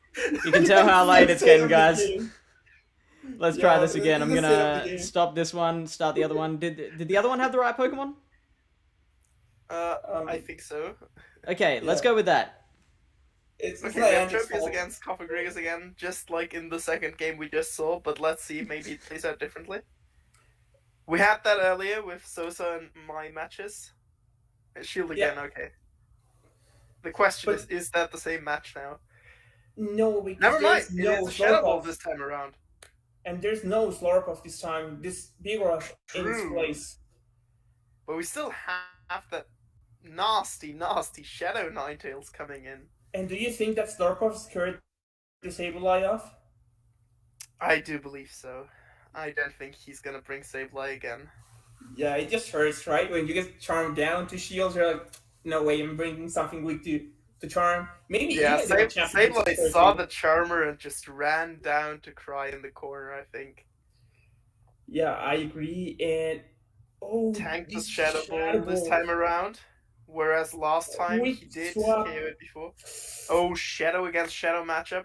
I think you gotta. Can we see the overheat?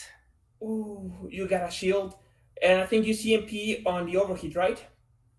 I do So believe so, that you if he count goes forward Weather and Ball throw. and gets the bait, he will One. CMP. Ooh, one came that a through bait? Lapras. Yeah, that's a bait, and Lapras is not Will one he moving. succeed? With the ball. Oh, yes, he succeeds at the bait? but Oh, I he's want to see that. I What? want to see that overheat. no. Wait, did it just win CMP or was that? I thought there was a desync there. No way. That's so tough. Because that What? was either the shield or the Lapras. And this is so tough right now. I'm You so got some disappointed. Vigoroth. I'm so disappointed. I really wanted to see the overheat. Yeah, and that eye shot is knock in was also crucial. I think that My should have been a disappointment is desync. immeasurable and my day is ruined. Your data's just started. Well, it depends. If it's we still count the Wednesday time here. when I go to sleep, it still is ongoing. I guess so. Oh, we do see the simultaneous switch. Gets to the leaf blade. Does the Bulldoze KO the Jirachi? That would explain why this match was not disputed. That's actually a fairly great point, my friend. Oh, he has the Bulldoze ready, doesn't he? Yeah, I think it has. No. Wait, what? Okay, But he this tanks the should Doom kill. Desire, I think. He Ah. tanks it with like 1 HP, I reckon. Oh, it's the Psychic. Never mind then. Yeah, that was I'm very curious strange. about what happened there with the overheat. Yeah, it looked like a desync, and I'm not sure if these things are disputable. They are in Yeah, Gymbreakers. it's unfortunate the state of the game, but we still saw great battles, like people playing Yep. to their weak hunts. Absolutely, those were some amazing battles. The second one was just plain disgusting, but seeing that Ninetales was very fun. Yeah, 90 Unfortunately, no overheat, but there wasn't a not chance. this time. And He did USA is just 1 point away, so why not Match let's point jump for into the next USA, matchup? yeah. So either that is the last matchup we're gonna see, or the next one, or if they go 6-0 now, then we will have a tiebreaker. So, can Canada goes 6-0. So what do you think? No answer.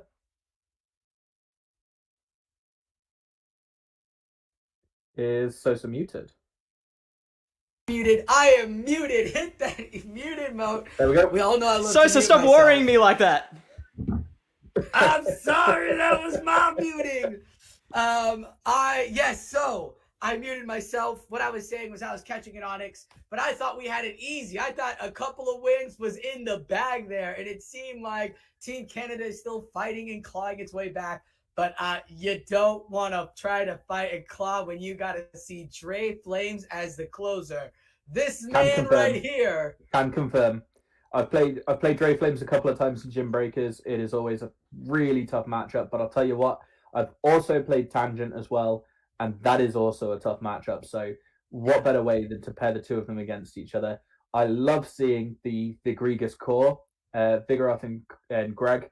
Fantastic core. I love seeing that Shadow Kanto Ninetales, as I'm sure you can tell by now. I absolutely love seeing it.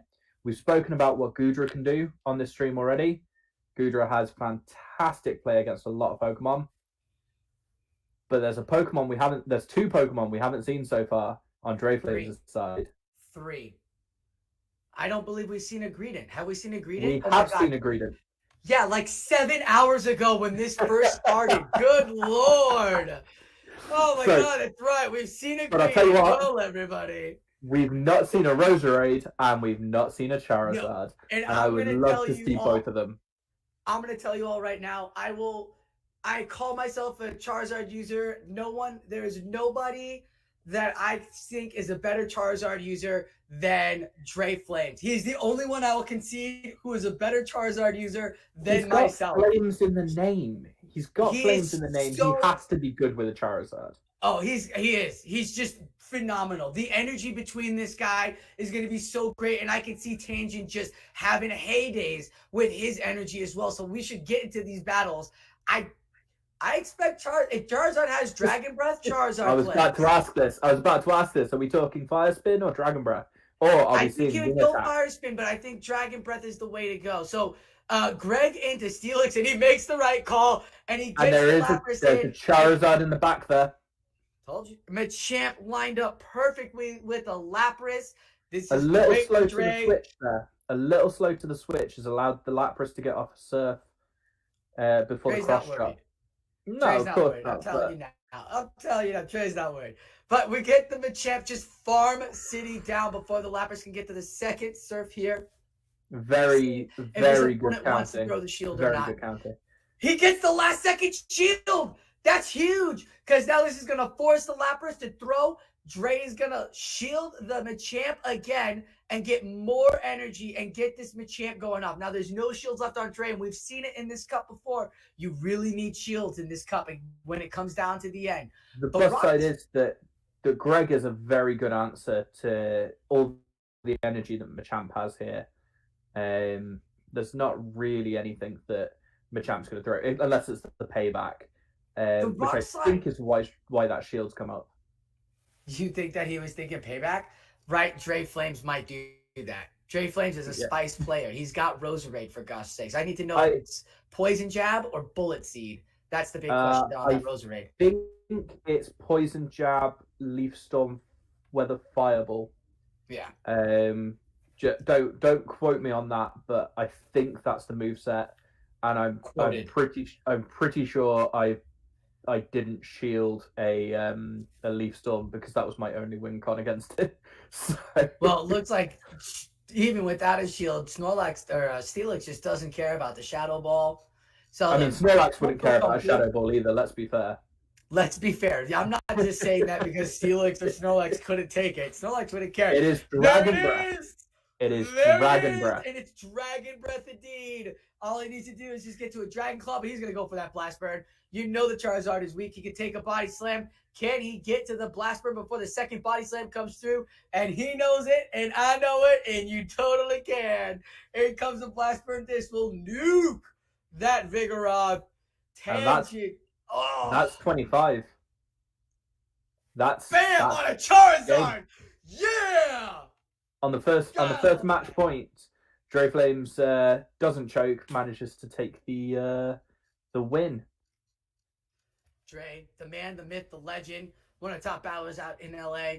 But we saw Steelix, Machamp, and Charizard. Those are three. That's a line of three we have not seen at all this month or this tournament. It's a very interesting team from Dre Flames. USA obviously are going to be set to play Spain in the finals, so that's going to be interesting. But I presume we've still got some games for Tangent to try and claw back a little bit of glory. So shall we see what we haven't Tangent seen does? Dre all day. Let's see it. We haven't seen Dre all day. And he just nails in the cover. He's like, I got one matchup. I'm good. I'm out. So you were telling me that Dre's your homeboy, walks so you were telling me Dre's your homeboy, so I figured you wanted to see all three. Oh hell yeah! I want to see all six. Dre is just so like. LA's got so many, like there's Ramberto who taught us all not to use shields until the very end. Dre taught us all that spam comes no matter what you throw at him. Like all of those Pokemon have a bait move and a nuke move. That's a spam weather ball. That's a spam fire punch. That's a spam dragon claw. That's a spam cross punch. Like this is how Dre plays, and this team is I don't know that I'd call Crunch a nuke move. I'm looking at Greedent here. Greedent. I didn't call Greedent though. I called Roserade. You said all of them. You said all of them. Okay, fine. You know what? You put a ghost typing out there, and a Crunch will definitely KO it. Yep, that's true. That's true. Crunch one of them. Crunch doesn't KO Cough. Crunch doesn't KO Greg. And Sableye tanks it as well. There we go. Two ghost types. I reckon most ghost types down to the red. Oh, is that the definition of nuke? Take it down to the red. At least deep red, right? You at least a nuke, I would say, is 70% of the Pokemon's health plus. Right? It's hard, whatever. Chat, We're ready for the battles. Let's just do it. Can we get anybody to weigh in on how much Crunch does to Greg here? In the meantime, let's get going. Anything less than 70%. Yeah, let's pull up the next round. Let's get going. Gudra into the Machamp. He gets the call. What a play again, gets the call. So the Gudra doesn't want to see these counters, but look at what Dragon Breath is doing. You got Dragon Breath is Muddy an Water. absurd move. Absolutely absurd. Dragon Breath is an absurd move. It's Absolutely so good. Absurd. It is so powerful. This tournament had, I mean, I love this cup. I think this cup had you playing on everything. Fast moves, right? Rainy Cast Form was so good. Dragon Breath was so good. And Shadow Claw was so good. Then you had Charge Move, Pokemon that was just specific on Charge Moves. That you could build an entire team around, like what Dre's got. Or you just bring in the tanks with the Diggersby and the Laprases, and you've got Sableye to spam up, like so many. That was a really, really performances. good CMP there from Tangent. Yeah. Really, really nice. And then brings in the Lapras to finish off this Greedent. Now, Greedent's obviously bulky as all hell, but Lapras is fairly bulky as well. So I can imagine we're just going to see an Ice Shard down whilst he's going to tank whatever moves the Greedent's going to throw. Going for the Nuke Crunch. Get that debuff. Get that debuff, Dre. Get that debuff, Dre. Ah, no debuff. So in this case, the Crunch has brought the Lapras down to under 30% health. I presume this means that it is now a nuke. Jolt beat me to that in chat, by the way, just so well done, Jolt there. Great, guys. We're all wondering what a nuke is. Machamp comes back with all of the energy. Now this is a nuke. This is a nuke. This is a nuke. This is gonna hurt. This is gonna hurt. No, so 50%. I thought we'd say 70% at least to over. No. Over. That's how much. That's how much Crunch does. We're gonna find out right now. We're gonna find out right now. Dre's like, you guys wanted to know how much? I got you all. If he crunches and we don't shield, we will see. We will see here. Although I'd imagine that the Greg is gonna shield. That's why he's building for 2. Maybe try I to don't get that debuff here. I don't want to see the Greg shield. Come on, Tangent. We have science on the line here. We're trying to figure out the game. What are you doing? We're trying to answer a question. All right, no debuff. Steelix does not care so much about Shadow Ball, even though it is a nuke weapon. It does not nuke the Steelix. Will we see the second Crunch get shielded? I mean, this should KO it. Yeah, he's got it shielded. That would take it out. That would 100% KO it. take That it would out KO right it. there. Yeah. And we're talking around does he get 50% the debuff? from the no debuff on No that. debuff 2 times. Dark Pulse coming in. Dark Pulse coming in. So this should take out the Steelix and bring back just a little bit. Just a little the bit. Machamp going straight for that rock slide immediately. Yeah, get it out of there. Unfortunately, that Machamp's on 1 HP, and there's a Gudra with Dragon Breath, which applies damage faster than the counter. So he's going to get... There we go. 1 HP in the Dream, and Tangent pulls back a point. That Dragon Breath nuked that Machamp right there. Just nuked it with absolutely. Dragon Breath just is just a nuke move, really. It's a nuke Crunch move. does less than 50%, by the way, against To Greg. Wow. Yeah, it's 44% and 40% Okay. from Steelix. So I think we're establishing that Greedent is the only Pokemon without a nuke. Without a nuke potential, yeah. Which is fine. That though. It is spam. It is spam, and he will use it just to throw spam. Yeah, and Also, one question to the definition: would every single charge move in the whole game would be considered a nuke when it's thrown against the Shadow Machamp or Shadow Mewtwo? Shadow Mewtwo, yes. Shadow Because Machamp, it's so fragile. No. Yeah, every single I would say yes. It doesn't matter how effective it is; it's gonna deal that much. If it does 70% of the damage, that's nuked. Yeah, that's what we're going with. We're going with if Okay. it does 70% damage, it is a nuke. But shall we move into the final game? But it's Let's the see final if, matchup. Tangent has tied up the battle between him and Drake Flames. It is 1-1. Will the Tangent is ninth playing come out? for Does his honor. Roserade come out? Drake Flames bringing that Charizard back out again. Into the Greg, though. Into the Greg. I see a Greedent, I see a Steelix, I see a Gudra, and I see a Slurplup. So I see a Switch Slurplup. is very important here. And he catches the Greedent on the Dark Pulse, so it's going to do very little damage. The Charizard got a ton of energy. Does Doesn't more matter. damage than the Shadow Ball would have, though. Yeah, that is a good point. I would much rather see. Normal. I would much rather see the Dark Pulse. If I'm Tangent there, I'm going, okay, well, I've thrown the Dark Pulse. It's not the end of the world. If I threw the if he'd gone for the nuke, it would have been a lot worse. Yeah, and he knows that, and Drake Flames understands the Greedent. He loves the Greedent. We all do. It's so spammy. It's just look at another body slam ready to go, forcing the muddy water from this Dragon Breath user. Yeah, and in any other situation, Greedent is still around. Greedent is still alive. We have lag. What are you We have- doing? Don't throw a move. Dre, throw a move. I think Tangent was lagging, and Dre decided not to throw the move because he knew that would the one turn would have KO'd. Which, if that is the case, then I mean, absolute kudos to Dre there for being a very honourable player. Confused as to why the Slurpuff got flipped into a Steelix, but we've got Charizard coming in hot. 2 shields on the Slurpuff, and here's that bait game Jay loves so much. Like I said, he's one of the best Charizard users. He could read the playing field with Charizard and go, oh, I need to call Dragon Claw right now because they will give me the shield. In comes the Flamethrower. It is going to get shielded. Dragon Breathing it down. This is not your Dragon Breath user or Dragon typing. This is just fire. Mind you, that You gonna charm does a lot, and it looks like he snuck one in, which means that I think that Charizard is about to go down here. Yeah, if he can't get that does second Dragon Claw. A lot of energy wasted because he overfarmed there. Now Slurpuff's going to reach. Oh, it gets Earthquaked here. How much does Earthquake do to a Slurpuff? I'd imagine it's a lot. Pretty sure it takes it out. Oh, Pretty sure it takes it out. There's Greg and Gudra are around. There's still the Greg. Crunch. Looks like I'm we're gonna under predict 40%. I'm going to predict a sack. There we go. That Great was ball. undercharge from Dre Flames. This is a fantastic match. So He's gonna he get does. a Dragon Claw in, a Dragon Tail in, 1 and 2, But no I debuff. think. Oh no! Yep.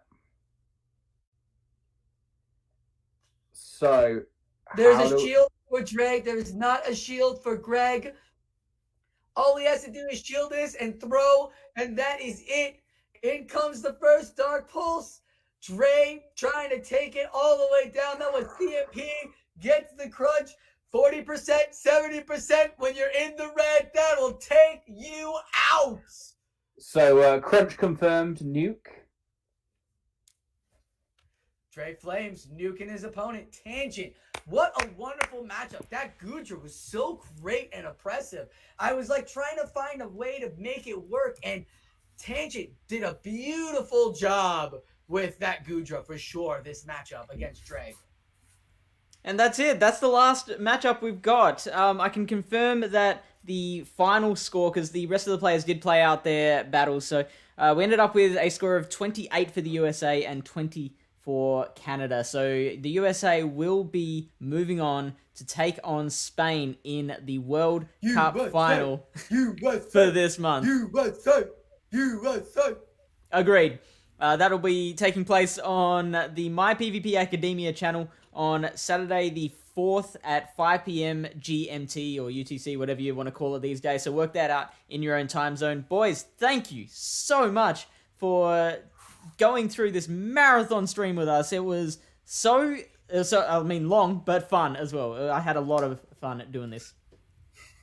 It's been absolutely fantastic as always. Thank you very much for having me. Thank you for coming along, and Ilya, thank you for jumping in and covering when available.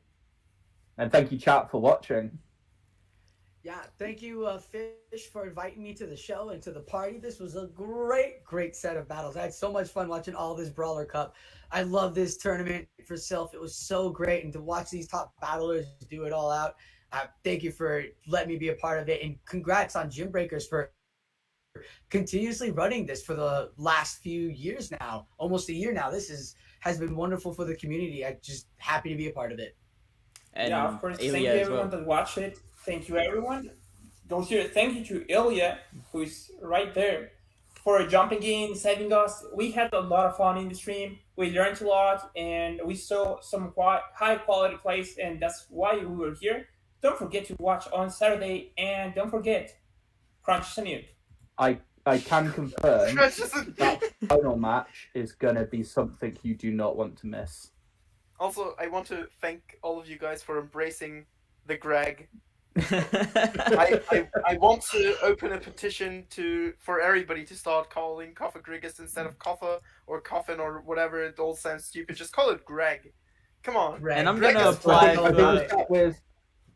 Greg is cool. Be like Greg. Be like Greg. And I think we're all going to go apply for Greggian citizenship after this. Yes. Oh, yeah, I did think that was Gregorian. We gotta create a country.